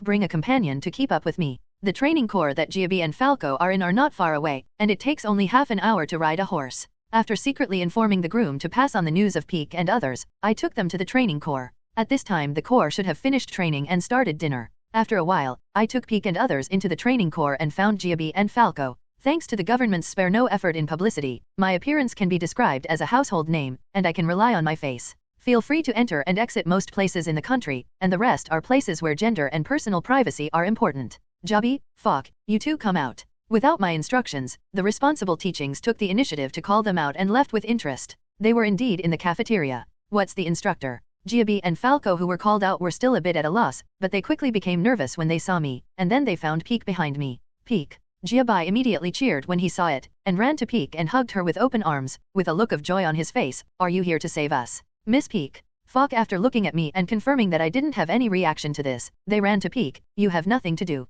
Don't worry, we're okay. Peak rubbed Giabi's head fondly, patted Falco on the shoulder and responded with a smile, while the 3 of Punch's team who succeeded in my assault had a little complexion. Awkward. Let me guess, are you sneaking into Para Oil Island and hijacking Duke Gawain Ackerman and preparing for the beheading operation? Giabi had a pretty face. Is there anything I can help? That's not the case, Giabi. Peak rubbed Giabi's head again. We have reached an agreement with Duke Gawain. We help him meet Marshal Margate, and he guarantees your safety. Giabi couldn't help being a little surprised. She raised her head and looked into Peak's eyes. What then? What do you do then? Then, just think of a way to take everyone's family over. Peak was somewhat replied absent-mindedly. What? Giabi's eyes widened immediately, almost jumping out of Peak's arms. Peak, what are you talking about? This is treason? Mala will never allow it. It is estimated that there will be no Murray soon. Peak smiled bitterly. 4 countries attacked Murray at the same time. The army may come under the city of Newark at any time. Our hometown may soon change hands. Giabai, besides, the current situation of the Eldia in Murray is extremely embarrassing. Life and death are only on the front line. I must find a way out for everyone.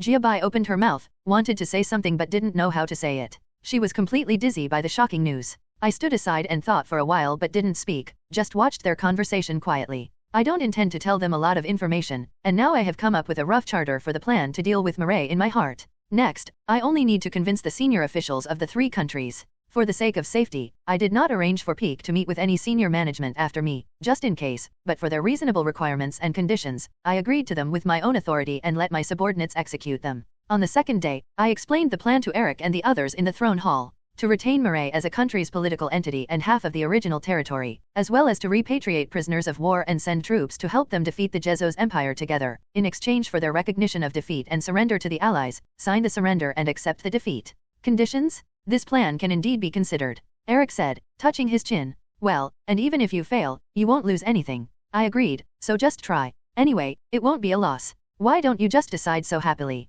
So I will never agree to this plan until we have confirmed the new candidate. Eric interrupted me unceremoniously. Gavin, you are now the Duke of a country, the Minister of Foreign Affairs, and the Empire. One of the most important people. I will agree to let you take risks like this in stealth. We can't get along well with you like this, Eric. I shrugged helplessly. Isn't there a 50% success rate? Besides, can you guys have more suitable candidates than me? Yes, there is a 50% chance that you will complete a negotiation and you will retire, and everyone will celebrate for you. There is also a 50% chance that the negotiation will break down and you will be left as a hostage to threaten us or they will cut you off. Send it back after the silk. Do you want me to cover your coffin with a national flag and then lift the coffin myself? Eric rolled his eyes and didn't buy it at all. I turned my head and looked around. The few people in the audience suddenly pretended to be busy and didn't know what was happening, and didn't intend to join the discussion between the Emperor and the Duke. Why isn't there a 50% chance that I will succeed in the negotiation and retreat, and there is a 50% chance that the negotiation will break down? I bloodbathed the Malek command and returned safely, and since then, the Malek Hunlong has been defeated by the Allied forces in one fell swoop.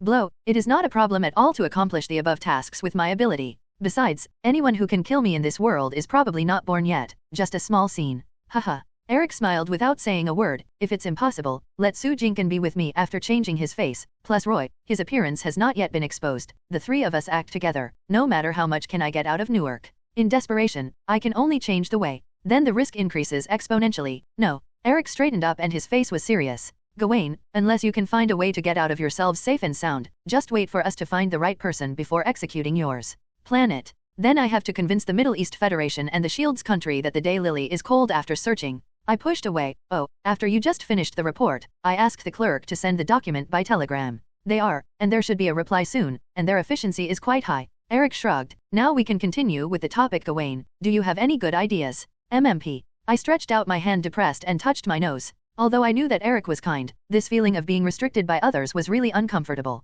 Actually, it's not impossible. Su Jinkin, who was eating melons, said leisurely at this time, helping me to liberate the country. Gao Wen, do you remember such a thing as a beacon? It allows you to teleport within 5 kilometers. As long as you have it in advance, a good arrangement is enough to ensure that you can return safely after the wave. Just arrange a few more as a transfer. The beacons in the city can be handed over to Kenny, and the beacons outside the city can be handed over to the reconnaissance troops. At least 3 beacons can be arranged to send you to the no man's land and then send an airship to pick them up. If at most, you can send you all the way back to the coalition command. Su Jinkin said with a confident look. It just so happened that we could get in touch with Kenny. The method of making the beacon is not complicated, and the text description is clearly explained, so that we can arrange it in at most 1 month's time. It will work and it won't be too long. Although Su Jingshan vowed that there would never be any problems, I always felt that he would definitely cheat me in a certain innocuous link. After all, I just knew that there was a risk but wanted to pull on his behavior is indeed not authentic. In this case, what if the beacon is acquired and used? Eric is still a little worried. Impossible. First of all, it is a one-time use and will destroy itself after use. Secondly, it needs magic power to activate. Others don't have this. Conditions. Su Jinkin shook his head. Is that so? Eric touched his chin. Well, Gawain, I approve your action. You can leave when everything is ready. Yes. I replied after a salute. At this moment, Su Jinkin looked at me with a smile and quietly transmitted the sound. You're welcome, Gao Wen. By the way, I just used the sound transmission to tell the story. Mikasa, come on. Damn. 5 days later, the transport ship was on board. After I put forward the plan, it took a day for the Allied powers to divide their interests. the Middle East Federation would take 1/3 of the territory from Malé and 2/3 of the island of Paradis, and the Shield's country. It is to obtain the mining rights of many mineral resources in the remaining land of Marais for 20 years. The war indemnities paid by the Marais to the Allied powers were equally divided among the three countries. The Second Empire of Eldian needed to use the indemnities to repay its own debts. The remaining warships of the Malé Navy, the Middle East Federation and the Shields, had to be sold to AI at low prices Ardia. In addition, there are requirements such as the size of the Marais army should not exceed 200,000, the size of the Navy and Air Force, and the demarcation of no troops can be stationed in the demarcated demilitarized zone, which is like the appearance of the United Kingdom and France and other countries on the earth sanctioning Germany. However, Erwin and I are not Chamberlain's idiots. We will never play with Marais about the Sui Jing policy to give it a chance to rise again. Since it has been defeated, accept your destiny obediently, don't think about it. What kind of tricks of the revival of a great country are playing in front of me? Next, there are only two options for Marais. One is to resist to the end, and the country is destroyed, and Marais is destroyed. The other is to recognize the reality and pay a heavy price to preserve the country's survival. Although this will make Marais almost always fall out of the ranks of superpowers, but after decades of development forbearance, it may not be impossible to seize the opportunity to squeeze into a first-class country, but to succumb to the Second Empire of Eldia. Through the information and channels provided by Peak, the Allies spent 2 days in contact with Marshal Margate and won the opportunity to negotiate between the two sides. At the same time, the arrangement of my retreat channel was completed. On the 4th day, the details were refined and checked to determine the entourage. On the 5th day, I was already floating at sea, and the boat would arrive in Marais in less than 5 hours. Since I was going to negotiate and to avoid overstimulating the emotions of the Malays, what I was on board was an unarmed medium-sized transport ship. The surrounding fleet in charge of work would also turn around and return after reaching the territorial waters of Malé. The work continued by the Malay Navy. The transport ship will also start returning after sending me to Lorraine Bay. I will only stay in Marais and talk about it alone, so as to avoid any unnecessary loss due to Marais' possible alternation behavior. After that, no matter what the result is, I will return by teleportation. Now, after removing the staff from the entire transport ship, only the companion I know, Ammon, and Mikasa, who have been holding my arm tightly, are left. Ammon is my guarantee of force before I arrive at the port and can safely go to the negotiation site. With him, I can at least see Magath. Mikasa has to follow anyway, and I have nothing to do with it. Rather than worrying her all the time, let her follow. Anyway, they will leave first, there will be no danger. In the distance, the Marais battleship with the flag of the Golden Shield long lance could be seen. The Allied warships around the transport ship slowly slowed down and were about to turn, keeping a safe distance from the opponent. After a simple communication between the two parties via telegram, the transport ship successfully entered the Marais fleet and went to Marais with them. The Allied fleet will wait on the high seas until the transport ship returns. Gavin, I really don't understand. Why do you have to make this plan to allow Marais to continue? On the bow of the transport ship, Ammon held on to the railing, and he frequently cast hateful glances at us on the surrounding battleships. The Marais finally couldn't help asking, with a tone full of puzzlement, with your ability, you should be able to attack them further, why should you be merciful? From your point of view, it is received by your hand, but from their point of view, it is extremely harsh. I squinted my eyes to the front and responded faintly, with a smile on my face, and the hateful eyes of the Malay people around me looked at me. Coming is undoubtedly the greatest affirmation, which makes me feel happy. Also, I have failed my studies. Ammon, you never said such things before. There is no way, people always need to abandon something in order to grow. Maybe what I discard is the kindness to the enemy. Ming's face changed. Don't worry, it's nothing. I stretched out my hand and patted Ammon on the shoulder to comfort. There is a saying, the kindness to the enemy is cruelty to myself. So for the sake of my country, I still have to be cruel to Marais. Some are good. Now, let me explain why we want Marais to continue to exist. Actually, in the final analysis, I chose to do this for 2 reasons. After clearing my throat, I raised and said to Ammon. Mikasa beside me pricked up his ears with interest. 1. I left Marais just to leave them a glimmer of hope. I put a finger away and said, leave them hope so that they will not choose to die with us after falling into despair. Ammon, believe it or not, if we choose to divide up Marais completely, on the surface, we will gain far more benefits than the present, but in fact, I am afraid that when we put the flag on the war bell in Warkton City a month later, maybe even just one Rumbai, all kinds of resistance organizations will emerge in the original territory of Malé, such as the Malé Front, the Loyal Salvation Army, and the Alliance for Restoration, will be mushrooming. It keeps emerging, and it continues to kill like weeds. If they are not opponents head-on, they will turn to guerrillas in the rear, attack our patrols, blow up our railways, attack our warehouses. The use of guerrilla tactics continues to involve our army, and we have to expend huge amounts of money and energy dealing with them, slowing down our development speed and ultimately dragging us down. With our size, it is impossible to completely swallow Marais. Secondly, it is to check and balance the Middle East Federation and the Shield's country, and to add to the blockage of the Jezos Empire. I held up my second finger to meet the puzzled eyes of Mikasa and Ammon and said, don't look at our 3 countries now. In the honeymoon period, they have a good relationship with each other, but after defeating Mirai, the three parties lost a common enemy. In the future, conflicts will inevitably arise due to various reasons. The existence of Mirai is the last safety valve in the relationship between the three countries. As long as Mirai exists for one day, the allied powers can continue to exist. It's the Jezzo's empire again, I smiled. According to Mirai's glorious tradition, their next counterattack will surely swallow part of the four small foreign Jezzo's empire. The taste of a deadly enemy blocking the door will definitely make the Jezzo's empire very enjoy. By the way, it can also help us involve Mirai energy in the future and let them bite each other. In a sense, this is the first time I officially set foot on the land of Mirai. It was different from the first hidden identity and the second armed assault, and it was also different from the first time the Allied forces seized Mirai land. Resident, this time I came to Mirai as the ambassador of the Allied powers. It was extremely formal. It's just that there was no guard of honor or guards of honor to welcome me on the shore, only the heavily armed Malay soldiers and the cold eyes they cast, as well as the slight murderous aura that permeated the audience. Gawain. Mikasa suddenly grabbed my hand nervously, and pressed her finger on the handle of the gun subconsciously, while aiming next to him quietly turned the blade in his hand and lightly slashed his index finger, and blood leaked out of the wound instantly. Hey, this attitude is really not what I expected. I showed a slight nervousness on this face, gently squeezed Mikasa's little hand to show her comfort, then let go of her. You send it here. That's it, go back to the ship, and you will return after confirming that I leave the port safely. Gavin. Ammon looked at me with a worried look, but in the end he just nodded at me. Be careful, don't force it. After sending Ammon and Mikasa back to the boat, I walked to the Mirai soldiers alone and met their cold gazes, but a mocking smile appeared on the corners of my mouth, and my temperament became domineering. After all, we are the victors, and I represent the face of the Allied powers. Stop, hand in the weapon first, and then let us search the body before taking you to see Marshal Magath. At this moment, a Mirai officer quickly walked out and brought two soldiers in front of me with arrogance. The tone started, and the dismissal came as scheduled. My footsteps stopped immediately. 20 meters behind the three of them, Adolf Herring was leaning on a black car watching the excitement, but the hostility in his eyes was as obvious as a volcano about to erupt. If the eyes can kill people, I guess I would have died early. Hey, Adolf, it's been a long time since I saw you. Shouldn't I have my dog tied up before welcoming the guests? I ignored the three people in front of me, smiled and said hello to Harlem, and at the same time stretched out my ears. It's annoying to bark and bark. Herring's face suddenly became cold when he heard the words, and the three people in front of me were furious before he could speak. Damn bastard, you try again. As the officer roared, the two soldiers raised the gun quickly. Boom! Before the soldiers could make the next move, the officer was already piled to the ground by my simple and neat move. I lifted my foot expressionlessly, stepped on it, and clicked. The wailing of the officer and the fracture of the calf bone sounded almost at the same time.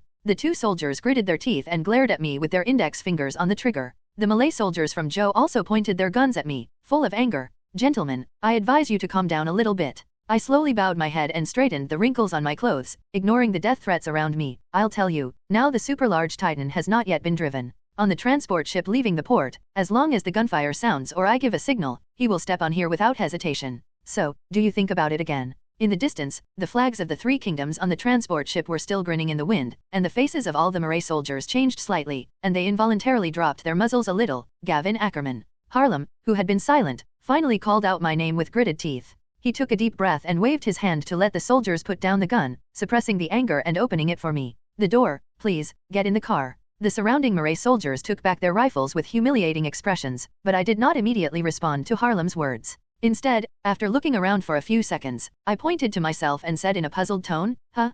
Call me? Why don't you even have a title, so people can't respond? Fu Harlem instantly squeezed his fist, and received his own gun in his right hand, panting violently, staring at me. The Mirai soldiers also grabbed the rifle in their hands. After a long time, there was a hoarse voice from Harlem. Dear Allied Ambassador, the Foreign Minister and Duke of the Second Empire of Eldia, please, get in the car. After the extreme anger, Harlem calmed down instead. Well, the last three words don't need to be so loud. I can hear them at this distance. I just then smiled again and stepped forward and said, stepping over the fallen Mirai officer, one step, as if stepping on a horse. Lie people's bottom line is the same. To tell the truth, this type of hospitality is a bit deserted, but considering your current situation is understandable. In this respect I don't demand too much of the losers. I walked to the car and patted Lin said on the shoulder, and then bent down and got into the car, leaving only Harlem and a group of Mirai soldiers outside, who were already on the edge of the outbreak. Harlem closed the door for me with a gloomy expression, and then sat in the co-pilot before instructing the driver, drive. The car slowly started and drove towards the destination.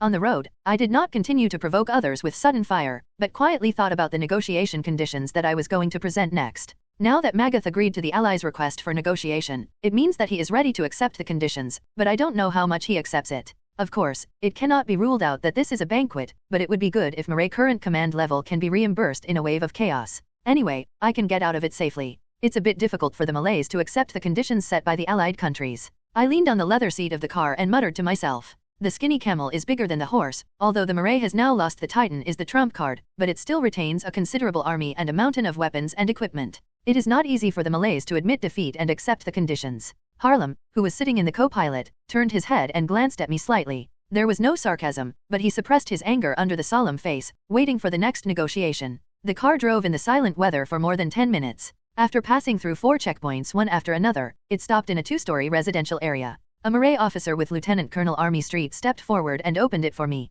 Car door. It's hidden? I walked out of the car and looked around and sighed, then smiled and looked at Harlem. Adolf, lead the way. Got it. Harlem's face twitched with anger, clenched his fist to respond to a sentence before moving forward, while I put my hands on my back and followed him with a leisurely expression. Nwarkton City, Marae Supreme Commander. A room less than the size of a basketball court was packed with a dozen tables and 20 people. Even if the front and rear windows and doors were opened wide, the air in the room could not be changed. The printer on the side received the signal and the ink sands scattered on the paper became weird after being mixed with other flavors. It smelled frowning, and I wanted to install 2 more exhaust fans in the room. The orderly soldiers passed through the crowd for a group of high-level generals, and everything was running in an orderly manner. It's just that the noise of conversations and commands that used to be loud and loud is now much smaller. Almost everyone deliberately softened their voices and slowed down their movements, while from time to time they looked vaguely at the desk sitting in the innermost part of the room and turned expressionlessly. Marshal Margate looking at the file. The news of agreeing to negotiate with the Allied powers spread throughout the entire command from the moment Magath made the decision. Although the scope of the insiders was restricted to the Supreme Command state due to the password, this was enough to produce disagreements. Little confusion. If it hadn't been for Marshal Magatha's extremely high personal prestige and strong military rule to suppress, I am afraid that the military statements present would have rebelled long ago. Even if everyone in the room knew that Marae was already at the end of the battle, losing the power of Titan had severely injured Marae, who had been losing blood in the war with the Middle East coalition forces, not to mention the defections in this incident. Aldea's troops, and the Eastern Front army was hit hard and made Malai's situation worse. Now there is the rebellion of the Jezos Empire. Everyone knows that Malai's current situation is powerless. It's just that knowing the situation and accepting reality are 2 different things. People will always hope that a miracle will appear and choose to fight to the last breath, otherwise the Earth Mustache surrendered in 1944 instead of 1945. Some people would rather die than lose. The orderly soldiers from the outside reached out and lifted the grey curtain that blocked the light at the door. The dazzling sunlight instantly shone into the room, causing everyone to subconsciously squint their eyes. The room immediately became needled as everyone stopped. It's audible. Accompanied by the sound of leather boots knocking on the ground, a young man in Eldia's Second Empire uniform walked in slowly with his hands on his back. Oh, there are still a lot of people. I raised my eyebrows unexpectedly, and said with a relaxed look, it's just that the internal space is a bit smaller. Mr. Ambassador, please, Marshal Margate is already waiting for you. The order soldier on the side said in a calm tone, without any intention of answering my words. Harlem outside the door narrowed his eyes and looked at me without saying a word. Well, then please lead the way. I nodded to the orderly and touched the hilt with my left hand. I turned a blind eye to those who were either hostile, disgusted, or curious and helpless, and followed the orderly for a few steps. Came to Marshal Margate, who was waiting at the table. According to the information obtained, Magath is only in his 40s this year, but now he is very bleak, looking like 50 or 60 years old, and it seems that the recent act of overseeing the affairs of the whole country of Marae has affected him. The physical damage is not small, after all, turning the tide in extreme danger is not so easy to do. But even so, he still retains a powerful aura, like an old lion stubbornly trying to guard everything. Gavin Ackerman, Magath quickly raised his head when he saw my arrival. His eyes burst with a deep light. I didn't expect that the person who came would be you. Marshal Magath, long up. Dumming. I stopped and smiled at him and stretched out my right hand. As you can see, I am here on behalf of the allied nations, and at the same time, I will bring peace and a new pattern to Marae. The future of the Malays will be determined by the Malays themselves. It would be too early to say these before the dust settles, Mr. Ackerman. Magath stood up and shook my hand, said not lightly, and at the same time motioned with his eyes to the orderly to get a chair for me. In front of Magath, I didn't show the attitude towards Herring. For people of his level, this attitude is of no use at all. On the contrary, it will only make the person showing the attitude self-conscious. Taking the insults, dealing with him also requires higher level means. Okay, Harlem and the related personnel stay, and the others can go out. After the orderman brought me a chair to sit down, Magath took his seat again and ordered. Everyone in the room stagnated and started immediately. He packed his things and left in silence, leaving only Magath, Herring, the orderly and a clerk. That's it. Not even a guard left. I looked around and subconsciously pressed the hilt on the left waist. Don't you worry that I will kill you all. If you are willing to give up your life, then I have no objection. Magath answered calmly, showing me a device he held in his left hand, a black stick with a wire attached to the tail. It looks like a remote control. I put some explosives in this room. Not much. At best, I can blow the whole house into the sky. Magath said, as long as I die, the bomb will explode, even if you are an Ackerman. You can't survive in that situation, and after that, all negotiations are over, and the next commander I designate will take my place and lead the Malay people to fight all the invaders to the last minute. Tisk, I'm really prepared. I curled my lips, but didn't say much. It's just a last resort. Magath said blankly, this is the so-called balance of terror, and I'm also betting you I wouldn't choose to do it, otherwise I would not ask Adolf to leave it. Coffee or tea? It makes sense. Magath's sudden turn made me stunned for a moment, and then nodded in response, coffee, milk, and more sugar for me.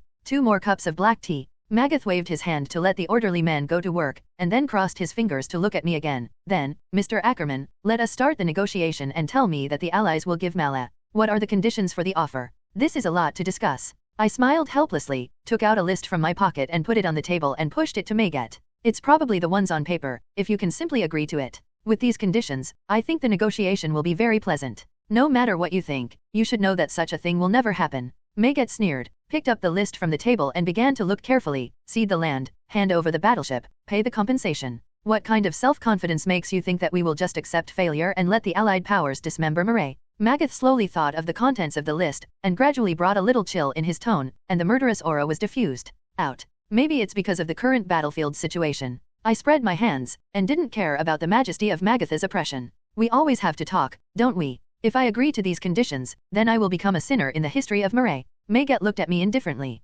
Besides, what will be left of Marais after this? Herring on the side squeezed his fist subconsciously and wanted to speak, but under Magath's next gaze, he finally gritted his teeth and said nothing, continuing to act as a listener. I have nothing to do with the first question. You need to solve it yourself, I said blankly, raising my hand to take the coffee from the orderly and thanking him. As for the second question, at least we will leave it for you. There is a glimmer of hope that Marais can continue to exist as a country, instead of letting you all live happily in concentration camps, as you did to the Eldia. What's the difference between Marais and subjugation under such conditions? We are not as you. Magath squinted, picked up the cup and drank the lipstick tea, then put the cup down. Don't forget that we were before the war. In his speech, Ackerman, we will fight in the plains, we will fight in the cities, we will fight in the fields and mountains, even if Marais is occupied by the whole territory. We will continue to fight in overseas colonies. The people of Marais never succumb to power. Hehe, then why don't you say that you will never surrender? I sneered and raised my cup and took a sip of coffee. Rorandiba, who gave the speech, is dead now, and his good son and daughter did not long ago.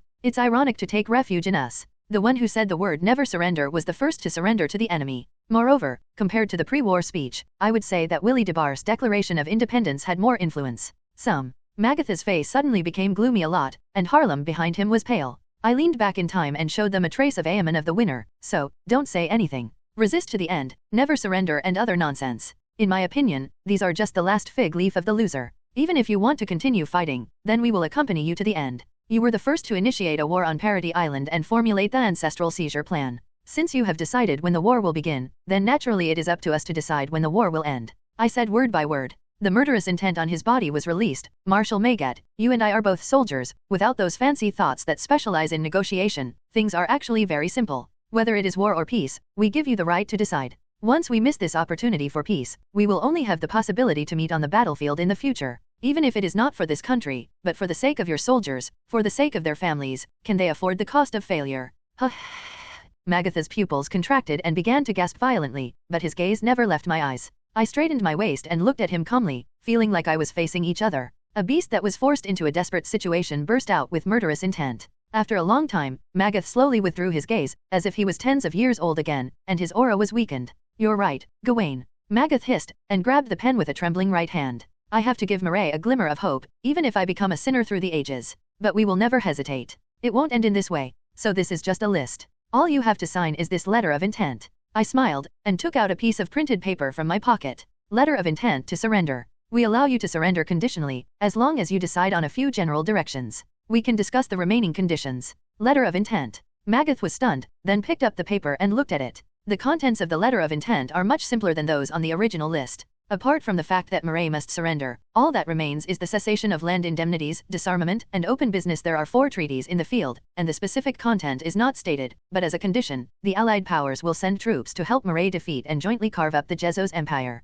Why is this? Magath raised his head and looked at me with suspicion. He couldn't help but not doubt, because this letter of intent was too generous compared to the previous list. It felt like a fake, as if it was not the same. A condition set out by a force. This is the result of discussions among the senior leaders of our allied powers. I smiled mysteriously without explaining the reason in detail. If you think it's okay, please sign on it, in duplicate. I said, by the way, to remind you that the specific negotiations will be conducted after our two sides defeat the Yazuzi Empire, and the content of the letter of intent will be specific. What kind of treaty it turns into depends on the performance of your Murray army in the next war. I look forward to your future performance, Marshal Margate. It is certainly not easy for Murray to admit that he has failed. Maybe it will evolve into a war of attrition between us and them. Instead of this, it is better for us to release a more generous condition first, and use this as a way to induce them first. Fight against the Jezos Empire, and when they are all crippled, we will attack them again to force them to accept the terms. At the meeting 2 days ago, Su Jinkin said that the plan passed smoothly. Ever since, this plan was used by me in the negotiation with Magath just now, and the effect was good. Even if they recovered afterwards, they had to continue to proceed according to our plan. After all, this was a clear plan. Marshal Magath took a deep breath and solemnly lifted the pen with a heavy tone. I understand, but anyway, surrender is surrender after all. Gentlemen, please remember that all decisions about surrender today are it is the responsibility of me, Dior Magat, who has nothing to do with other people. In the future history, all crimes related to the bad consequences of this action will be borne by me alone. Teacher. Herring widened his eyes immediately upon hearing this, and subconsciously yelled, no. If someone is really responsible for it shouldn't be the teacher. Herring shouted. Stepping forward, he grabbed Magatha's right hand and tried to stop him. If it doesn't work, let me come. Enough. Adolf. Magath clasped Harlem's wrist with his backhand without looking back, his face solemnly resolute. You still can't reach this qualification, and I have more important tasks for you. Teacher. Harlem almost gritted his teeth. Obey the order, Adolf Harlem. Magath let go of him and said faintly, returning to your position. Don't let me say the second time. Yes. Herring's lips opened and closed a few times, but in the end he just raised his hand and saluted back to his position.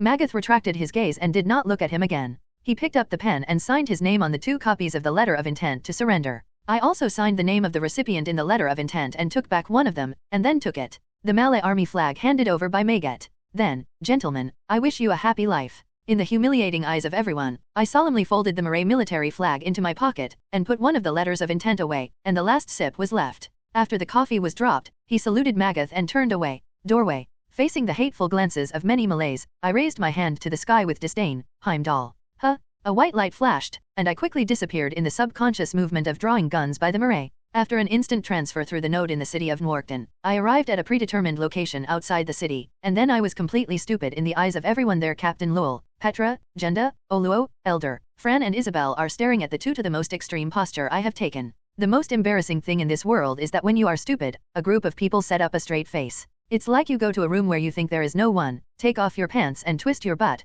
thinking that no one will find out but actually hiding in the room. Like a group of bad friends who are taking pictures and videos, social death is just around the corner. Gawain, did you hurt your brain during the negotiation? Lowell wanted to roll his eyes, but he abruptly held back in front of his subordinates, but asked in an angry voice, no, this is just an activation letter. That's the necessary posture for the target. I took back my actions like lightning, and tried to pretend to be serious and replied. Lowell suddenly showed a ghost expression that believes you, and turned around and ignored me. Bang! Amidst the laughter of the crowd, a green letter smoke bomb rushed into the sky, and soon an airship descended from the air and left here before the arrival of the Malay troops who had come around. I felt a little embarrassed and touched my nose. This time I was embarrassed. I was watched by the Louis Urban group. Fortunately, they did not share with the soldiers of the elite class of the investigative corps who were waiting on the airship.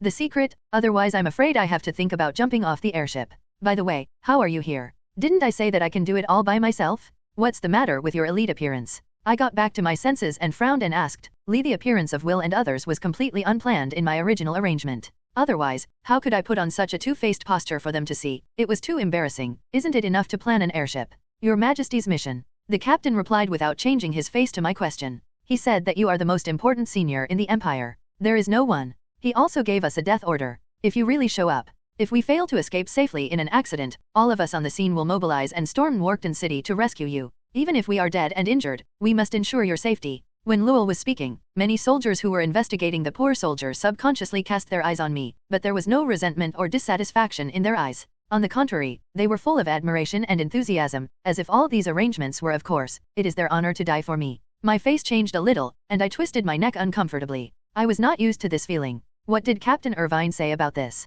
I looked at Lowell and continued to ask, hey, that guy said that if it is to ensure the safety of Duke Gawain, it is worth the price no matter what. Levier turned his head and said angrily, in fact, it is his proposal to let us out to respond to you. Don't you know him after so long? You think that his title of devil who abandons humanity belongs to Wang Zhang. How did the period come? In order to win, he never hesitated to pay the price. I sat in my seat and kept silent. Before I spoke for a long time. If I really have fallen into a situation where I can't get out of it, then no matter how much you come, you will die. This kind of arrangement is simply unreasonable. I will look for them later. That said, to eliminate the possibility of doing this again next time. You are already an adult, Gawain. As a big man, don't talk about such stupid work anymore. Luel couldn't help but glance at me. You have to learn to adapt to sacrifice. I came to this step not to make others sacrifice for me, but to save more companions. I retorted dissatisfiedly. What I did was not an adventure that wanted to be a hero, but to allow more soldiers to come home alive from the battlefield. That's why they are so active when they hear that the task is to take you up, Govin, Luel replied after turning his head and scanning the investigators, still showing a blank expression. I won't comment on the point of view, but as a big man, you should pay more attention to your own safety next time. This is what Irvin and the others mean. Also, I don't want to be a nanny. Still as hard as ever? I watched Levi's smile and did not speak. I just nodded. Did the negotiation succeed? After a few seconds, Levi asked again, well, Marshal Margate has signed the letter of intent. It's just a matter of details. In a few days, it's almost time for Murray to declare surrender to our allies. I replied immediately. That's good, Luel replied, lowered his head and took out a red envelope from his arms and asked casually, you should be able to spare a few more days after that, Gao Wen. Yeah, before Murray officially announced his surrender, I should be free before we send troops to blitz the Jezos Empire. I looked at the thing in Livier's hand and couldn't help but have a little surprised guess. You won't be going to. If you have time, come to my wedding with Petra. The next moment, Livier stuffed the red invitation card into my hand and said, making my eyes widened. Petra, who was standing by blushing, he lowered his head shyly. I stared at the invitation card in my hand in a daze. I haven't recovered for a long time. Why, no time. Luel's face flushed amidst the roar of Junda. Congratulations. Congratulations. I must be on time. I will give you a big red envelope.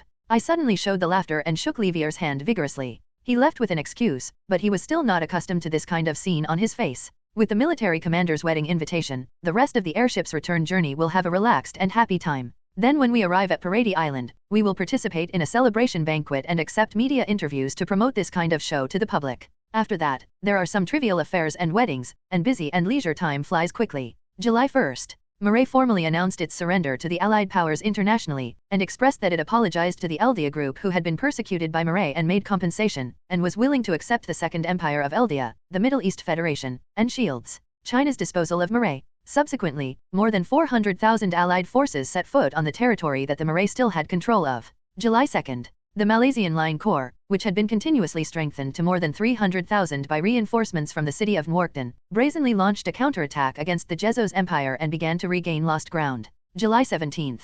The Allied forces reached the front line in the southwest of Murray and changed the banner to the People's Volunteers to launch an offensive against the Jezos Empire. The number of arrivals gradually increased. By August, the number of the four-nation coalition forces on the front line had reached 600,000, and the strategic situation had become comprehensive. Attack. The Jezos Empire, which was originally prepared to make a profit, has completely overturned, and the script has also changed from expanding its territory to the Great Patriotic War. The Allied powers will never invade other countries without reason. We have never sent a soldier to the Jeve Empire, nor will we take any military action against the Jezos Empire before we are actively invaded. It's just that the atrocities committed by the soldiers of the Jezos Empire in Murray to kill civilians and plunder other people's property aroused the general anger of the peace-loving people in our country. Therefore, they took the initiative to form the People's Volunteers to go to Murray to help the innocent Malay people. Regarding this spontaneous action by the people of the country, the Eldia Second Empire government stated that it will not interfere, support, or oppose it.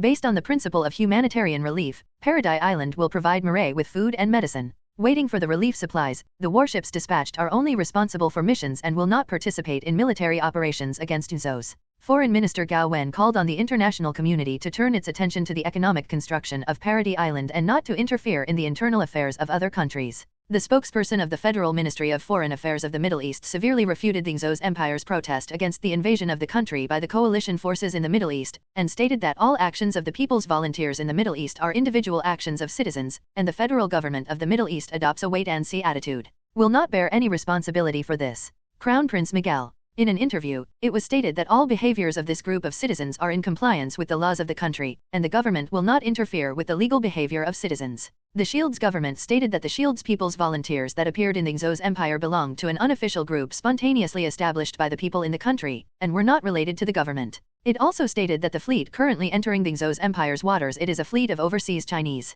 Its purpose is to ensure the safety of the people of the Shield's nation in the war-torn areas and withdraw them to the country. It is hoped that the relevant countries will not use this as an opportunity to spread rumors. The State Church of Shields urges the country to take action as soon as possible to ensure the people of Shields are safe in Yeah. There was a sweet and beautiful voice on the radio broadcasting the news. The beautiful voice made people feel happy, but the content in the news did not bring to the highest ruler of the Xos Empire, Emperor Francis Lawrence II. The slightest bit of wonderful feeling made him even more annoyed. LB? The radio was smashed to pieces by the furious Francis holding up his chair, and the furious appearance made the several ministers kneeling underneath tremble uncontrollably. Francis gasped violently. His strong body allowed him to pick up the solid wood chair with one hand and slam it against the gate 5 meters away. There was no sound when the wooden chair collided with the wooden door. It just made the paint on the door fall off a little, which was harmless. After doing this, he could barely let Francis' anger abate, allowing him to roar and question the ministers, who can tell me why things turned out like this? How did you assure me in the first place? Murray has no spare energy to deal with us, and the Allies will not declare war and send troops to us. But what is the situation now? Just 3 years ago, the last emperor of the Xos Empire, Francis Lawrence I died, and his 29-year-old son Lawrence II came to the throne. The young and strong body coupled with the rapidly rising national power in the country gave the new ruler great confidence. Therefore, under the instigation of some ministers, the new emperor came up to open up and expand the territory for the country. The ambition of the world. Afterwards, the Xos Empire chose to join Mal's anti-Palradi Island alliance when the island of Parity was alive, but betrayed its allies when the situation was unfavorable, want to fight the quartet but do not have enough military strength to level the world, intend to seek the status of a political power but fail to reach the standard national strength, have the ambition to cover the whole world without the determination and will to give everything for it. This is the Xos Empire, the best portrayal. In the face of victory, there is no determination to get it at all costs. In the face of failure, there is no courage to stop the loss in time. The price of jumping repeatedly between Murray and the Allies is to offend both sides at the same time and be joined by both sides. Come and beat me up.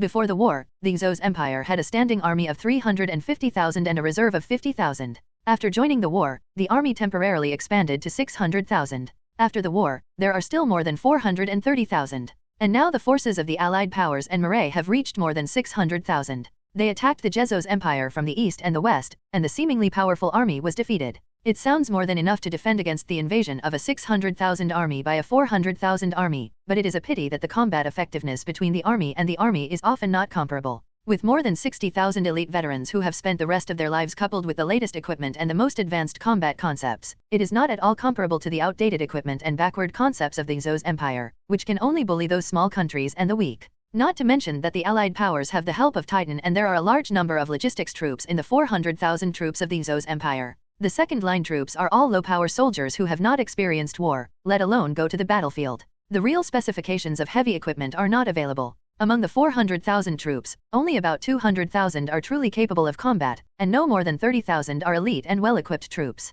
Less than a month after the war between the two sides, the army of the Xos Empire was beaten up and lost ground. The land that had originally occupied Murray was spit out all of a sudden, and this month's time the Xos Empire's ambassador was internationally protesting the miserable sales also did not have any effect. When the enemy met, the jealous Murray seized the opportunity to hold down the 25 sons of the Yeth's empire and beat them to the death. They did not accept any negotiation requests from the other party at all. The 3 countries in the agreement state all said that the people's volunteers belonged to the government will not intervene in civil behavior. The implication is that you will clean their necks and wait for death. We will not negotiate with you. In such a bleak background, it is no wonder that Francis is so angry. The Xos Empire is not Murray. It has neither the strength of a superpower nor the background of a superpower, and it can draw out a large army despite successive heavy losses. With 1 enemy and 4, we finally strived for a conditional surrender and fell to the Allies. As far as the Xos Empire is concerned, let alone the 4-nation coalition, they can't resist the current Murray alone. This feeling of being slowly pressed into the neck by the blade and heading towards death was uncomfortable.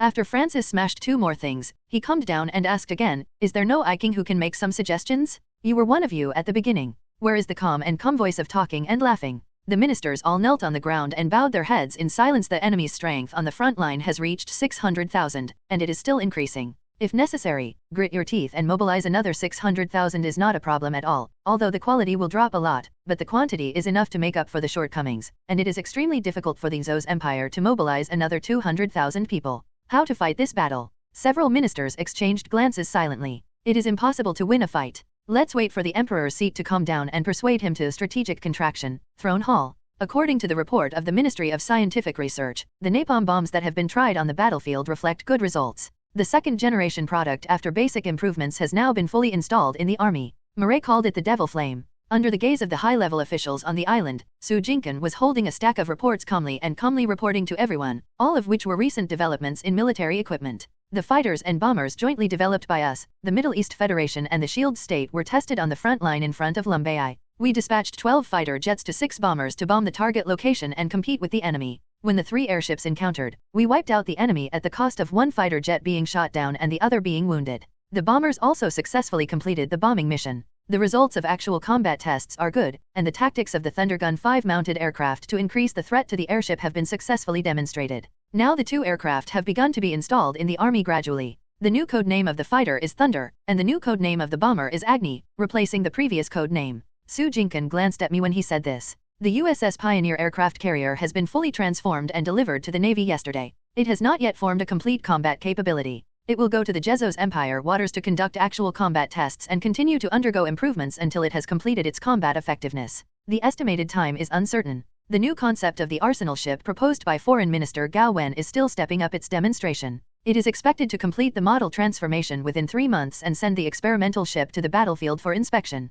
Since Murray announced his surrender to the Allies, Parady Island took the first step and knocked down the old warships from the Murray Navy, greatly expanding the strength of the Eldia Navy. At least now there is no shortage of warships. After several years of hard work and development and generous assistance from the Middle East Federation and the Shield State, the size and specifications of the Aldia shipyard that can now accommodate the transformation of warships have been greatly increased. Naturally, maintenance and the like are not a problem, only left. The independent construction of warships still needs development. Well, the Navy's current development momentum is good, and everything goes according to plan. Eric nodded in satisfaction. How about the new army weapons? I remember that the Institute did not have it half a month ago. Have the tanks mentioned by Gao Wenking been made? The guy Gao Wen only mentioned a name, and it's up to me to really handle this. Su Jinkan curled his lips helplessly. The tank has now begun to be installed on a small scale in the 1st Division of the National Defense Forces, and it was in actual combat 5 days ago. They performed well. They successfully broke through many positions in the Jezos Empire with almost no losses. At present, they have no suitable weapons to deal with tanks.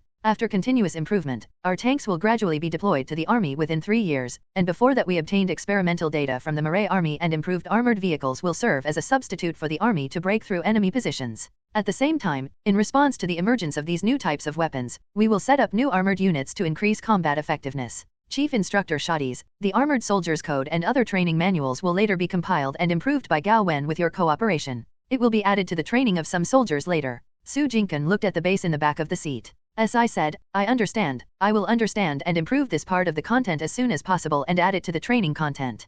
Keith nodded. Then, my report ends here, Your Majesty. Su Jinkan turned to Eric. Well, Su Iking, please sit down. Eric nodded, and Su Jinkan sat down in response. Then, is there anyone else to add on this aspect? Eric glanced around, and everyone shook. Lost. Then switched to the next aspect. Eric continued. Regarding the war, Commander Pixis, you just got off the battlefield. Is there anything you can report on the latest battle report? As always, Your Majesty. Pixis touched his beard and stood up, with a look of sleepy eyes, but he did not drink at all on this formal occasion. It is estimated that the hip flask was taken away by the orderly. The lads in our army can still beat the Jezos like the previous Malays, and the fighting power of the Jezos is much weaker than that of the Malays, plus a lot of new styles. With the availability of equipment and the increase in combat experience of soldiers, our casualties have been reduced by nearly half compared to before. The Pixis report said, the command of the Jezos army is simply unqualified in the eyes of the old man. The famous generals promoted by the Jezos Empire are completely in vain names. Some generals under the old man may be better than them. In comparison with these, in the old man's opinion, we are still pay more attention to Malez command level. Since Malez corpse positioned vegetarian meals, wine sacks and rice bags were killed by Maget and spilled dirty water on us, a new group of commanders have continued to train and grow in the war to make up for it. To close their vacancies. While Pixis was talking, he handed out the personal information to the relevant personnel. Adolf Herring, the student of Dior Maget, the current supreme commander of Murray, the future star of the army, the shield of Murray. This the old man does not need to introduce too much. Santino Enfen, Lieutenant General of the Murray Army, commander of the first group, known as the Steel Army, has a record of Hope Duckett, Luther Perkins, Philip Layson. The above 5 people are the objects that we should focus on. They will also threaten us when they attack Murray after defeating the Jezos Empire. It's big, Pixis said with a serious expression, and his squinted eyes opened completely. The old man suggested that if Murray and the Allied powers go to war in the future, these 5 people should be the first targets to be eliminated. What about Magath, Commander? Finance Minister Rose couldn't help asking, should we just leave him alone? Marshal Magath can't make it through that time, Eric said lightly. Pixis replied, since the signing of the letter of intent to surrender, the sentiment of the people in Murray has been completely detonated. He has changed from a hero of the country to a traitor who everyone calls for. Blocking the spread of public opinion, arresting opponents, and suppressing protesting crowds are nothing more than drinking doves to quench their thirst. The biggest reason why he can still sit in the position of the Supreme Commander and hold the army firmly is because of the war. It's not over yet. As soon as the war against the Jezos Empire ends, he will be sent to a torture frame by angry people. From the moment he decided to sign, he has accepted his fate. There is nothing to say. Although he is an enemy, he is still worthy of respect. I said, we will pay attention to all aspects of Murray. Yes, Commander, is there anything else to add? No, that's all the old man wants to say. Pixis shook his head and sat down, and Eric continued to speak. Very good, so if there is no one to add in this regard, we will transfer to next. Rose, do you have anything to say about economic development? Yes, Your Majesty. Rose stood up all dressed, and reached out and pushed his black-rimmed glasses, while holding a stack of 3-centimeter thick reports in the other hand. Ross Ching, remember to be more concise, and less talkative. Technical terminology that other people don't understand. Eric couldn't help but reminded when he saw it. It's rare to get together for a summary meeting, and everyone doesn't want to leave nightmarish memories. Your Majesty, rest assured, I will finish it as soon as possible. Rose smiled. Actually, there are only 3 points in total that I want to report first. As Murray announced his surrender, consumption in all parts of our country has increased significantly. For a good period of time in the future, economic growth will be stimulated. Secondly, in the past month, banks and consortia from all over the world have sent us loan and investment requests, and they want to cooperate with us to jointly develop. Malay will be ceded to the land of Paradis Island, especially the development of oil and gas, coal, and other resources. Third, with the adjustment of various domestic expenditures and the return on previous investments, we have finally achieved a post-finance balance so far this year, and we are expected to start repaying the national debt next year. Rose's speech was indeed extremely brief. What's more, it's all good news, and everyone can't help but feel happy. After all, anyone who borrows money all day to make ends meet will be extremely flustered, and now it's finally getting better. But I would like to remind everyone here. Ross pushed his glasses again. With the influx of foreign capital and personnel in the future, it can be foreseen that our laws and public security will be greatly challenged. I hope everyone can be prepared. Then, this is the end of my speech. Don't forget that we will have Eldia from other countries in our new land in the future. Some confusion is inevitable, and the resolution of public security issues is even more urgent. I added, the Supreme Court will accelerate the legislative work, and at the same time, the police system will be further expanded to deal with the ever-expanding security issues in the future. The Supreme Attorney General Neil Decker immediately got up and said, very good, Eric nodded. By now everyone must have a concrete understanding of the current development of the country. Then, let's start to formulate the development plan of the Second Empire of Eldia in the next 5 years. Eldia's revival is now unstoppable. In the following uninterrupted meetings, the construction plan of Paradis Island for the next 5 years and the general development direction of the next 100 years were established. The former covers everything from politics, economy to military and culture, and the latter is covered in detail. It is relatively simple, but contains unparalleled ambition. The obstacles of the Jezos Empire and Murray are nothing. Aldia's goal is the Sea of Stars. The former plan will be announced to the public later, and the latter plan will be temporarily classified as confidential and kept until the appropriate time. Eric said solemnly, pressing his hand on it. On the sign of sword and plow, for Eldia, the meeting is over. For Eldia, everyone responded in unison, and they got up and saluted Eric before leaving. Govan, you stay first. Before leaving, Eric suddenly shouted. Stopped me, what's the matter? I stopped and looked at Eric. He walked towards me quickly and pressed my shoulder with one hand. Although I want you to rest for a while, but for the Jezos Empire and I'm still worried about Murray, so please ask me to fly to the front. I answered, and Eric nodded a little embarrassedly. I'm not worried about having Erwin and Mark sitting in front of the army, but other aspects are. There are still many shortcomings. I can only rely on you, Gao Wen. That is to say, I go there to act as a safety valve. If there is no accident, I will be there as a mascot, but if something happens, I will take action to turn the tide. I understand the meaning of Eric's words very well. Thoroughly, yes, that's it. Eric smiled bitterly. Victory at this stage is very important to us, so I don't think we can't prepare too much. I see, when will I leave? I nodded and agreed, I can do it anytime. I will notify the Air Force to vacate the general airship. Eric immediately responded, you can choose the team you want to bring. That's it. Just the day after tomorrow, I'll pick someone. I shrugged and turned to leave. First take a day off. Out of the throne hall, Mikasa was waiting outside as usual. She was borne on the chair beside her and looked down at the book. The black hair that had been regrown spread and hung down to cover most of her face. The afternoon sun shined through the window. There is a hazy beauty beside her. My wife is so beautiful, JPG. Tisk. Looking at Mikasa, who was still concentrating on reading, I couldn't help but flirt with her. I quickly teleported to Mikasa's side and bent over to face her when the attention of others was not here. He kissed. Yeah. Mikasa exclaimed, and she was about to draw her gun from her waist with her backhand, but her face immediately turned red when she saw the person's appearance, and she clenched her fist and drooped me a few times. Gowan, your meeting is over. Mikasa asked, looking up at my face. Well, it's over. I'm going to the front line the day after tomorrow. I replied, reaching out to fix her hair. Let's go back. Put on the military uniforms. Let's go find them. Can we go together? Mikasa keenly discovered the deep meaning of my words, and the whole skirt stood up with a happy expression. What are you going to do? I will pack up and salute at night. Looking at Mikasa, who was afraid that I would not show her expression, I couldn't help being funny and distressed. Don't worry. Anyway, just be a mascot and hide behind a safe sense of existence. I will bring everyone with you. I smiled at Mikasa and promised. Mikasa was taken aback, then nodded. Okay. In the past, the old station of the Investigation Corps, the Forest of Giant Trees. The huge forest of giant trees has been artificially replaced a lot, and a large open space has been leveled out. The previously slightly dilapidated castle has also been renovated and has become bright and beautiful. You can hear the voices of soldiers training from a long distance. What you see along the way are all kinds of brand new facilities, just a little modification is a defensive position. With my face, I took Mikasa directly into the innermost part of the base without hindrance. The investigators along the way saluted me, and Mikasa called her senior. Sometimes when I am free, I will come here to participate in training and guide newcomers by the way, so the people here will basically know me as soon as the number of times increases. Mikasa explained to me in a low voice. Looking at their respectful appearance, you have convinced them all. I laughed and Mikasa snorted and said nothing. The investigative corps, which originally had only more than 200 people, has now become a behemoth of more than 800 people. Only the elite can join. They are good at special operations and are extremely powerful, allowing the proud soldiers to bow their heads and call her predecessors. It shows that Mikasa is strong. By the way, I have been busy with you in the past few weeks, so I didn't come. I asked them to say that they plan to develop a mission. Now I don't know if they will come back. After a few seconds of silence, Mikasa suddenly spoke again. Is that right? I didn't pay any attention to these things. I was a little surprised, but I think it makes sense. After all, they are all excellent soldiers and not just the weak under my protection. Yo, you too. Just then there was an enthusiastic greeting from behind, and a figure quickly walked upstairs and caught the necks of me and Mikasa, grinning. Haha, long time no see, Gao Wen, Mikasa. Captain Hanji. I couldn't help but be a little surprised. Why are you here? Aren't the large units of the Investigation Corps fighting on the front lines? Now it's the deputy commander. Hanji let go. We put up an index finger and corrected my mistake triumphantly. Then he replied, the army investigating the Bingyuan is on the front line.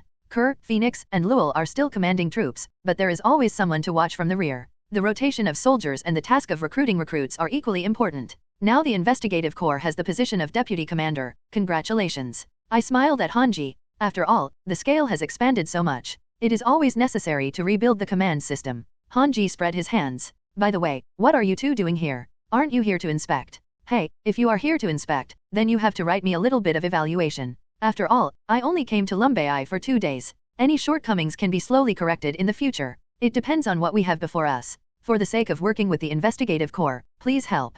Hanji thought of something first, his expression was serious, and then he quickly grabbed the hands of me and Mikasa and said with a smile on his face. Don't worry, we are not here to inspect, and we will not hit your small report. I only smiled helplessly at Hanji's performance. Deputy Commander Hanji, you are not secretly messing up again. I'm afraid of being discovered by others. No, nothing. Hanji's expression stiffened a bit, and then he said haha, also, my experiments are all very scientific and rigorous. Don't talk nonsense. Okay, I just hid only Titan secretly. Under my watch, Hanji was defeated after a stalemate for a few seconds, lowering his head and muttering softly. It's just a 15-meter level strange species, it's a small collection of my own, you know there is nowhere to find Titan now. You call the 15-meter level strange species a small collection. I almost jumped up after hearing what Hanji said. I couldn't even care about looking for them. The Mikasa on the side was holding hands. I should have known this expression a long time ago. Don't worry, everything is watched by our Titan research staff. I just asked Eren to let them stay alone. A few days.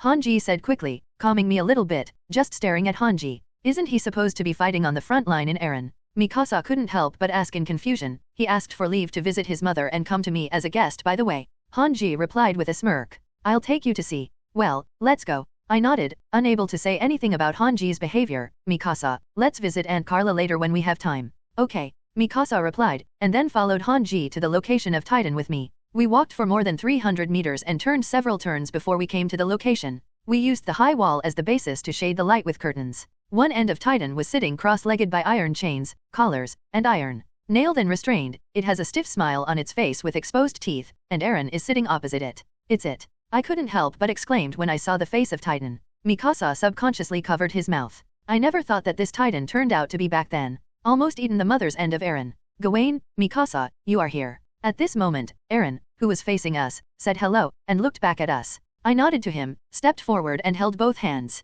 On his shoulder, he asked with some worry, Eren, how long have you been sitting here? Could it be that there is something wrong with your inheritance memory? Eren, are you okay? Mikasa also walked to him and asked worriedly. I'm okay, I'm not a kid anymore. Where do you need such nervous care? Eren shook his head with a helpless expression, stretched out his hand to let Mikasa pull him up. I'm just. Eren hesitated for a while, turned to look at the strange kind of Titan with a stiff smile in front of him, with a complicated expression. I just looked at my father's memory to understand its identity.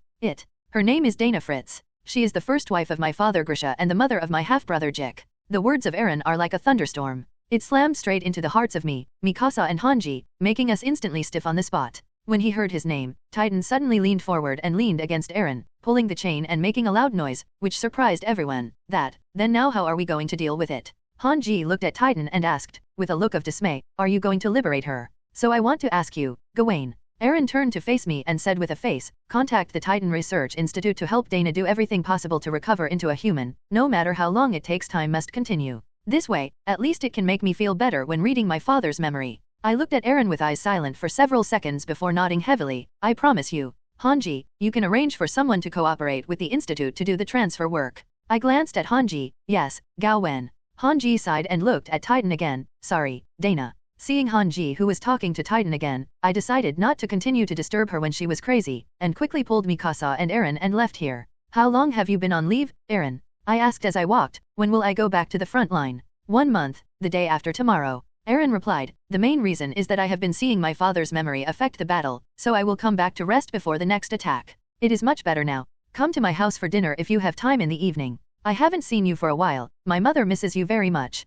Yes, and the day after tomorrow, Mikasa and I will also go to the front line, just to bring you. I nodded, thinking that Aunt Carla couldn't help feeling a little guilty now I have been busy with official duties and have not visited her for a long time. I don't know much about the situation. She treated me and Mikasa as sons and daughters. She never treated us wrongly, but we were not very competent. Eren, how is Aunt Carla now? Mikasa couldn't help asking immediately. Fortunately, if you can make time now, please come back with me. Eren said, but Gawain and I are going to find Jean and Connie. Mikasa hesitated. Did you see where they were when you came here? We have to find them first. The former members of Class 9 are now only us and Marco here, and everyone else is not here. Eren looked at Mikasa. They seem to have all gone on duty. Marco is training recruits on the school ground. You know the situation better than me. You can ask him. After a few more brief conversations, Eren set off for our home, while Mikasa and I walked to the school grounds. Because of my intervention, many people saved their lives. I let Eren now there is a home to go back to, so that Marco is still alive and well, everything is developing for the better.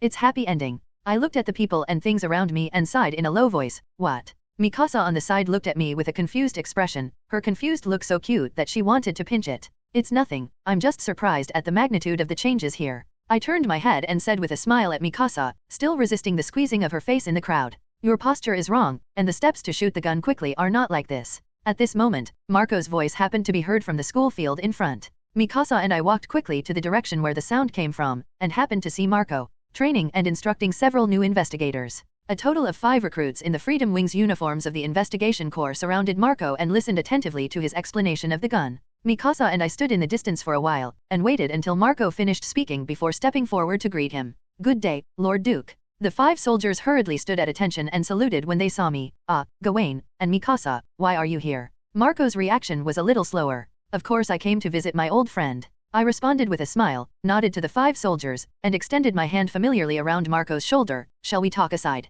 Okay, but a little bit. Wait for me. Marco nodded, then looked at the 5 soldiers. You practice it yourself first, and I will check it later. Yes, instructor. The soldiers saluted together. That's it. After listening to what Mikasa and I said, Marco nodded clearly, and stretched out his hand to adjust his hairstyle. Let Connie and Sasha go to the Wehrmacht and become officers. Listen. saying that he is now a company commander. Connie and Sasha will serve as first and second platoon commanders under him. Well, I think I am better at bringing new recruits here than going to the front line to kill. Well, I think you taught well. I smiled and said, if others say this, I might think that he is greedy for life and fear of death, but Mark's words are definitely out of sincerity and not from the truth. Make excuses for yourself. After all, if he was really afraid of death, he would not have gone to the front line with me to take risks and rushed out of the bunker so desperately to save Thomas. Thomas and Mina went to another company. Mina served as the company commander, and Thomas served as her political commissar. The two of them had a very good life and the record was equally good. Marco didn't pay attention to what I was thinking, but continued to speak. Sistria chose to be transferred to the medic in the army, and now the soldiers who have been rescued by her call her angels.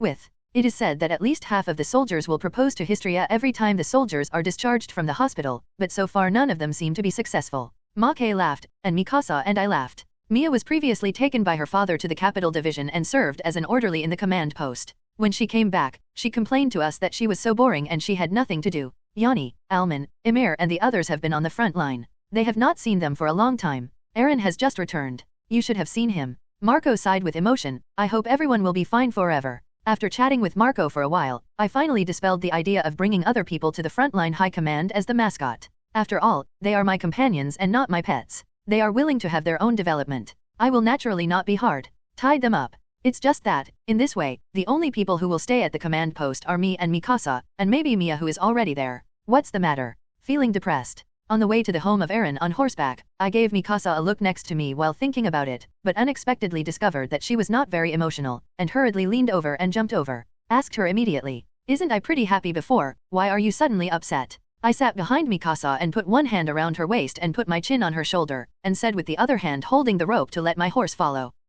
Mikasa did not answer immediately, but lowered her head so that her long hair covered her face, so that I could not see the specific expression on her face. Gawain, do you think I'm very useless? After a few seconds, Mikasa asked in a sad tone with his back to me. Compared with asking them, I can't help me with anything. I can only raised by you like a golden stray in a cage. How come? I retorted with a frown, and at the same time subconsciously hugged Mikasa. You were the chief back then, why are you so humiliating? But they achieved their current position by their own efforts and strength, and I can have the position now entirely by the close relationship with you. Mikasa suddenly turned back and looked at me, her eyes flashed. As if you can't control your emotions and cry out in the next second. Can anyone easily serve as my confidential and life secretary, arrange everything perfectly, and have the ability to solve all the many important troubles, and can fight side by side with me in wartime? I asked. Mikasa froze for a moment, turned his head and did not answer in silence. I was relieved in my heart when I saw that it worked, and continued to get hot. You are not a canary in a cage, Mikasa, you are my closest and most trustworthy person, and the last line of defense for our imperial diplomatic secrets. Could it be that I can find other suitable candidates besides you? Do you hold this position? Or, a narrow smile hung on my face, you want to change to a simpler position, and I will pick myself a beautiful female secretary again. In that case, the waist should be thin. Legs should be long, skin should be white. If you have a secretary to do, if you have nothing to do as a secretary, maybe you can pick 2 more. Oh, it hurts, it hurts. Stop. I'm wrong, don't fight, don't dare. Mikasa snorted and withdrew her hand, but her emotions became much more stable than before, and she wanted to drive a lot. I gasped and rubbed my injured soft underbelly, showing a relieved expression. After some gagging, I finally got it. I coaxed Mikasa, and then we also came to the Aaron home. It's been a long time since Aunt Carla looks older than before, but she is in good spirits. The arrival of Mikasa and I made her very happy. After a few symbolic polite sentences at the beginning, we chatted happily at the dinner table. Afterwards, Mikasa and I also witnessed Aunt Carla's strong urge to marry Aaron. The Aaron, which dared to charge fearlessly in the face of the enemy's fierce fire on the battlefield, was so disastrous that I and Mikasa snickered.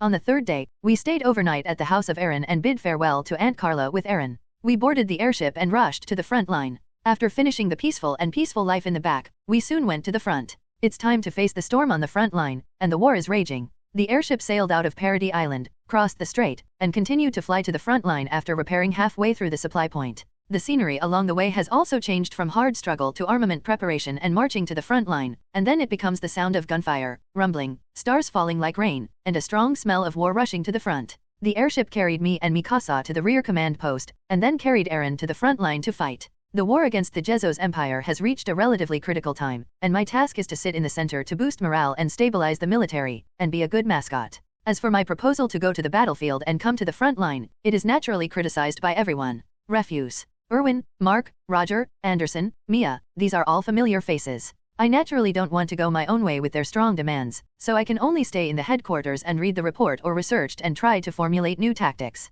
On September 14th, the Allied forces and the Marae captured the 4 major cities of Uritan, Mabu, Karen, and Selter, and lifted the last barrier in the north of Leyland, the capital of the Xos Empire. Leylun and its 2 urns. Lawrence II finally decided to move the capital under the turmoil, and then fled with a large number of troops to accompany the capital to re-establish the line of defense. On October 17th, the Allied forces of the 4 powers captured Leyland. The young general of the Xos Empire, Guduf, died in battle, and the entire army of the First Army under his treasury was exhausted. All the remnants of Leyland's front line of the Urans Empire retreated to Kandai since then. The enemy's strength has been reduced to a little over 270,000, and morale has dropped drastically. On November 23, the Urdia Second Empire Air Force flew to Kandai and engaged in a battle with the Xos Empire Air Force, destroying 8 enemy airships, 15 new aircraft, and 4 fighter jets of its own. The airship was normal. 2 bombers, a great victory. This campaign produced an ace in air combat, Rod Wilson, who shot down 5 enemy aircraft and 2 airships, remembered by his bright red fuselage. On December 2,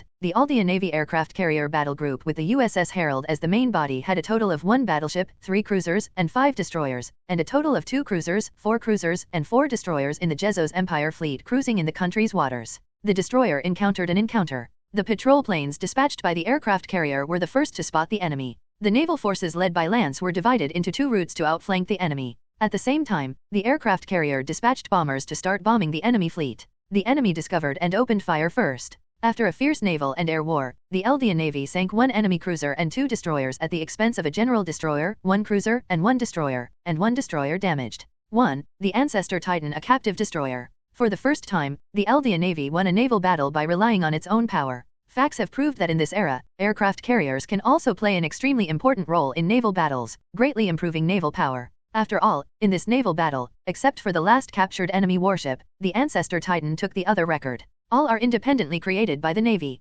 This victory greatly boosted the morale of the Navy, and the proposal to increase aircraft carriers is also on the agenda. On December 18, the Allied forces had captured 1/5 of the Xos Empire and most of the capital of Laren, while the Marae occupied a quarter of the Jizhas Empire and the smaller half of Laren. More than 100,000 four-nation coalition forces faced each other across the Pika River with the early 270,000 Xos Imperial Army. However, after the series of wars, the 2 sides rarely agreed with each other and chose to rest, and the fighting ceased. Since the war, nearly half of the Xos Empire has lost its opponents. It is reasonable to say that the 4-nation coalition should seize the opportunity to grit their teeth and take the Kandai in one go. It is chaotic to penetrate Xos, the defense line of the United States, to defeat its disheartened army, and strive to quickly end this war by means of blitz, forcing the opponent to surrender. Unfortunately, the coalition forces have also reached their limits. 5 months have passed since the Marae counterattacked on July 2 and the Allied forces participated in the war on July 17. During this period, the 4-nation coalition forces were advancing wildly. It was unstoppable, but it also consumed a lot of materials in the continuous wars, which put tremendous pressure on the logistics department, not to mention the continuous extension of the logistics supply line. The army needs to rotate and rehabilitate, and the war-damaged equipment needs to be replenished. Although in the south, there is no need to worry too much about the soldiers spending the winter, but the food and drink of more than 500,000 people are not sloppy at all. In order to ensure the combat effectiveness of the army, we had to stop the offensive first, and this gave the Xos Empire time to reorganize its army and strengthen its defenses, giving them a chance to breathe.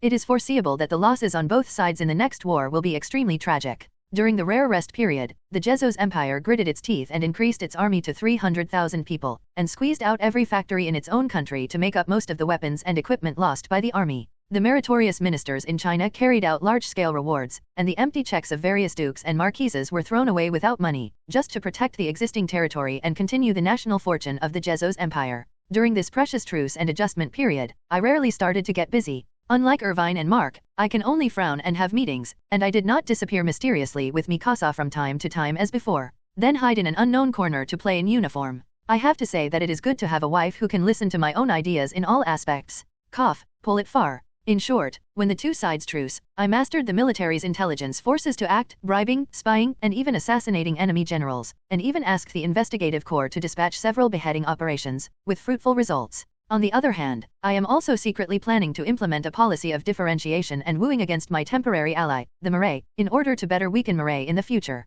After all, the so-called centipede is dead but not stiff. Although Marae has surrendered, it was once a superpower. As a new neighbor directly bordering Marae, Aldea must be vigilant anyway to prevent the other side from coming. Fight back to death. As a result, on the surface, except for the scouts who went out for reconnaissance on the front lines, the situation was calm while encountering the enemy desperately. Only in the intensive movement of materials and personnel in the rear can you realize the tension of the war, and the secret in the secret. In the battlefront, the swords are intrigues, and the stories that happened in this process can't be written even if the novels are composed of millions of words. In this situation, the year 854 quietly passed, and the time came to the year 855. On January 16, 855, the allied forces of the four nations, which had been rested for nearly a month, relaunched a fierce attack on the defenses of the Jezos Empire on this day, and the frontline war reignited. At this moment, the Eldia's frontline forces have undergone a large number of rotations. Most of the soldiers of the Capital Division and half of the investigators have been transferred back to Parity Island, replaced by a large number of the elite of the National Defense Forces and the new blood of the Investigative Corps.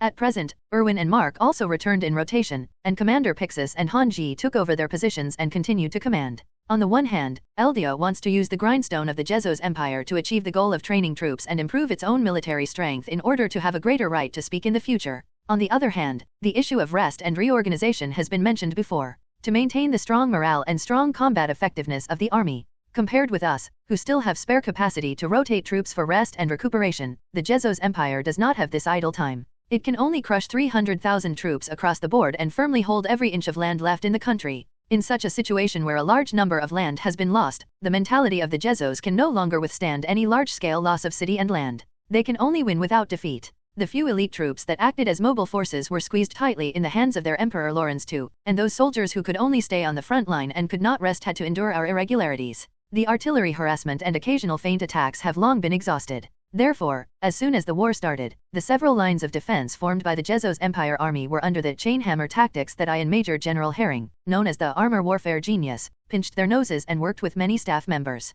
Torn to shreds, the hard-built defense line was vulnerable to an armored offensive. Chainhammer tactics uses tanks and armored vehicles as hammers to smash through the opponent's line of defense under the cover of bombers and artillery. Grenadiers and Spitfires equipped with submachine guns and shotguns are used as chains to follow the hammer. The head of the remaining soldiers who are responsible for cleaning the enemy's line of defense, Buten accompanied and cooperated well. Only a small number of temporarily strengthened anti-Titan artillery forces of the Zos Empire could not resist this political situation at all. In the past, Nzosa's army could still rely on arranging mines and trenches to block the opponent, but this time they were shocked to find that their opponents are now equipped with demining and bridge tanks, which made their previous tactics all ineffective and had to choose to withdraw. What made the situation of the Jezos Empire even worse was that shortly after the war began, several armies of the army suddenly fell in battle and chose the battlefield uprising. It doesn't matter how much damage this phenomenon has caused, but the blow to the military spirit is extremely serious, and the whole army is filled with distrust. The occurrence of this phenomenon is naturally indispensable to the credit of the MIB. In fact, if under normal circumstances, the Military Intelligence Bureau's countermeasures would never make such a huge progress within a month, but now it is an extraordinary period.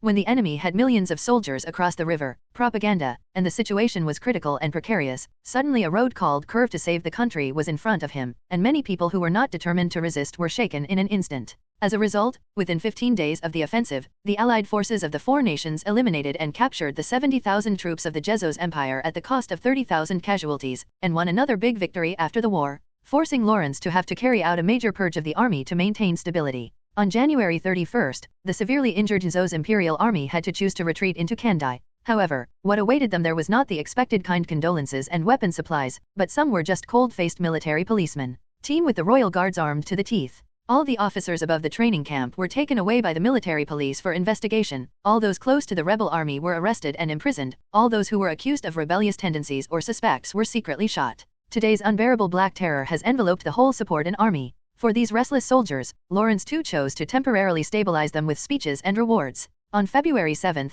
the four-nation coalition occupied the Pika River defense line across the board, began large-scale fortifications and continued to organize the crossing of the river. The Jezos Empire merely contracted the defense line again, intending to carry out the Great Purge in the army to the end. Armies on the brink of collapse, extremely low morale, and loss of confidence in the people, the Jezos Empire has essentially been defeated, and what Lawrence II is doing now is just delaying its occurrence and wanting the entire empire to be buried for him. That's it. On February 19th, in the face of the deteriorating situation, Lawrence II had to choose to release the officers who were temporarily confirmed to be loyal to the empire through preliminary inspections. They were used to maintain the basic combat effectiveness of the army, and then a large number of them were directly obeyed in the army. His inspectors use this to maintain the loyalty of the army. This group of inspectors does not need much talent, they only need to be loyal to the emperor. So, after such an arrangement, is the army full of loyalty and patriotism? The officers and soldiers have greatly improved their ideological consciousness, understood the necessity of sacrificing and working hard for the country, and all of them have forgotten themselves.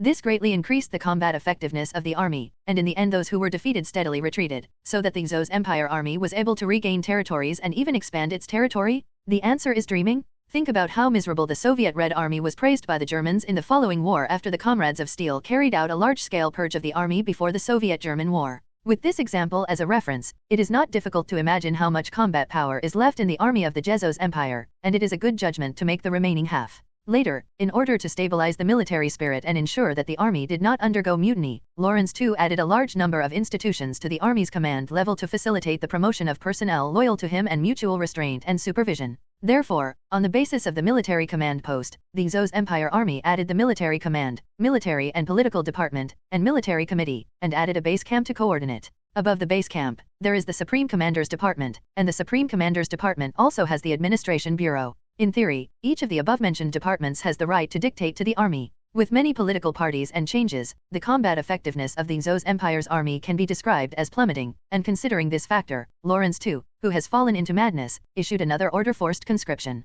Whether soldiers or civilians, old people or children, have the responsibility of defending the territory of the motherland and defending the emperor's glory. Please be loyal to the empire. Under this order, a large number of troops such as the Loyalty Salvation Army and the King Guarding Army appeared in the army sequence of the Xho's Empire. All of a sudden, the number of the Xho's Empire's troops was on paper reached 500,000. Of course, there is no need to say how much water there is in this kind of army that is almost armed by the way of catching the strong. Now the way the Xho's Empire recruits soldiers is basically to see a person on the street and pass him a gun, say Your Majesty needs you, and then send the other party to the army. After a simple lumhai after training, he drove to the battlefield and plunged into the flesh mill on the front line. This method of conscription naturally aroused great public outrage, but it was suppressed by Lawrence II's military control. At the same time, he also emptied the entire treasury with a few hands and completely built Kandai into an armed fortress. The Xho's Empire was left with 20,000 elite guards and 150,000 ordinary troops stationed in it, and another 300,000 armed militiamen, known as the fortresses that never fall.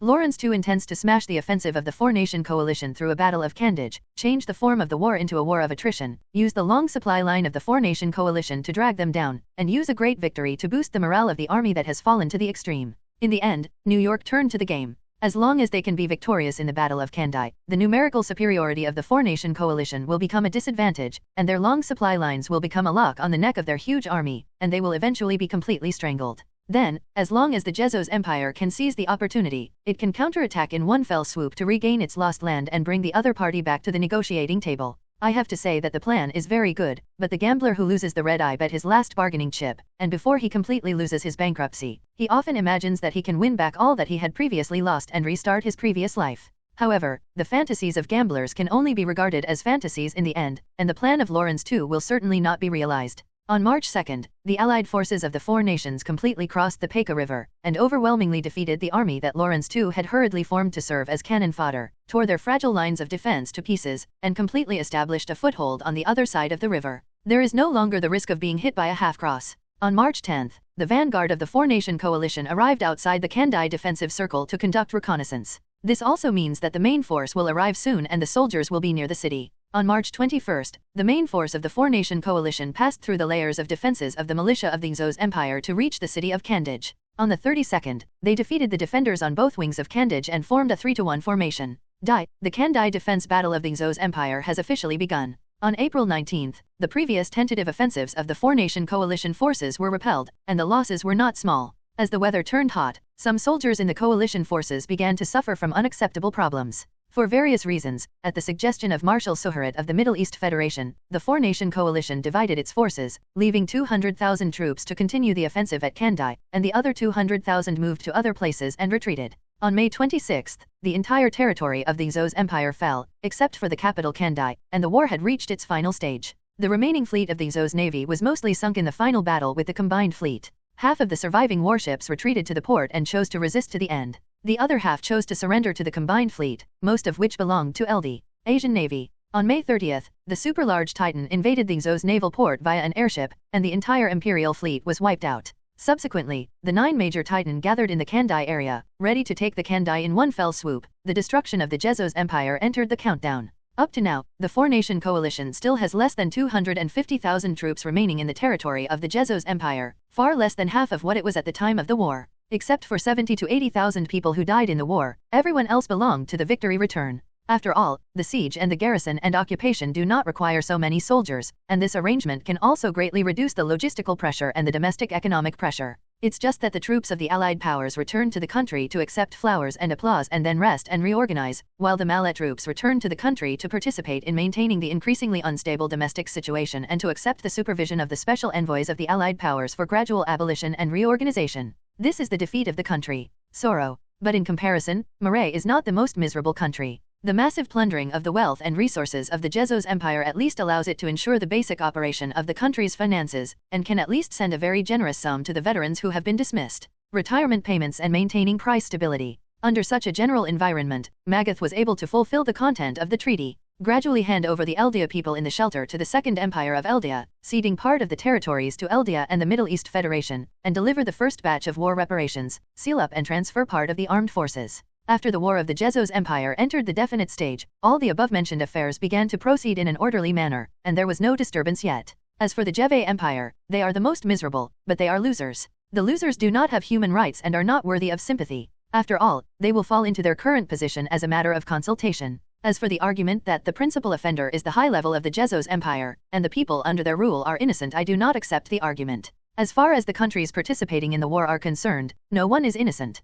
Every rifle and bullet produced by the workers will be sent to the front line and become a tool to take the lives of enemy soldiers. The bread and dry food produced by the manufacturers are food for the soldiers, and the taxes paid by the people become the army's finance. It is the coordination of all aspects of a country that constitutes an army. Therefore, when a war is launched, no one is innocent. Today, all grievances will end. The 9 major Titan and more than 200 Titan spell card holders have arrived in Kandij, and all the struggles of Lawrence too have been declared invalid. The 150,000 troops have been carefully prepared for the battle and their morale is high. This battle is the last one. At 9 o'clock in the morning on June 6th, Lance, Aaron, Yanni, Emir, Irvine, Alman, Roy, Lara, and Peak arrived at Kanda under the cover of the Air Force. Above yet, the Xos Imperial Air Force squeezed the last bit of blood to fight, but it was all lost within a few minutes. With the fall of the last plane and airship of the Xos Air Force, the 9 Titan-capable people also jumped down from the airship. For a while, the light and roar of yellow lightning enveloped the entire Kandai. A mushroom cloud rose slowly from Kandai, and the largest one could be seen clearly even outside the city.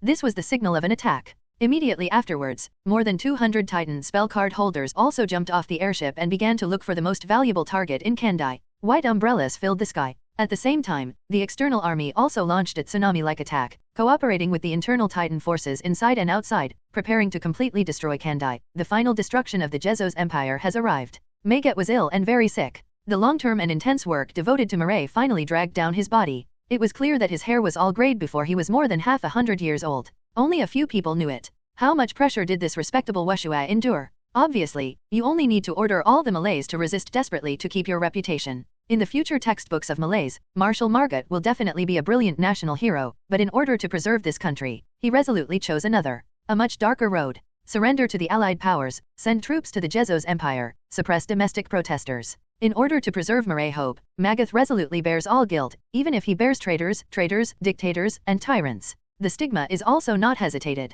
and this price is that he alone bears enough pressure to drive any normal person to life, almost crushing him. Only Harlem, as a student, knew that Magath had been unable to sleep all day and all night, and occasionally took a nap and would soon wake up from his dream, without speaking for a long time. No one knows that Magath used to yell and smash things to irritate his anxiety and hesitation when he was alone, or he cried bitterly by just holding his head with his hands. The consequence of this is that Marshal Margot's body was extremely thin and his weight plummeted. He now looks like a skeleton in the wind, and can only get a temporary rest by relying on sleeping pills and tranquilizers. Only in the blue eyes can he feel the pride and indomitability in his heart, and his love for the motherland like magma. The doctors in charge of Magath's physical health said that his body has completely collapsed. In fact, it is a miracle that he is still alive. If you want to continue his vitality, you can only have a chance by carefully conditioning and avoiding cold and wind. It is best not to go out. However, at Magath's insistent request, Lieutenant General Herring, promoted, still pushed him to the Kandai front line in a wheelchair. On a hillside, Harlem pushed the wheelchair with the blanket-covered Maget to the highest point.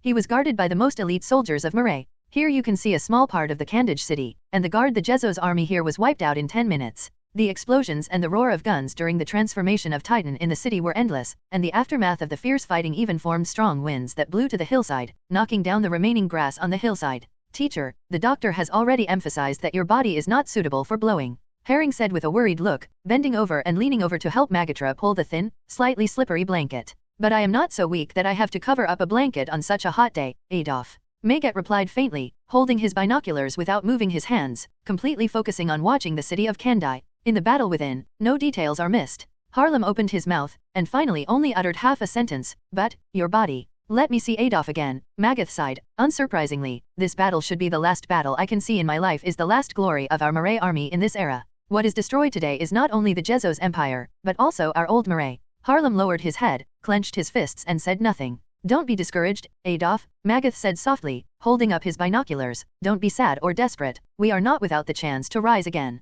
As long as we can tear a piece of flesh from the corpse of the Jezos Empire, to fill in the wounds that we are missing, plus the territories of the 4 small countries that have been completely under our control, we will be able to return to the ranks of powerful countries in 30 years. Come and take a look, Adolf. Magath handed the telescope in his hand to Harlem. The attacking army has already invaded the new palace of Lawrence II. Our Murray army is the first group to improve. Look at how brave our soldiers are. Doesn't their existence make you courage, even the slightest bit of courage to face reality and resist? Teacher, Harlem stepped forward anxiously. Let's take a look, Adolf. Magatha's voice cannot be questioned. Harlem fell silent, and took Magatha's telescope with both hands and began to look at the city of Kandai. The internal battle situation, as Magath said, the allied forces of the 4 powers did indeed break into the new palace with the help of Titan, and the Malaya were the first to rush. Perhaps the Murray soldiers knew very well that this battle was unsurprisingly due to their last battle, and all of them showed 120% of their combat power. There is no fear, no hesitation, no pity, the next one will make up for one, and the opportunity will be pressed on the whole line.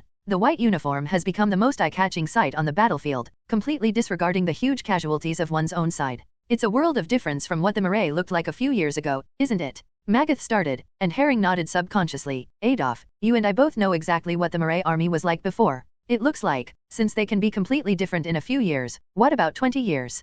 Can 20 years be able to reinvent our country and re-emerge? Don't just tell your judgment so quickly, Adolf. Magath waved his hand to stop Harlem, who wanted to speak. Look again. In 20 years, maybe most of them will retire, but their spirit can be passed down like a flame, endlessly. Harlem held up his binoculars and watched quietly. He saw Aldea's armored troops, under the cover of grenadiers, marching into the city destroyed by the Titan to clean up all the remnants. He saw the allied forces in the Middle East. The soldiers were divided into teams to occupy key roads and commanding heights in the city, and encircled the remnants of the Zos Empire. He saw the soldiers of Shields lay out defense lines around the new palace and implemented tactics to prevent the enemy from deploying troops to support the new palace. He saw the Malay troops in the city trying to move towards the new palace no matter where they were. Hurry up, to take the new palace in front of the allied forces, at least to draw a perfect end to their final battle. Herring held up the telescope and watched silently. The whole person couldn't help being completely involved. Magath smiled with satisfaction and waved his hand to stop the adjutant who wanted to come forward to remind him of the time and task.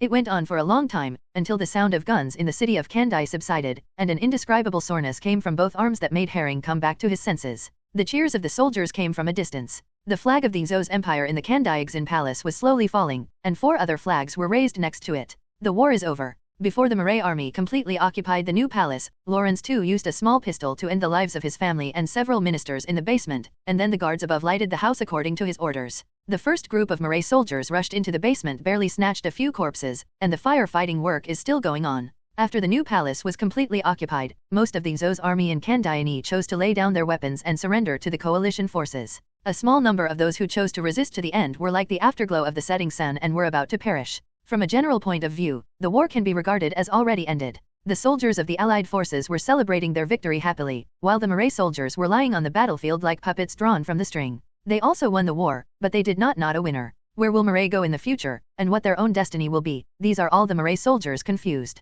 Marshal Magatha's cough made Herring instantly regained his senses. He quickly looked at his teacher, but was stunned to find a rare fatigue on his face. Teacher, your body. Looking at Magat's pale face with almost no trace of blood, a strange premonition suddenly flooded into Herring's heart, making him feel a wave of fear and hesitation. Sorry, Adolf, I'm really tired. The war is over. I think it's time for me to rest. I'm afraid I'll have to rely on you for the future. Noting the change in Herring's expression, Magat he took a deep breath and reluctantly smiled at his students and said, I wanted to stand on the trial stage and use my death to reduce the anger of the people, but it doesn't seem to work anymore. Teacher, Harlem's pupils shrank, but Magath interrupted him when he just wanted to speak. I'm tired. I don't want to talk too much. You must keep in mind that you must guard this at all costs during your lifetime. The country, it is the duty of our soldiers to protect our compatriots on our land. Harlem's voice was dumb. Yes, teacher, we are obliged. Marshal Magath took a deep breath again, lifted the blanket on his body and stood up. Harlem subconsciously wanted to step forward and be supported by him. Throwing away, stand up straight, Harlem. Magath summoned his last bit of strength and stood straight against the sun that was already slightly westward. I have arranged everything. After I leave, you will be the commander-in-chief of the Marais army, and I have also made arrangements for the Congress and the House to ensure that this country will not be in the future for a long time. There will be a second voice that will drag you back. Magath said with his back to Herring in an unquestionable tone, this is the last thing I can do for you. You will become the actual master of Marais for a long time, Adolf, but, Magath's voice gradually became cold, the greater the ability, the greater the responsibility, and the great power that you have. The responsibility is to lead our country to rise again. On the road to rejuvenating the motherland, there is no room for weakness, benevolence, and hesitation. In the face of foreign interference, you have to fight back, and in the face of domestic interference, you have to suppress. For this you may be infamy and be the people cannot understand, but please remember that the strength of the motherland is the best praise to patriots. Yesterday, I have negotiated with Mikasa Ackerman, the representative of the Allied powers. According to the agreement, the Marais army will be abolished to 200,000 yuan, and the scale will not be expanded within 10 years. The Air Force and Navy can only maintain the current size. There is 1/3 of the scale. Magath's expression was a little sad, but his eyes were resolute. This period will be the weakest time for Marais. However, according to my request, during this period of time, as long as Marais provides military expenses, Zawayagua will act as a protector of Marais to ensure that Marais is protected from foreign military aggression, so you don't have to worry about what other countries say. Action. Magath said slowly, Adolf, what you have to watch out for is their secret behavior, and the most important domestic situation. Although the prestige of the country has not been lost, in the near future our military strength will drop to the lowest point ever, and the deterrence of the army will also be greatly reduced. Soon, the Ram, the Zahai, the Roland, Zairians, these people who have been suppressed by us will jump out, or separate one side, or establish an independent country. There are also the Jezos who are unwilling to fail and the Eldia people who have blood and blood feuds with us. They will cooperate and try to tear this country to pieces, completely sever the backbone of Marais, and make us immortal. Turn over. Magath started. And you, Adolf, you will be exhausted. For the sake of this country, you have to be the executioner of 1,000 men and suppress them with the bloodiest means, so that every careerist can't help but tremble when he hears your name. Let every nation that has separated from Germany realize that division means war and death. Only in this way can the unity of the country be guaranteed. If you can't do it, this country will be completely over. Adolf, for this country, are you willing to be an executioner with a stigma? Magath's expression was complicated, and the young lieutenant nodded vigorously. I do, and I will be proud of it. That's good. Magath smiled relievedly. Don't forget what you said today, stick to your beliefs. Harlem, the road I left for you is very dark and bumpy, so dark that there is no hope.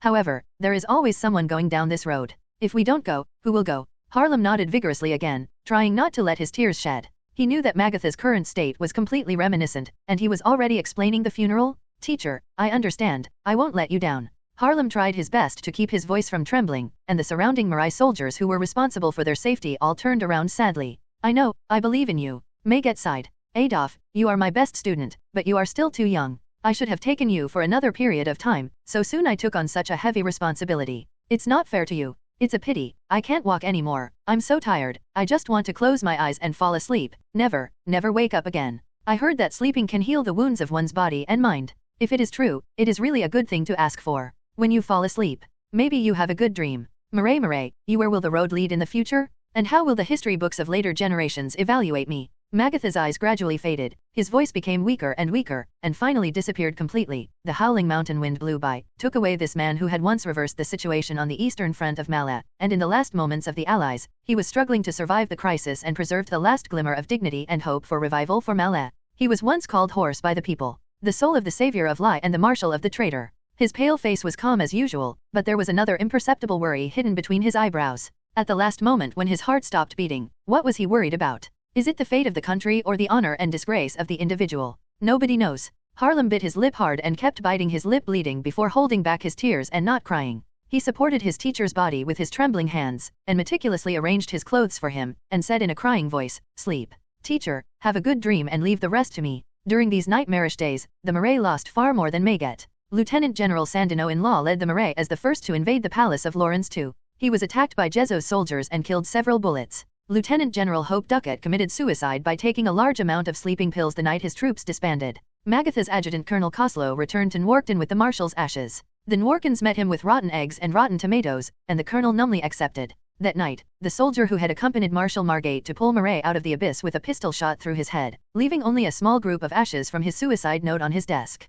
Major General Luther Perkins had a mental breakdown and was sent to the hospital for treatment. 3 months later, he pierced his carotid artery with a syringe and took his own life. Major General Philip Layson, who had outstanding performance in the war against the Jezos Empire, set himself on fire in his home. When the surrounding guards noticed the situation, it was too late. The Commander-in-Chief of the Murray Air Force hanged himself, and the Commander-in-Chief of the Navy jumped into the sea and died. At this point, the flames of smoke on the mainland have disappeared, and countless heroes have disappeared. Only Harlem was left, stubbornly past his teacher, and continued to move lonely on this dark road of revival, which was so dark that no hope was visible, and confronted all the forces that wanted to harm Murray. As Magath expected, within a month of Murray surrender, a workers' armed movement started in Nwarkton and surrounding major cities. Unidentified forces seized the opportunity to seize the Murray naval port and drove most of the warships out of the naval port without any trace. This movement completely shattered the last resistance of Murray, and had to continue to implement the surrender agreement. It is said that Paradise Island forces participated. Only 3 months after the end of the war, the Ram and the Zahai people declared their independence, and then formed an independent armed front with the support of the rebuilt Zos Republic and quickly swept several states in Malay.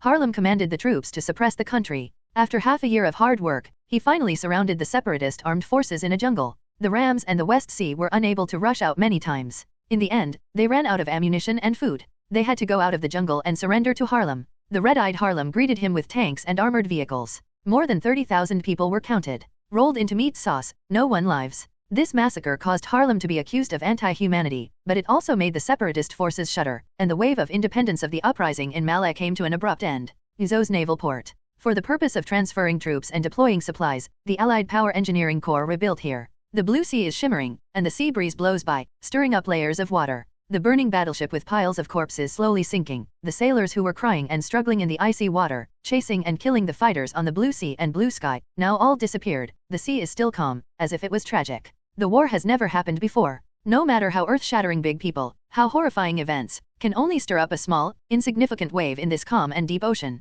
However, there are now a few more uninvited guests at the port. The flags of the four-nation coalition are hunting and fluttering in the sea breeze, announcing their new sovereignty over the port. With the port as the center, the land with a radius of 10 kilometers is leased land, and the leased period is 10 years. As for where it belongs 10 years later, it depends on the growth and decline of their respective strengths. On the distant sea, the Herald aircraft carrier battle group with the Urdia Second Empire sword and plow flag hung slowly toward the port, followed by a long fleet of transport fleets. The war is over. Except for a small number of garrisons planned to stay in Zos, most of the troops will be withdrawn to the country, and this fleet is here to transport the troops. Gawain, are we leaving now? The hot weather made Mikasa wear a rare short-sleeved shorts today, revealing white arms and thighs, long black hair hanging down to her waist, and wearing a sunshade on her head. Cap, looking back at Pan, it looks very energetic. Yes, we will leave as soon as Lance and the others enter the port with the fleet. I nodded and wiped the sweat from my forehead. By the way, it's almost September now, the remnants of the original Jezos Empire. It was completely uprooted as early as a month ago.